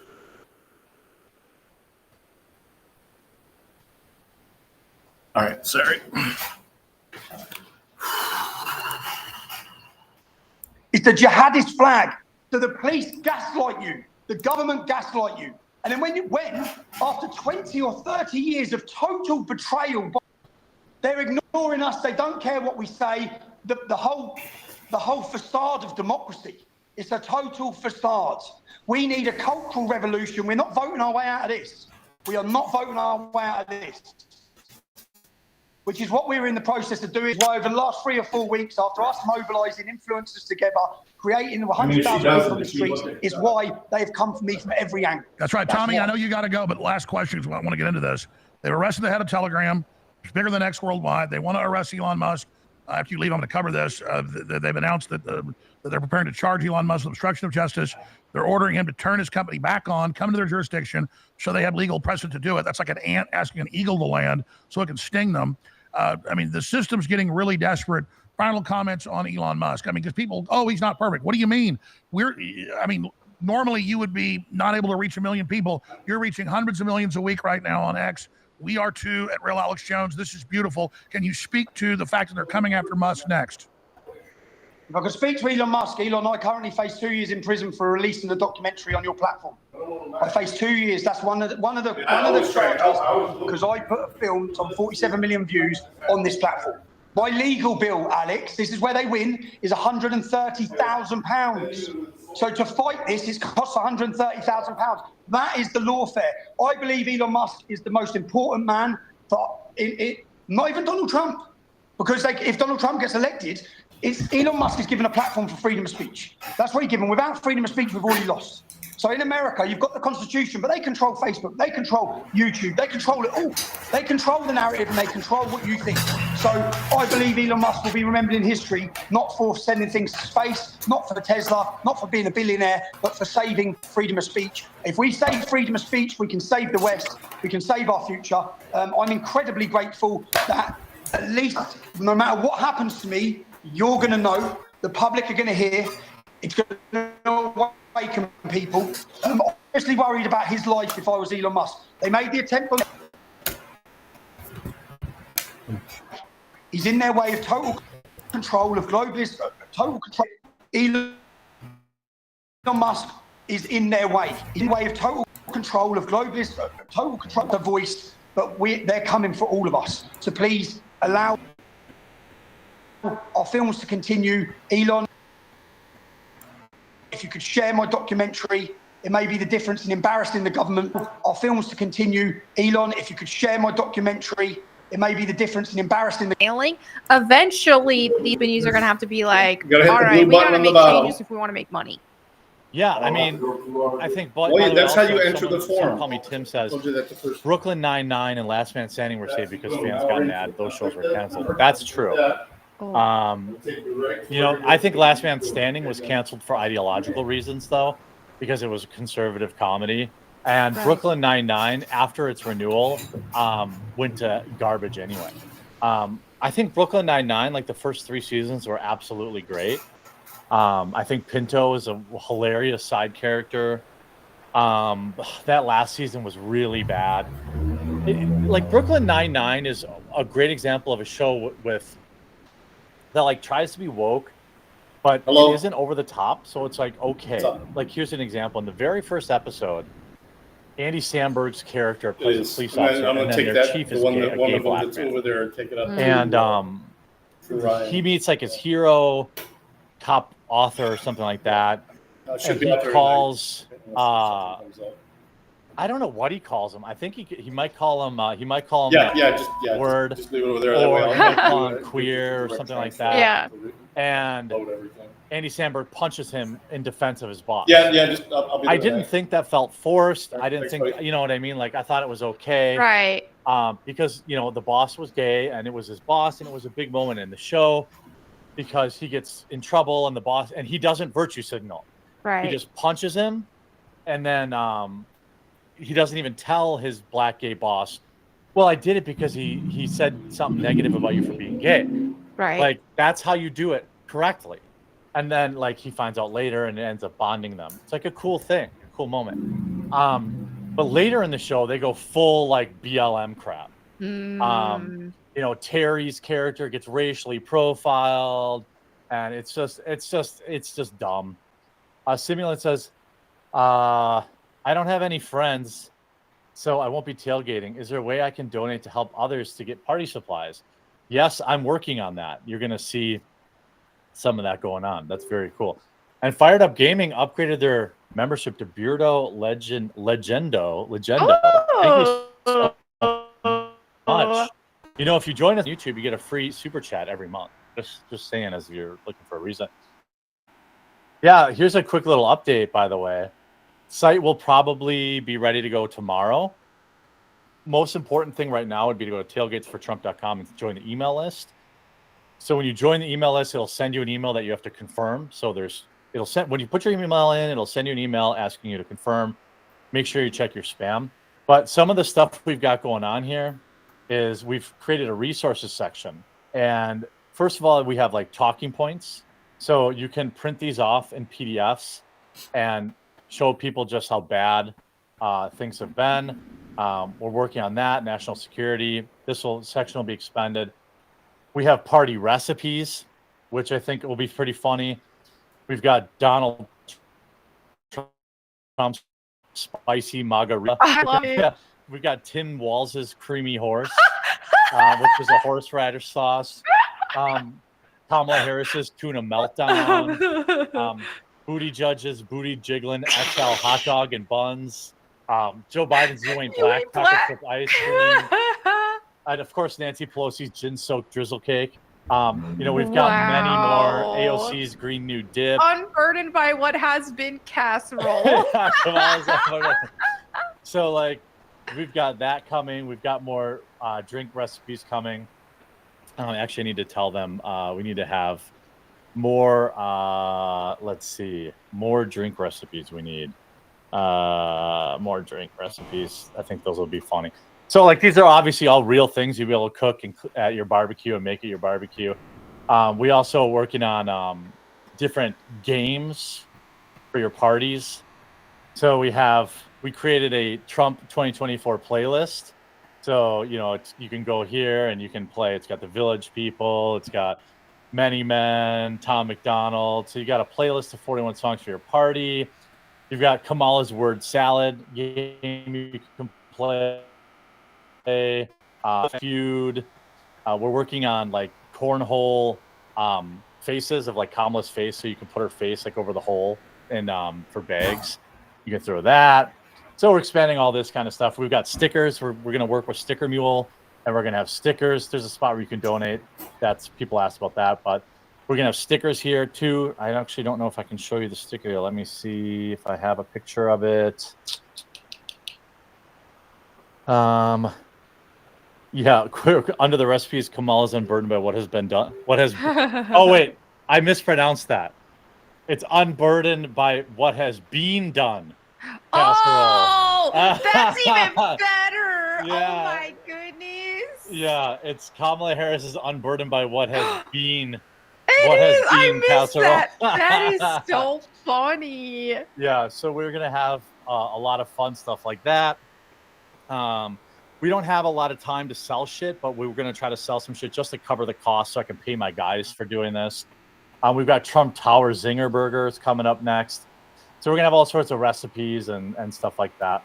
But in the meantime, if you go to join the movement, just sign up, get your email in there so we can email you, and then go to your email and confirm it when you get that. But that will launch officially probably tomorrow. So we got see, Anonymous says, you're putting a lot more effort into this than I thought you would. Yeah, well, I want it to work, right? Like, normally I would have like, oh, we'll just fill this website up and do this and that. No, like, I want this to work. And so my entire team, I want to shout out, which I will shout out in the launch video, but Al, Ben, Steven, they're doing this all for free. So they're donating me their time to work on this. And, you know, 2 of them don't even live in the United States. I mean, like, they're all working for free on this. Maggie's going to help work with the social media stuff. So she's going to take it. So everybody here is doing something. I'm paying for it all. Yeah, I want it to work because I think, like, those recipes, if we have a bunch of them, those have like viral potential. They're funny. Right. People will share them, and then it'll be good press for the site. And then obviously the email list will be important when, you know, we need to tell people, hey, tomorrow's the last day to register. Go to register a friend. this, that, and the other thing. So the games, the recipes, the drinks, that'll be for people to have their parties. But then there's also obviously, like, if you go into the resources stuff, we actually put together everything you need to know, like how to register to vote. Here's the link to register. Here's the national voter registration form. Here's how to check your local state, you know, and then here's, you can check just make sure that you're registered. And then here's how to vote.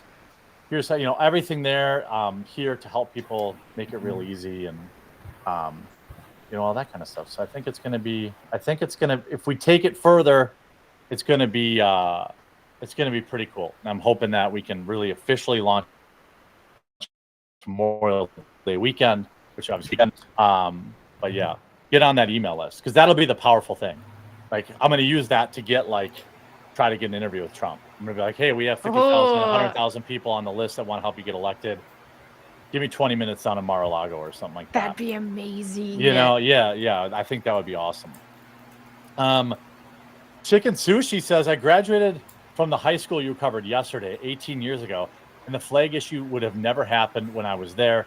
This was the same school Olympic gymnast Shannon Miller graduated from. Yeah, that's a wild story. Yes. By the way, thank you for your Rumble Rants. Yes. Rumble Rants and Super Chats are the number one way you can support the channel because Melanie has a potty mouth and every stream we do gets demonetized. So, you know, definitely appreciate and hope you do that.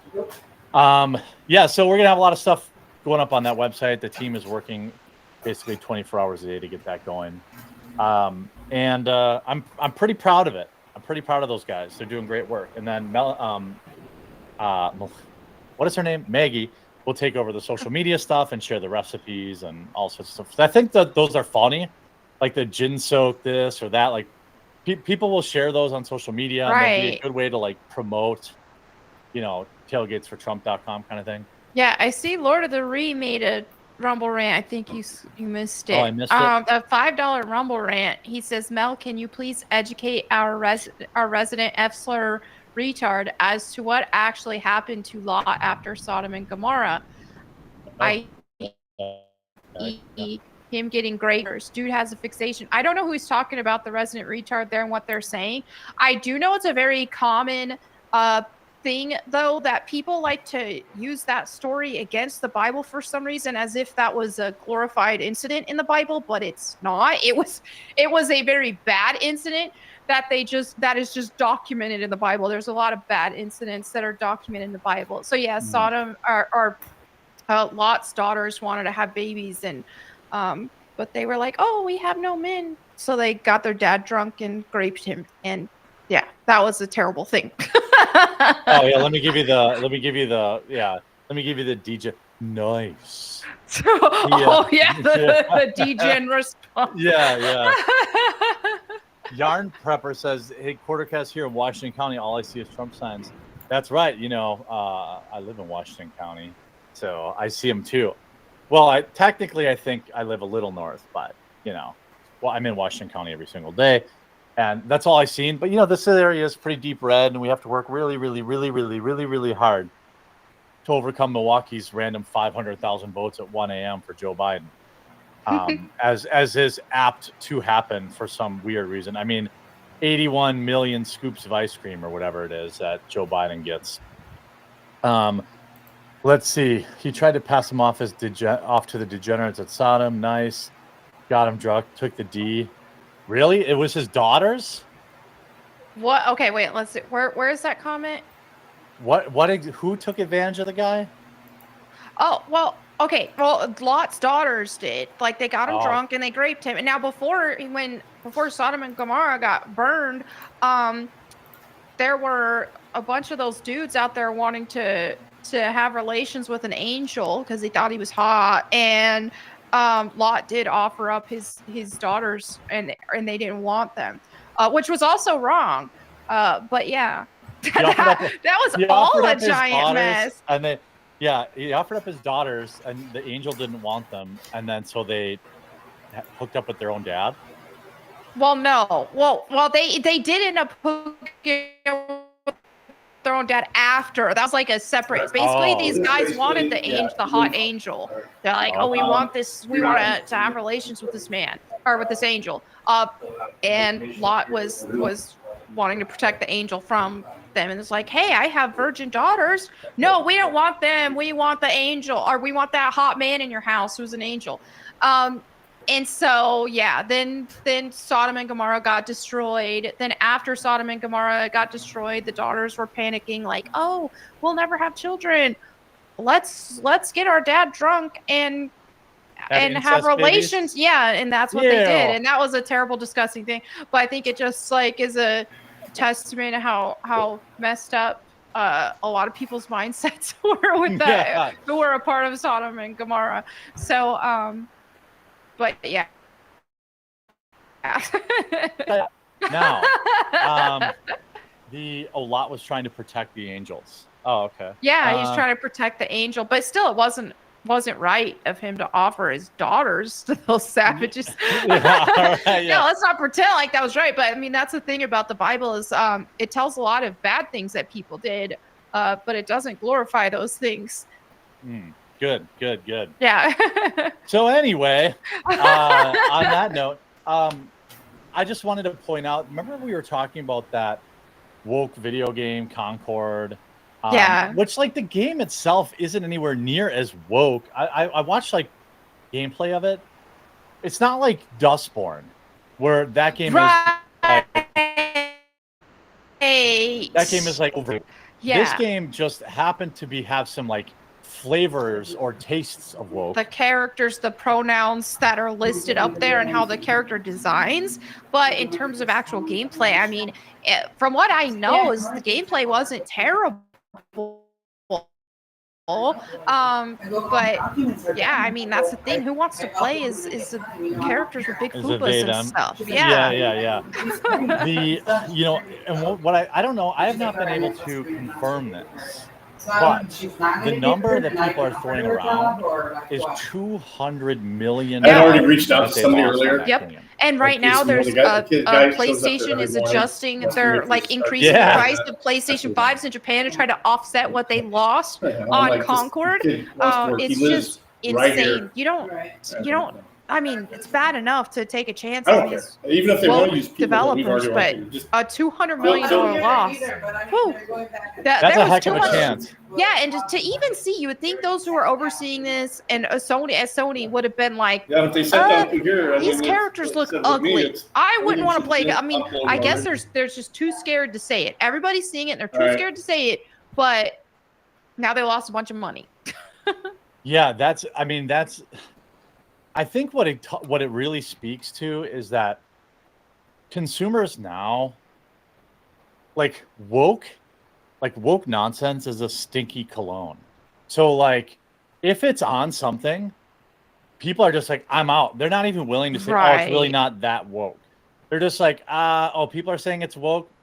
Nah, I'm good. I'm good on spend. And the game wasn't even like that expensive.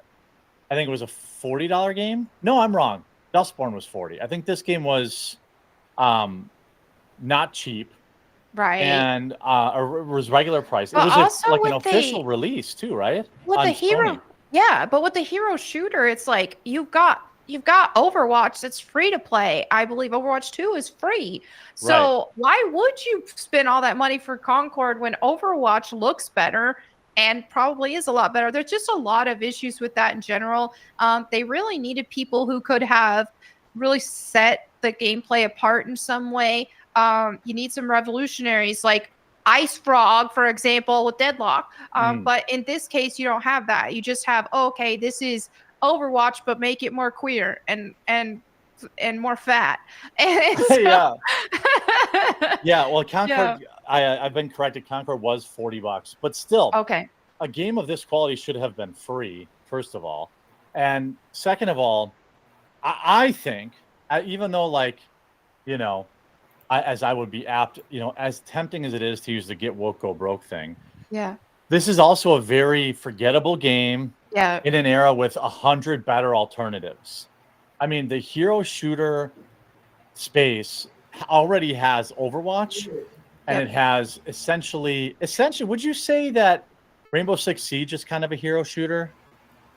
Because like each operator has its own unique skill that they can do. Right. Like you pick an operator, they do one certain thing. I mean, to me, the layman, I would say it's the same.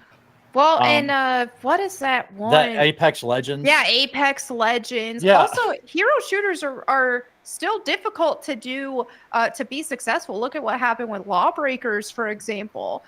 So that's not really a genre I'd be wanting to take a chance on. Not unless you have some legend on your team who can revolutionize things a bit, or if you have some sort of other existing successful IP that you can use for, oh, here's a, you know, an existing game, we're going to use this theme, like a Smash Bros type, how they have that kind of roster. You know, unless you have something like that, it's really difficult to take such a big chance on a hero shooter. Yeah, I mean, I think like, you know, Paul Video Gamer says, hey, you two, according to BRICS, the U.S. transferred $239 million to the tally on accident. Living in a clown world. An unrelated topic by Coffee Brand Coffee. Please make buttered rum coffee. I will consider that. I will take a look at it. But Lol Not a Cat also says you can have an unattractive character in your game, but they still have to be cool. Look at Roadhog or Ana in Overwatch. Their difference is that overt leftism just isn't cool or fun. Right, and the art style looks good, so it's like, okay, even though someone like Ana is this really old woman character, she still looks cool. The design is still aesthetically pleasing to the eye. So yeah, there's a big difference with that, and so for example too with their character May, she's, you know, a little thick, she's a little chubby, but she's cute looking, and May is cute. She's cute. People love her. And even in one of her skins, they made her thinner, and people raged until they made her thick again. So even with that, it was like, okay, you have a character who's a little overweight, but they still managed to make her cute, and people liked her for that. So, but with Concord, it's like, dude, there's a little bit different between, oh, here's a character who's a little cute versus here's a character with a gigantic, massive fupa and is ugly. And then I'm supposed to believe is running around and I know, exactly. Yeah, I think what really killed this game was not necessarily the wokeness, but it didn't have anything unique to offer. Right. It was in development hell for 8 years. So, like, if this game had come out 7 years ago, it would have done better. Like, there's just no denying that. Now, I mean, 7 years ago, Apex Legends wasn't like the #1 game as it was, or it's very close. I'm not sure if Apex was out then or not. I don't think so. Remember for I sure. think it had like 4 or 5 years. But anyway, Yeah. like everyone already plays Apex, or they already play Overwatch, or they already play something else. This game had nothing new to offer. Then once you add in, the woke factor, then people are really not even willing to give it a chance. I saw a lot of cope posting on Twitter like, I wish people would just give it a chance. Why? I hate hearing that. And then all of that, I mean, there's even articles from websites like Kotaku and the like that are like, we need to be giving Concord a chance. You guys need to, when I hear the words, give it a chance, I'm tuned out. And we're seeing that with a lot of these flops lately. Why aren't you giving it a chance? Or this looks fine. That's another, this character looks fine. Like when we complain about, oh, look what they've done with Joanna Dark. She looks ugly now. It's like the comments are, what are you? You're being ridiculous. She looks fine. Or Lara Croft in the Call of Duty crossover, she looks ugly. Why doesn't she look like Lara Croft? Oh, she looks fine. Why this looks fine. She looks fine. Why is that equitable? Why is somebody going to be wanting to put in a bunch of money into something that looks fine? I had the same comment about Star Wars Outlaws as well. Oh, you're being ridiculous. This game looks fine. Oh, who wants to drop 60, 70, $100 on that season pass thing for a game that just looks fine? It needs to look great, not just fine. Yeah, that's also rich coming from game journalists who get the games for free. I know. Concord was $40. Give it a chance. I'll give it a chance when it's free. The Gaming Morph says the new Rainbow Six operator is in a wheelchair. Can't wait to try and get that objective that's on a different floor. Oh my God. Really? That's funny. If it's like Oh. an automatic wheelchair with like turbo boosters or something, that might be an advantage. But other That than wouldn't that, even that's be like cringe. this. Yeah, that wouldn't be a thing in Rainbow Six because it's like Yeah, Rainbow Six is more like gritty and real world. that's like, true. It can't be like a hoverboard, like a hover. That would work in like Overwatch, but not in Rainbow Six. Yeah, that's. I mean, Wow, all this that's crap. cringe. You know what I'll say though? That won't ruin the game because Rainbow Six is good. If you like, like stealth team shooters, Rainbow Six is one of the better ones out there. And what's the other one that's really popular? Where the graphics don't look great, but everyone plays it competitively. Wait, are you talking like Counter-Strike? Might be talking about Counter-Strike, yeah. Is that the one? It doesn't look very good. Like the graphics look kind of crummy, but the gameplay is really good. Counter-Strike is older, but it still has a huge fan base. So, I mean, it's really good. Yeah, that might be. Yeah, that might be it. And even in chat too, Lone Wolf says, to quote another game review, I don't want to play a character with the same rotund figure as myself. I want to play as a guy that looks like he's going to die at 35 from roid use. Yeah, right. Yeah, right. Yeah, exactly. And that's just really the crux of the modern AAA thing. Like you can have overweight characters, they exist. Right. But it's like people can kind of smell when it's just crammed in there for for like Overwatch is notorious for like every time Blizzard gets into a controversy about male enforcement, then like, oh, let's release a queer character in Overwatch, and then everyone will shut up. Let's say this character's gay. All right, there we go. Yeah. The latest Rainbow Six game has nothing to do about stealth. Okay, maybe it's more of a team shooter then. Yeah, I played it a few times. My brother-in-law's really into it, and he's always trying to get me to play, but like, I don't know. I'm just not. Here's what I don't like about it. I don't like characters that have specific abilities that are useful at some times and not others. I don't like that. So any game that's like that, like Apex Legends or whatever, I don't play them.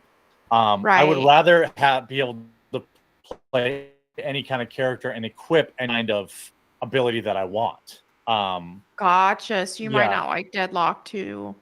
Well, because like I don't want to play as some like fat lesbian just because I need her ability. You know what I mean? Like that's I get it. Yeah. So like that's for me, I want to play like an ultra. I always try to like make my guy kind of stocky with the beard. Right. I try to make him look somewhat like me.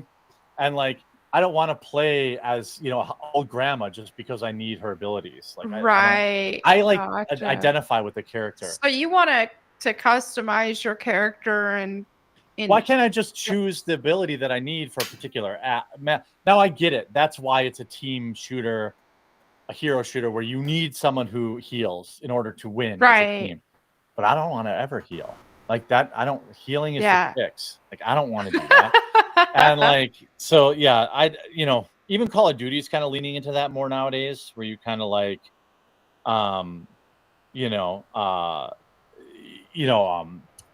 they lean more into like the individual abilities of individual characters. I don't like that. Right. Elise says, have you guys seen the Joe and the Ho Gotta Go signs? Saw one out and about while driving here in Louisiana. Love you guys. God bless. No, but I love that. That's funny. Ivan says, look at Rainbow Six operators and tell me they aren't trying to do some inclusivity bullshit. Right. Counter-Strike and Team Fortress started as back-end games on Half-Life. Yes, I did know that much. Yeah. Thunderstorm says, woke entertainment like modern art is for creative people without basic talent. A dirty coffee will never be art, and horrible writing is just horrible. Yeah. Yeah, I'd agree with that. I definitely agree with that. I just don't think there's really any value in I know art when I see it, and that ain't art. Yeah. Like by the way, putting just a fatty in your game is not it's not inclusive. As a fat, I have never been like, man, I really wish there were fat people in this game. Like I actually don't think that human exists. I don't think that there Yeah. are fat people that are like, man, I wish there were more fats. Exactly. I think what it is when it's usually fat people who want more fats in a game, they're not playing the game, but they want fats in the game because they don't want to see characters that will make them feel bad about how they look. They don't want to play it, but they don't want to see people fans of something like that. Now, people who are actually playing these games, and even among like women, which a lot of people try to project onto women that, oh, we want to play as these ugly female characters. No, we like playing as beautiful female characters. But it's the women who aren't playing games. They don't want their boyfriends or husbands playing games with beautiful women in them. I think that's a big thing. Yeah. Yes. That's but exactly those of us women who are actually playing games, we want to play as the beautiful female characters. And I think a lot of it is, especially when you talk about representation, we don't want to play representation that is exactly like us. Usually it's, if someone wants to play a character that's similar to them, they still want them to be idealized. So yeah, of course. I'd want to play a character that, okay, maybe this character has similar hair to me. That's fun, but she's a more idealized and like version of instead of just like a super realistic girl next door me type character. I want above that. I want beyond that, but maybe with some similarities. Dynamite Billy says the fat people used to have funny novelty abilities and perks, like Streets of Rage. Yeah, the fat boss that blew fire couldn't be suplexed because he was too heavy. Yeah. If you tried, you'd fail and they'd fall on you, dealing damage. Yeah, that's fine. But see, they would say that's fat shaming now, even though it's like a scientific fact. Right, and they that kind of did they're heavier. with Fat Princess, with the good old days when you could have games like that. Official PlayStation title called Fat Princess, and you wanted your princess to be, I want to say you fed your princess and made her as fat as possible so they couldn't carry her off or whatever. I can't remember exactly the gameplay. Like you had like a feeding fetish game. Yeah, well, you had your princess and the enemy team had their princess, and basically you wanted to make your princess as fat as possible so that she couldn't be carried away. I'm very interested in this. Yeah, it was a like a PlayStation 3, I think PS3 launch game, first party game. People loved Fat Princess. It was fun, but there were some journos who were complaining about it because, oh, wait, you're making fun of fat people, because she would go, feed me cake. How's that go again? Wait, hold on. How's that? Feed me cake. Yeah, that'll definitely not get clipped. Okay. I think though that we're in an era of like funny, fun, gross out games coming back. Yeah. I think we're gonna see more of that, because one thing here's a slight tangent, but kind of related. I tweeted this morning, I'm sure the Sony ponies are gonna get really pissed. That like, oh, they're like, oh, the PS5 Pro is coming out. I'm like, who gives a crap? Right. What do you name 5 games on the PlayStation exclusive to the PlayStation that I care about? Like Right. Final Fantasy Remake, okay, like fine, but I could also wait till it comes out on PC. And like, I just, Xbox seems to have like 1 million games, and PlayStation has like 3, and everyone's like, ugh, PlayStation Pro's coming out. It's so awesome. I'm gonna have so many more frames. I'm like, in what game? Right. Like, what fucking freaking game are you playing? Like, what game do you care about on the PlayStation at all? I can't think of one. And like, I don't, sorry, side rant. I saw somebody in chat, get a Steam Deck. I'm selling my Steam Deck. I bought it. I bought the special edition OLED. I'm going to have Maggie listed on my Mercari. I'm selling it because I never even opened it. This is a harsh reality, Melanie, that I'm having to face now. I don't have time for video games anymore. Yeah, I mean, you show up to your streams and don't postpone them because you stayed up too late playing the game. Yeah. It's a good quality. Yeah. Well, it's like when I have time, I always like to go to Fantasy Online, which I will be playing this weekend. Right. And that's like it. And I have the PlayStation, what is it, the PlayStation Portable? Right. And, God help me. I just play Madden on it, like while I'm watching TV.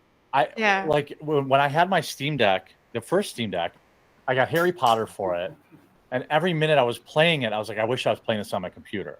Right. And then, but the reality is, for me to like go up to my office, if I come up here, I'm like, oh, I should be streaming, or I should be, doing something else. I shouldn't be playing video games. So at least the PlayStation Portal, Right. I'm downstairs and I'm like, I'll just play a game of Madden. But all the good games, like the RPGs and stuff that I want to get into and play, I think after the election will be fine. Like, I have a good workflow right now. If I wasn't doing these extra streams, like, by the way, tonight, 8 Eastern, I'll be live for the Cackle Nomenon, live on CNN. We'll be laughing at it together. If I wasn't doing that, I'd actually right. And most of Friday too. So I'm hoping that changes. But all that's happening to the Steam Deck now is it's collecting dust and it's getting worth less money. So I might as well just sell it. And when I have time, to play the game, I'll just buy another one. Like it's not that big a deal. I lost $50 on it. Whatever, I'll sell it. I'll get almost everything, because I do get a streamer premium when I sell stuff. People are like, oh, they're quartering. I'll pay you extra. Yeah. And so I'll just sell it, and it'll be all right. I'll buy another one later. Play an instrument, it's forever. I do play bass. I've played bass since I was 15, I think. The only downside to Xbox is Microsoft and the specter of globalist Bill Gates. Yeah, I mean, I hate giving Microsoft money, but I mean, Game Pass is. I mean, when they bought Bethesda, now they own Bethesda, so it's like, when the one game that I'm like, oh, I'm pumped about, Oblivion, or what am I talking about? Oh my God, the sixth. I can't think of the name. Let's see. There's Morrowind, Oblivion, Skyrim. Yeah, the new Skyrim. Okay. That's a Bethesda game. I'll be able to get it on PC now because it's going to be, I'm sure I'll have a PC port. And like, so what do I even need I don't need my consoles for, and I won't play that. I think it's just an age thing, maybe. Like, I don't like playing, even though the Steam Deck is big, like it's a big screen, it's big enough to be immersive. But like when I'm on that thing, I'm like always kind of looking at something else and like, looking around. For me, I like that kind of stuff for like when I'm staying at my parents' house on the weekend or something, and I want to play while I'm hanging out with them. But if I'm at home, if I'm going to play PC, I'll get to my PC station. Yeah, right. I might actually, what I was thinking of doing is putting I have an older gaming rig from it's older, but it'll still play everything I want. I'm thinking about just putting that downstairs. Right in the middle of the living room, who gives a shit kind of thing. Yeah. Because then I can still hang out with the pets and the dogs, and I can play the game, even though there's like a weird, RGB computer in the middle of the living room. Like, at least when I want to play. That's what my brother does. He has his setup there, so he can still hang out with his wife while she's watching TV. And yes, the exactly. Dog. Yeah. That's exactly it. I feel guilty because I'm already a workaholic, right? Right. So like, if I go downstairs and I want to play Final Fantasy, that means I have to go upstairs, lock myself away back in my room while my wife sits downstairs. Now, when we spend time together, we're usually just watching TV and she's playing Candy Crush or something. Yeah. Well, if I was sitting on my computer and then I just had one headphone in, and I was grinding in Final Fantasy, at least we can still talk in the same room and we can, interact. So maybe I'll do that. Maybe I'll just do that. There you go. But on this last story, Agatha All Along, the show that everybody wanted, a spin-off of a show they didn't even renew. This looked like one of the worst shows I've ever seen in my life. That trailer did. There's no way. I think I would rather watch The Crow. That's a bold statement. That's saying a lot. I don't know if you really believe that. It looks so bad. I don't know who's making the decision there, but I think we can all safely say right now, I have not seen the trailer, but I can tell you, awful. I can tell you right now, this is the reason that Disney renewed the show. You ready? Okay. It's because that one image of Agatha doing the wink thing turned into an internet meme. Oh, it did. Disney's like, oh, everybody loves this show. Oh And my. so they gave her a spinoff. They didn't even renew WandaVision. And they put out this. Nobody's going to watch this. Nobody. Now, maybe if they made it like Halloween themed or something, I don't know. But like, nobody's watching this shit. Nobody's watching Agatha all along. Nobody even knows who this character is. Right. And they're going to be like, well, what? We put out another strong, independent woman character and nobody watched it. I don't know. How about a Black Widow show? Right. You know, or something cool like that. Or like a female character that people actually give a shit about. Not Agatha. Or even, to be fair, Wanda. Wanda, right. Nobody gives a shit about Wanda. Like, I'm sorry, Wanda fans. I'm not saying I didn't give a crap about it. I had no interest in the show whatsoever. I always thought Wanda was pretty overrated. I had no interest in the character, even in her first appearance when one of those Avengers movies or whatever. I just didn't really think she was that cool. WandaVision was just a setup for the Doctor Strange movie, which was the worst Doctor Strange that they've made. It was terrible. It was terrible. I hated it. The stupid musical note fighting was the fucking dumbest shit I've ever seen in my life. And like, I mean, I guess maybe they didn't need to renew it, but like, look at these characters, Vision and Wanda and Agatha. You have to be like a hardcore comic book fan to even know who they are. Right. Instead of doing a show, they should be doing a show with like, I don't know, Storm or Rogue or Jean Grey or Black Widow, or I mean, there's like innumerable female characters that are big enough to maintain an audience.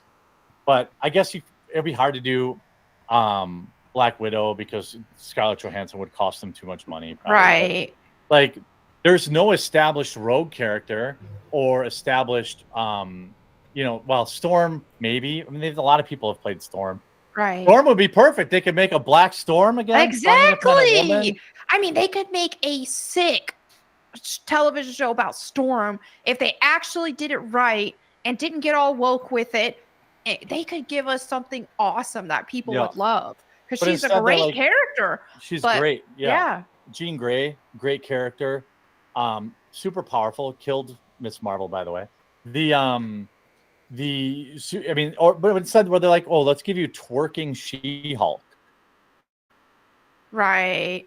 And they get that right. If they would have made She-Hulk an actual courtroom drama, like Ally McBeal with Hulk, it probably would have worked. Yeah, and if they didn't go with that whole, let's just make this story about her degenerate love life and her hating men. Yeah, exactly. And she was just a miserable feminist. It was insufferable. And then just not even fix her up to be cute and all that. And I still think that actress just isn't ideal for that role because I mean, she's Tatiana Maslany. She's just like this really short, petite woman. When you think of someone like She-Hulk, you want to have more of a model-esque. Even Mark Ruffalo kind of bulked up when he played the Hulk. Like he wasn't, like his normal version was a little bulkier. Yeah. We got a crappy She-Hulk show, but no Hulk movie. I wouldn't want a Hulk movie now. They would screw it up. I hate this version of Hulk. Same. I want the Hulk where he's like mousy and whatever in real life, and then completely unpredictable in battle. Right. That's the Hulk that I like, where he like accidentally punches Captain America or right. I don't like it when Hulk can be intelligent and articulate in Hulk form. That's just I don't like that. I'm sure that was Mark Ruffalo, like saying like, well, I want more screen time. So I want to be, totally in control. Like what happened to the whole arc of where, sun's getting pretty low and you had to have, Scarlett Johansson calm Hulk down. Like that was a cool story arc. And oh, by the way, kind of the only good thing that Scarlett Johansson was good for in those movies. And like every time they have a fighting scene, I'm like, what's Black Widow doing?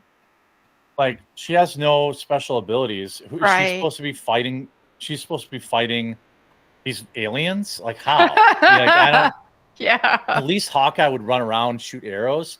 Right. Like every time there'd be a major fighting scene, like she would just disappear. Yeah. So like it was important to have her around to calm down Hulk at the end, and they never did it. Yeah, Cuck Hulk. Yeah, yeah.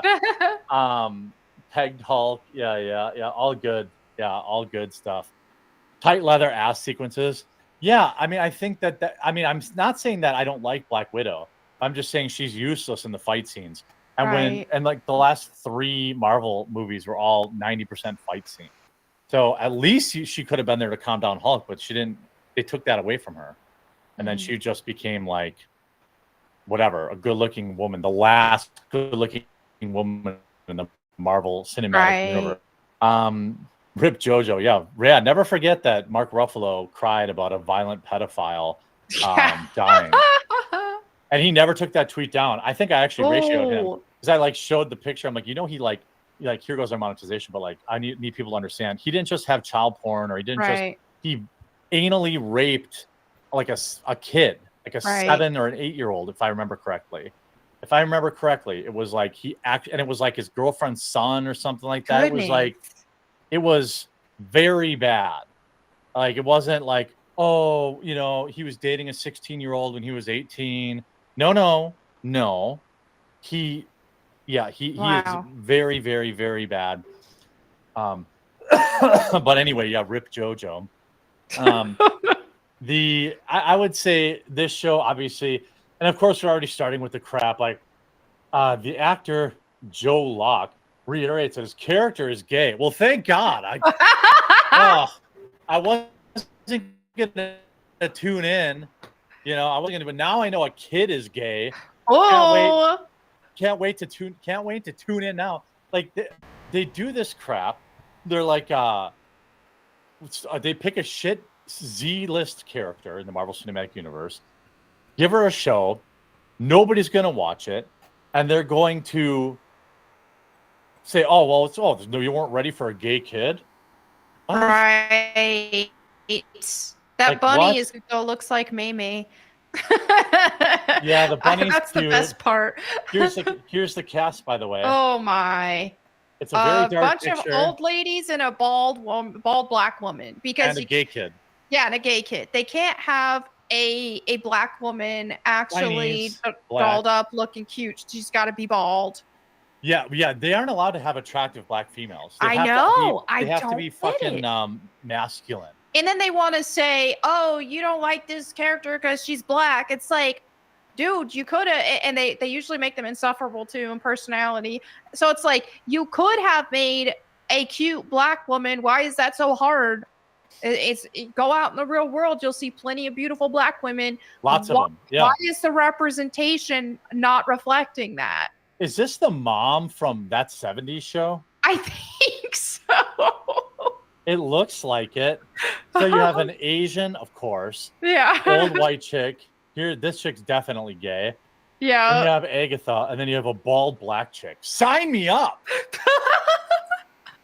Yeah, I can't imagine. It's gonna have so much queen slaying that, like, I just can't. I mean, this show is going to absolutely, positively tank. Yeah. It will have an audience review score of sub 30 to sub 40%. Critics will give it a 95%. Of course. And it will get canceled after 1 year because nobody watched it. And then they're gonna say, "Oh well, more racism." Yep. No, the world wasn't ready for racist. Yeah, the world wasn't ready for this. Even though the Black Widow movie made like $700 million, or the Alien series is one of the most beloved action horror films of all time. Like, this looks like the host of The View. Yeah. Like, it's just, it does. Oh, by the way, this isn't Asian. I think this is Native American. Oh, gotcha. It could be. So they're like, well, let's get somebody who's kind of looks Indian and kind of Asian. We can get a 2-for-1. And then this will be like, I bet you that she plays an idiot or a ditz. And you know what? Probably. Yeah. If she's straight, yep, she will play the kind of the, oh, Pam, like that. She'll play the dummy. This chick's probably gay or bisexual, black, and then this kid's gay. That, mark my words. Like, if this chick, the That 70s Show mom is straight, she will be the butt of the jokes. Yep. And like that's just it. That's what you get from Disney. And when this show fails, don't say we didn't tell you so. Don't say that we didn't try to warn you. By the way, just so everyone knows, I will be streaming tonight at 8 Eastern, leading into the Cackle Nomenon, the Cackle CNN. We're going to live stream it here. We're going to react. Melanie Mack will also be live streaming tonight. I'm going to stream earlier, though, so I don't overlap your time. And since it's not my normal time slot anyway. Okay, so what time are you going live? I'm going to go live at 5 Central. 6 Eastern. Yes. So 6 Eastern, 5 Central. So 3.5 hours from now. Yes. She will be live on her Rumble channel at Melanie Mack or her YouTube channel, Melanie Mack Go Boobs. And you go there and you watch that and you watch her live stream. Save some money before you come over and watch my live stream later. Oh, yeah. And we're gonna wrap it up here because I've got to then stream again for 3 hours later tonight. So if you're watching my show later, I'll see you at 8 Eastern. Make sure you stop by Melanie's at 6 Eastern over on YouTube and or Rumble, wherever you prefer to watch her. Send her lots of super chats and tell her to get to bed early. And then Melanie, we'll see you on Tuesday, I guess, right? Yeah. Yeah, we'll see you back.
Susan and her 9-year-old daughter moved into an apartment in Grand Haven, Ottawa County. Little did they know, they were moving in next door to pure evil. Their neighbor was former Muskegon County Airport police officer Theodore Dyer. At first glance, Dyer seemed like an ideal neighbor. He was in his 60s, had a stable relationship, and was a law enforcement officer. Susan couldn't have hoped for a better profile for a neighbor and quickly built a good relationship with Dyer and his girlfriend. Being next door meant Susan and Dyer ran into each other almost daily, leading to many conversations. But their relationship didn't stop at small talk. Dyer soon became a part of Susan's small family. In an interview with local news, Susan shared her thoughts about the former police officer. Ever since we moved in, we talked daily. He and his girlfriend never had children, so they adopted my kids, I guess. Unfortunately, Susan's trust in Dyer meant her 9-year-old daughter spent much time at his apartment. Especially when Susan had to work, her daughter often spent time at Dyer's apartment. However, Susan's perfect little world was about to be thrown into complete disarray in a way she could never have imagined. One fateful evening in June 2013, Susan's daughter was at the apartment as usual. It had gotten pretty late, so Susan decided to go over and bring her home. Call it a mother's instinct, but for some reason, Susan chose not to knock on Dyer's door. Instead, she walked in quietly. To her surprise, the apartment felt eerily silent, and the fact that her daughter was nowhere in sight immediately raised Susan's suspicions. Drawn by a faint sound, Susan moved toward Dyer's room. Peeping through a crack in the door, what she saw nearly made her faint. Dyer was sexually assaulting her 9-year-old daughter. Recounting the horrific experience, Susan said, "I slammed the door open, grabbed her, and went back up to our apartment. I asked her if what I saw was really happening, and she said yes." As expected, Susan called 911 immediately, and Dyer was arrested for his despicable crimes. Susan's daughter later confirmed to detectives that it was not the first time Dyer had mistreated her. Almost 6 months later, Dyer was finally convicted, and the judge sentenced him to 25 to 50 years in prison. Given his age, it was highly likely that Dyer would spend the rest of his life behind bars. In a tragic and perhaps ironic twist, Dyer's life came to an abrupt end in prison sooner than anyone could have anticipated. He began his sentence in January 2014 at the Saginaw Correctional Facility. Life in prison is often harsh for former law enforcement officers who are typically viewed with hostility by other inmates, and it gets worse when they find out what they did. Dyer, being a former police officer convicted of a crime, became a target. The prisoners, many of whom were notorious criminals themselves, were disgusted by his actions. In the prison hierarchy, crimes against children are considered particularly heinous, and Dyer found himself at the bottom of this pecking order. Unfortunately for Dyer, his cellmate Steven Sanderson shared the same disdain. Sanderson was serving a life sentence without the possibility of parole for a murder he committed in 1991. Despite his own violent past, Sanderson could not tolerate Dyer's actions. This mutual animosity led to a fatal confrontation between the two. On October 29, 2014, just 10 months into Dyer's prison sentence, his cellmate Sanderson snapped and killed the former police officer inside their cell. The news of Dyer's death quickly spread through local media channels, stirring mixed emotions among those familiar with his case. One person who found a complex sense of closure was Susan, the mother of Dyer's young victim. While Susan expressed she never wished death upon anyone, she admitted, feeling a measure of relief for her daughter, knowing that Dyer could no longer harm her. Following a swift investigation by the Michigan State Police, Sanderson confessed to detectives that he had killed Dyer. He was formally charged with murder on February 23, 2015. In his court appearance before Chief Circuit Judge Fred L. Borchardt at Saginaw County Circuit Court, Sanderson pleaded guilty to second-degree murder. Inside the courtroom, Sanderson appeared composed and showed no signs of remorse for his actions. When asked by his attorney James Gust if he was responsible for Theodore Dyer's death, Sanderson affirmed without hesitation. The reason I killed him was because he was a child molester. But you did in fact kill him. Oh, sure. And you intended to kill him. Oh, sure, yes. Later during the hearing, the judge asked Sanderson to recount how he had killed Theodore Dyer. Calmly, the convicted killer explained to the court the sequence of events that led to Dyer's murder. Sanderson did not attempt to conceal his contempt for Dyer, revealing that he had learned about Dyer's conviction for a heinous child rape case while they were both incarcerated. Sanderson went on to describe how Dyer had provoked him on that fatal night by attempting to justify his despicable actions against a young girl. Unable to tolerate Dyer's justifications any longer, Sanderson admitted that he took matters into his own hands and ended Dyer's life. Sanderson's statement in court was chilling in its straightforwardness, reflecting his deep-seated anger and the intense emotions surrounding the circumstances that led to Dyer's death. Go ahead and explain to me basically what you told the staff when you came out of the cell. What Bunky was talking about his crime, what he was in prison for, and children. I didn't appreciate it, so I killed him. Plain and simple. About what time did this occur? Late at night, probably about, in between 11, where can I maybe get 12 and 2. More closer to 12. Okay, you got any details you care to add? No, I just did what I thought was right, That's it. Okay, did you knock him out, choke him out kind of a deal? Is that what it was? Yep, I hit him in his face, and then when he fell out, I took his shoelaces out of his shoes and tied him around his neck. And so he was unconscious at the time. Did you use anything to strike him with, or just hit him with your fist? Just my fist. Okay.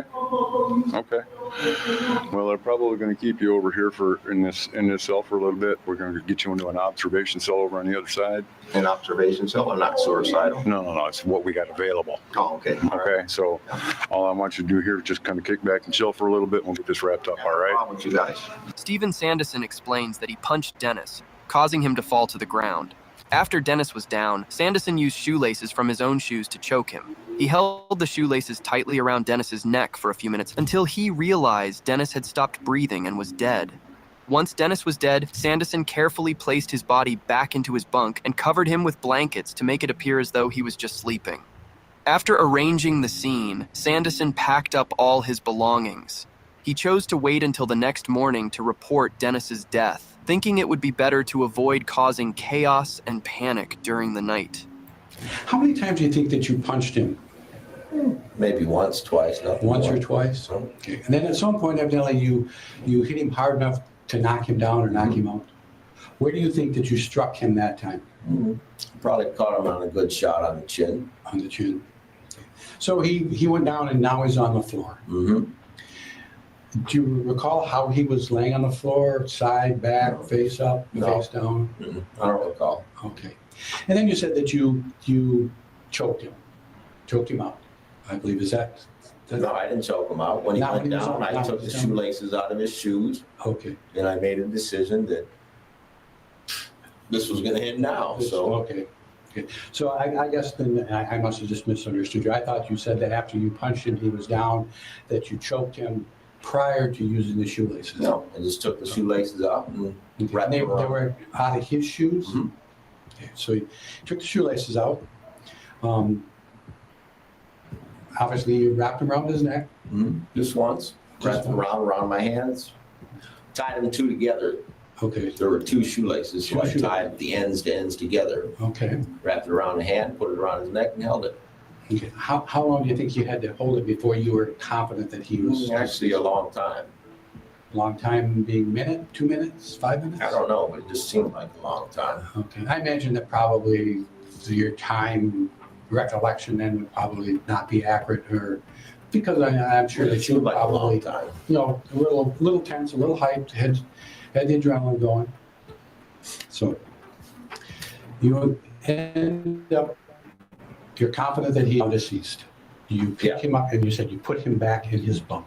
Put him in the bed and faced him towards the wall so that it looked like he was sleeping. So he was sleeping. Covered him up. Covered him up. Okay. Stephen Sanderson also explained that he didn't plan to kill him but used the shoelaces that were conveniently available. He believes that strangulation is a more personal way of killing someone compared to using a gun. Sanderson had initially intended to request a transfer to a different cell in the morning, but his cellmate's actions led him to change his mind. He admits to being a repeat offender, but feels that some people do not belong in society and should remain in prison. Sanderson has a history of being straightforward and honest about his actions, and has never tried to deceive anyone regarding past altercations. I just need to know your mindset at the time. Well, I just, So the shoelaces happened to be there, and they were convenient. So they were an item of convenience. Yes.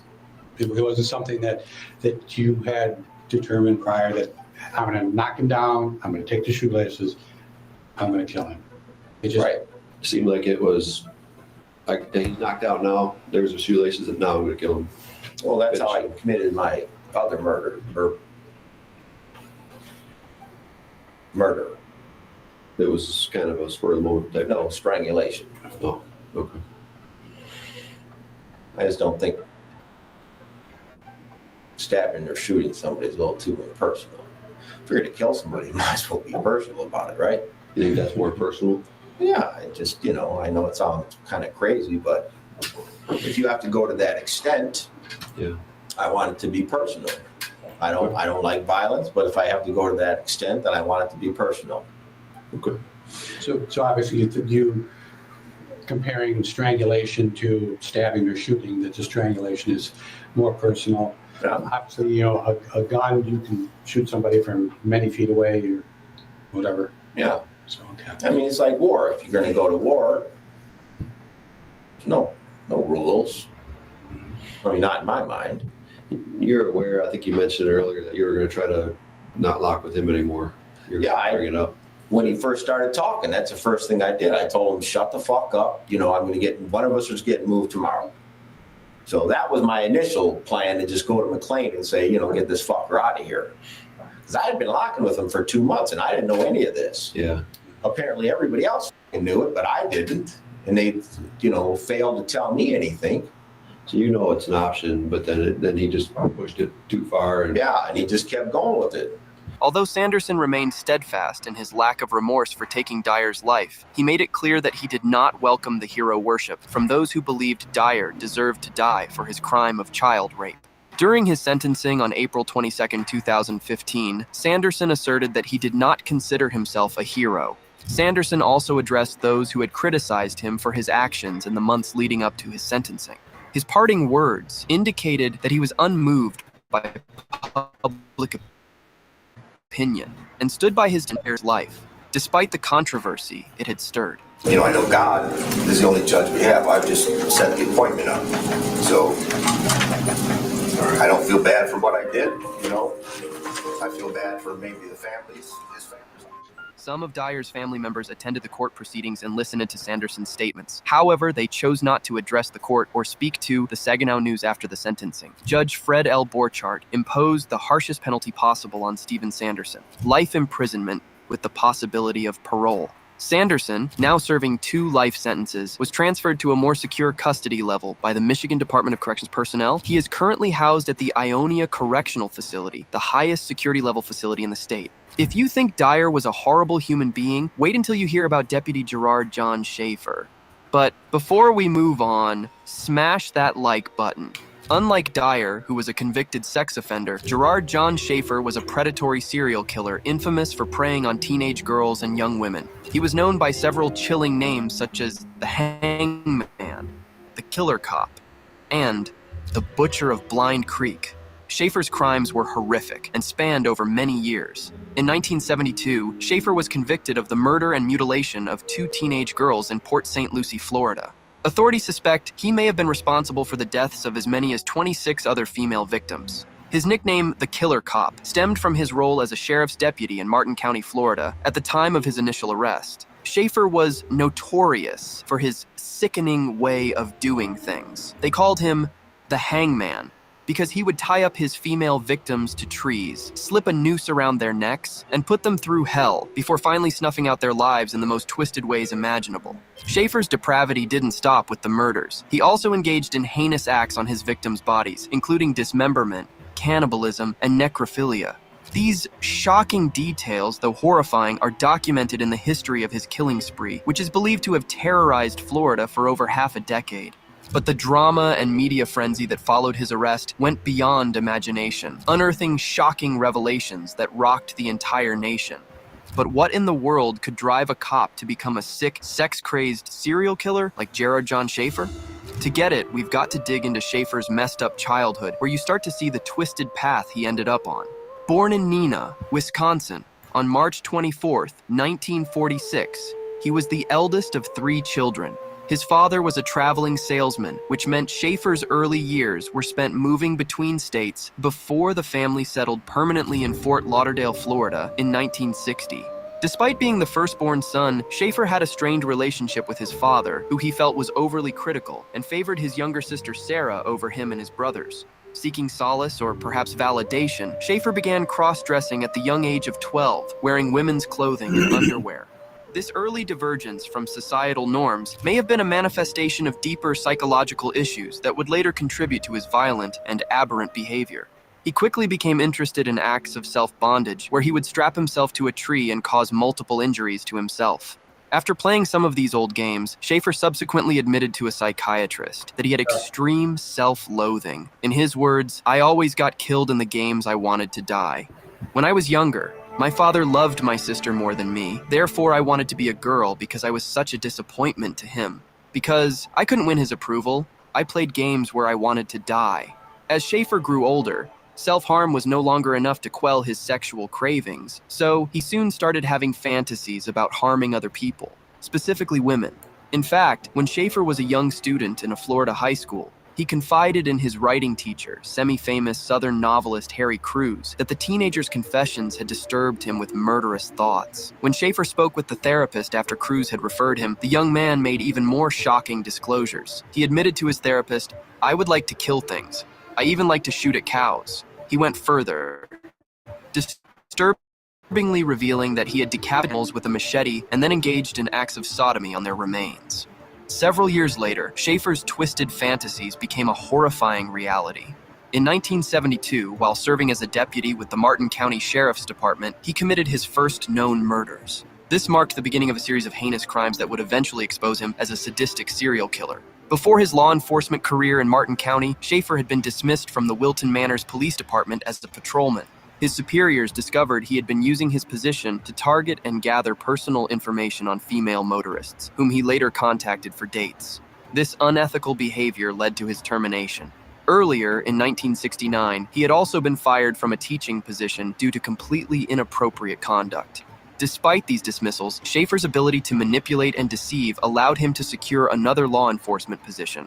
He forged a letter of recommendation from Wilton Manors to support his application, demonstrating his cunning and determination to continue his predatory activities within the ranks of law enforcement. Schaefer, having shown himself to be too intelligent for the system, got himself into a position where he could take full advantage of the faith that people placed in law enforcement to fulfill his darkest fantasies about sex.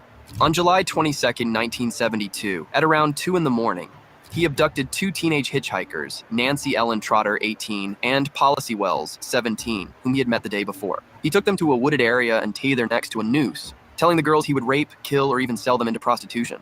Fortunately for the women, Schaefer received a dispatch call informing him to report immediately to the police station.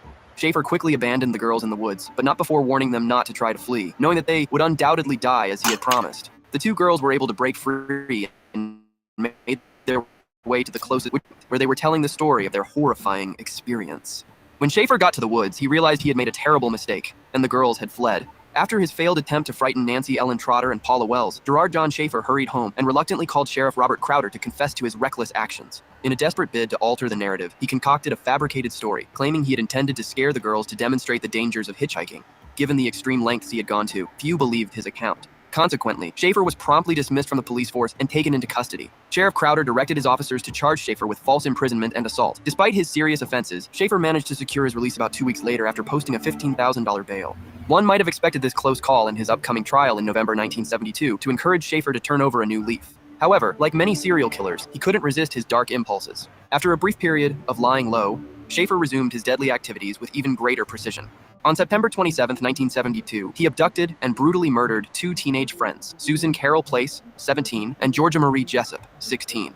Similar to his earlier failed attempt, Schaefer tied Place and Jessup to a tree, subjected them to torture, shot them in the mouth, and gruesomely hacked them to death. This marked another tragic chapter in Schaefer's reign of terror, demonstrating his escalating brutality and disregard for human life.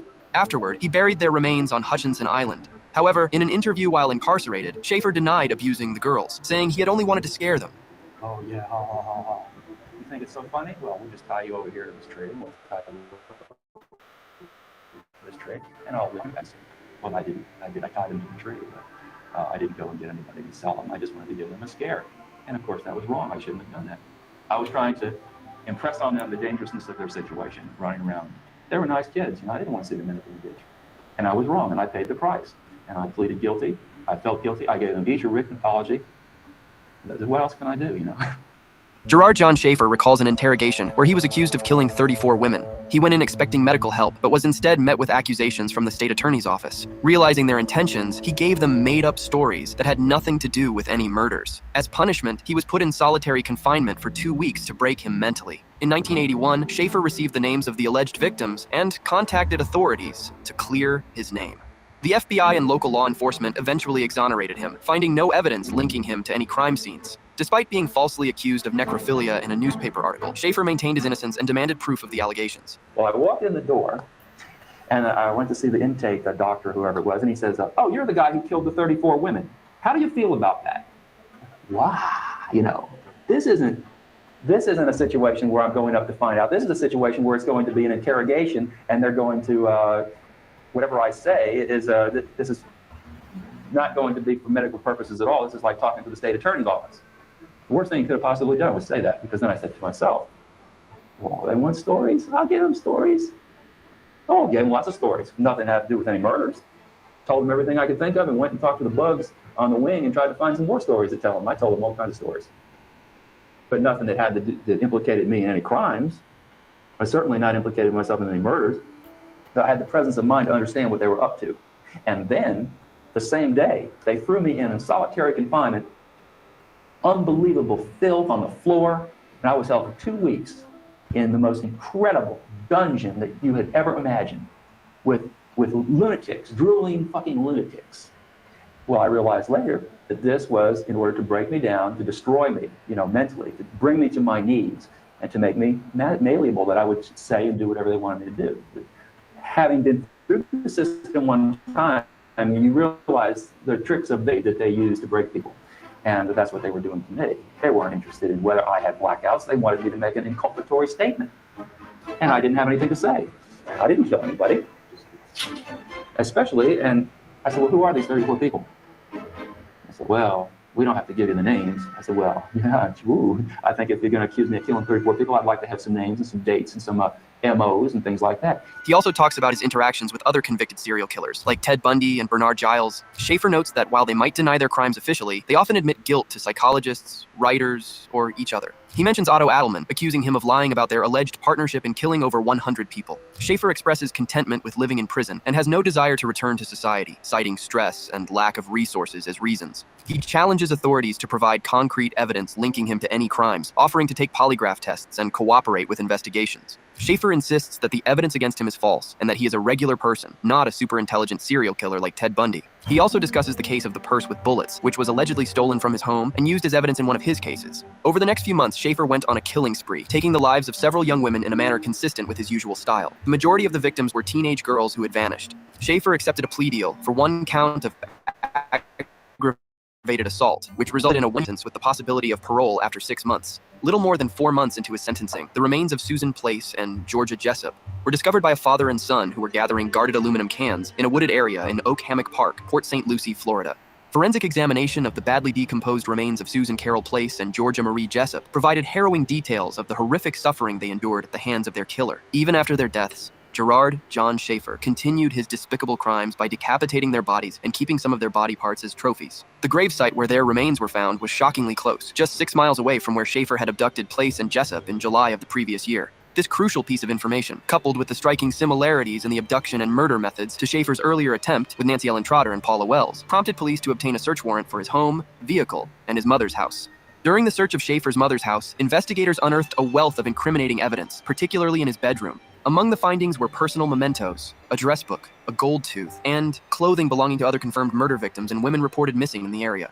Shockingly, police also discovered teeth and bone fragments that were forensically linked to at least 8 additional victims. Perhaps the most chilling discovery was the collection of 300 pages of crude murder stories authored by Gerard John Schaefer. These writings, both typed and handwritten over the years, detailed the rape, torture, and murder of numerous women. They provided a disturbing glimpse into the depraved mind of a serial killer who derived pleasure from inflicting immense pain on his victims. Ultimately, these findings played a pivotal role in Schaefer's prosecution, serving as crucial evidence to illustrate the depth of his cruelty and the calculated nature of his crimes. The discovery of the writings highlighted his premeditated and methodical approach to committing heinous acts of violence against innocent victims. In Schaefer's home, where he lived with his then-wife Teresa Dean, the police stumbled upon a distinctive weighted purse that belonged to Georgia Marie Jessup. Teresa Dean confirmed that Schaefer had given her the purse back in November of the previous year. However, things took a dark twist when Schaefer was locked up shortly after the bodies of Susan Carroll Place and Georgia Marie Jessup were discovered. From prison, he frantically called his wife, urging her to get rid of the purse. Little did he know, it was already too late. In October 1973, Gerard John Schaefer faced official charges for the murders of Susan Place and Georgia Jessup. Despite overwhelming evidence against him, Schaefer maintained his innocence defiantly throughout the trial. However, his facade did not fool anyone, and he was ultimately convicted for both murders. The court sentenced him to 2 life sentences, ensuring that he would spend the remainder of his life behind bars. Although Gerard John Schaefer was never tried for many of his suspected crimes, the discoveries from the search of his home fueled speculation and sensationalism in the media. Conflicting reports and hyperbole surrounded the extent of his murderous rampage, with police suggesting he may have been responsible for over 30 murders. The handwritten stories found in Schaefer's possession, originally dismissed by him as fantasies, were seen by law enforcement as potential narratives of real crimes. This perception led investigators to believe that Schaefer's crimes extended far beyond those for which he was convicted. Detective Dave Kelly, who extensively interrogated Schaefer, described him as a sexual psychopath and expressed a strong belief that Schaefer had committed numerous additional crimes. Kelly stated, "I strongly believe Schaefer was responsible for a lot more crimes than he was confined for. The first crime attributed to him dates back to 1968, but I suspect he started his activities much earlier, possibly in his early teens. Murder, not just his sexual activities." This perspective highlights the grim reality of Schaefer's depravity, hinting that the true extent of his atrocities may never be fully known. Despite facing life imprisonment, Gerard John Schaefer shamelessly basked in the media attention his case garnered. He continued to vehemently deny his guilt, but capitalized on his notoriety by publishing 2 books, Killer Fiction and Beyond Killer Fiction, with the assistance of his ex-girlfriend, Sandra London. Many speculated that these books were based on true accounts of his gruesome killings, but Schaefer maintained they were purely fictional. Behind prison walls, Schaefer boasted about his crimes in letters to London, claiming responsibility for multiple murders, and even boasting that he was one of the top serial killers of the century. However, his relationship with London soured dramatically after she publicly labeled him a serial killer during an interview. Enraged by her remarks, Schaefer attempted to sue her and threatened her with repercussions from his criminal connections outside prison. Despite his threats, London obtained a protective order against him. Amidst the external drama, Schaefer faced a bleak existence in prison. Reports surfaced that he cooperated with authorities, allegedly providing information on fellow inmates in exchange for favors. This behavior further highlighted his manipulative and self-serving nature, even as he continued to assert his innocence in the face of overwhelming evidence against him. After serving 22 years of his life sentence, Gerard John Schaefer, then 49 years old, met a brutal end on December 3, 1995, when he was found stabbed to death in his prison cell. Faustino Rivera, a convicted murderer, was charged with the violent killing, during which he slit Schaefer's throat and stabbed him 42 times across his face, head, neck, and body. Rivera did not provide a motive for the act, but it is widely believed to have been retaliation for Schaefer's alleged role as an informant against a powerful inmate. Schaefer had been a deeply unpopular figure in prison, facing frequent attacks from other inmates, including incidents where he was targeted with feces and his cell was set on fire twice. Even the guards had little sympathy for him. The news of his death elicited various reactions, but Judge Cyrus Trowbridge, who had presided over Schaefer's trial, captured the prevailing sentiment succinctly. Reflecting on Schaefer's demise, Judge Trowbridge remarked, "He's finally gotten the death sentence he ultimately deserved but couldn't be given."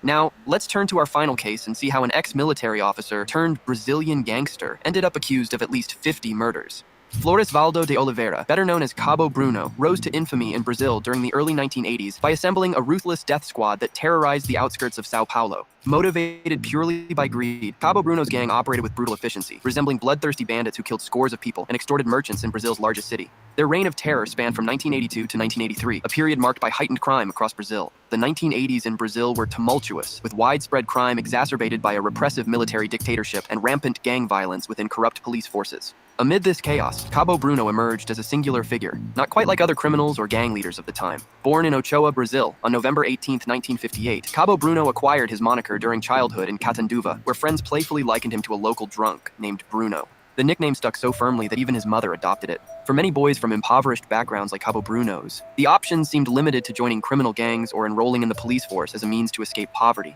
Cabo Bruno's career path led him to join the military police of Sao Paulo state during a time when law enforcement was deeply intertwined with criminal organizations and death squads. The distinction between police officers and criminals is often blurred, evident only in their uniforms. Despite his initial role, Cabo Bruno's ambitions for power took a sinister turn, transforming him into a vigilante serial killer who exercised life and death judgments without remorse. Numerous victim accounts painted a chilling portrait of Cabo Bruno's methods. Some executions reportedly stemmed purely from arbitrary reasons, such as disliking a tattoo or a perceived association with criminality. This behavior was confirmed by police investigations, highlighting a case where Cabo Bruno killed a young man simply because of a small cross tattooed on his wrist. In his eyes, any tattoo hinted at criminality and warranted summary execution.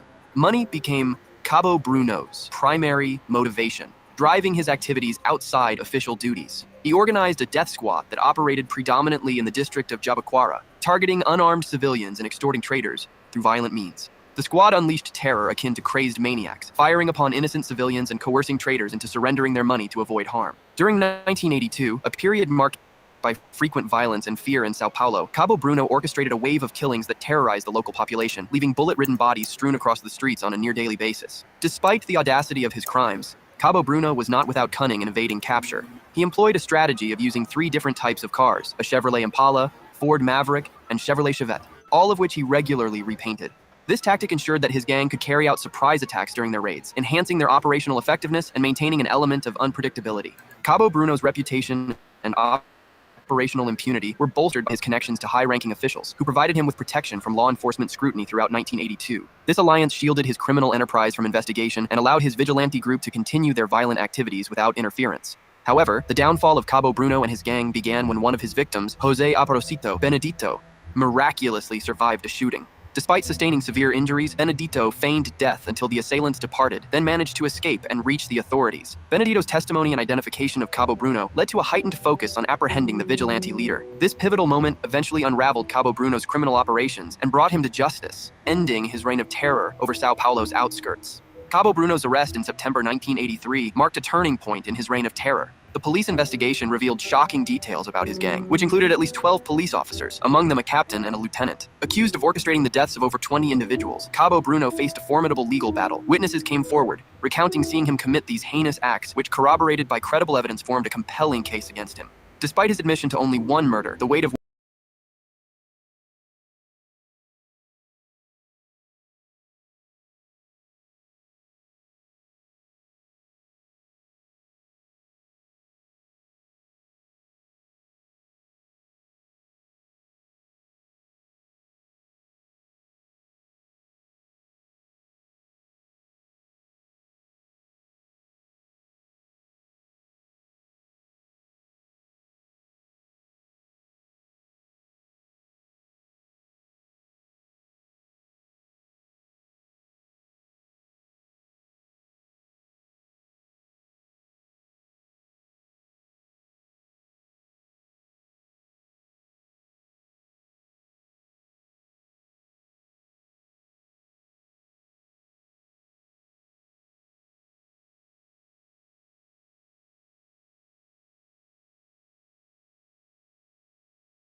see her rolling up, Uber black Cadillac, high heel boots and a sexy body full of tats. Baby's bad, oh baby's hella bad. After her there ain't no coming back. Wanna take a run at that. I think she's feeling me, turn it up a few degrees. My imagination of her body gets the best of me. Oh gosh, she's such a tease, bitten lips, bruised knees. I'm addicted to her, need her touching me. Cause she got a bad little waist, and we tearing down this place. Off the liquor that we chase, got some egos to the face. Baby, I don't need no space, coming closer for a taste. And I'll show you how I make everything just fade away. Cause she's like sex, drugs, cocaine, body so insane. Jealous of the clothing that she wears up on that tight frame. All game, no shame, baby came here to play. I feel like an addict cause she's sex, drugs, cocaine.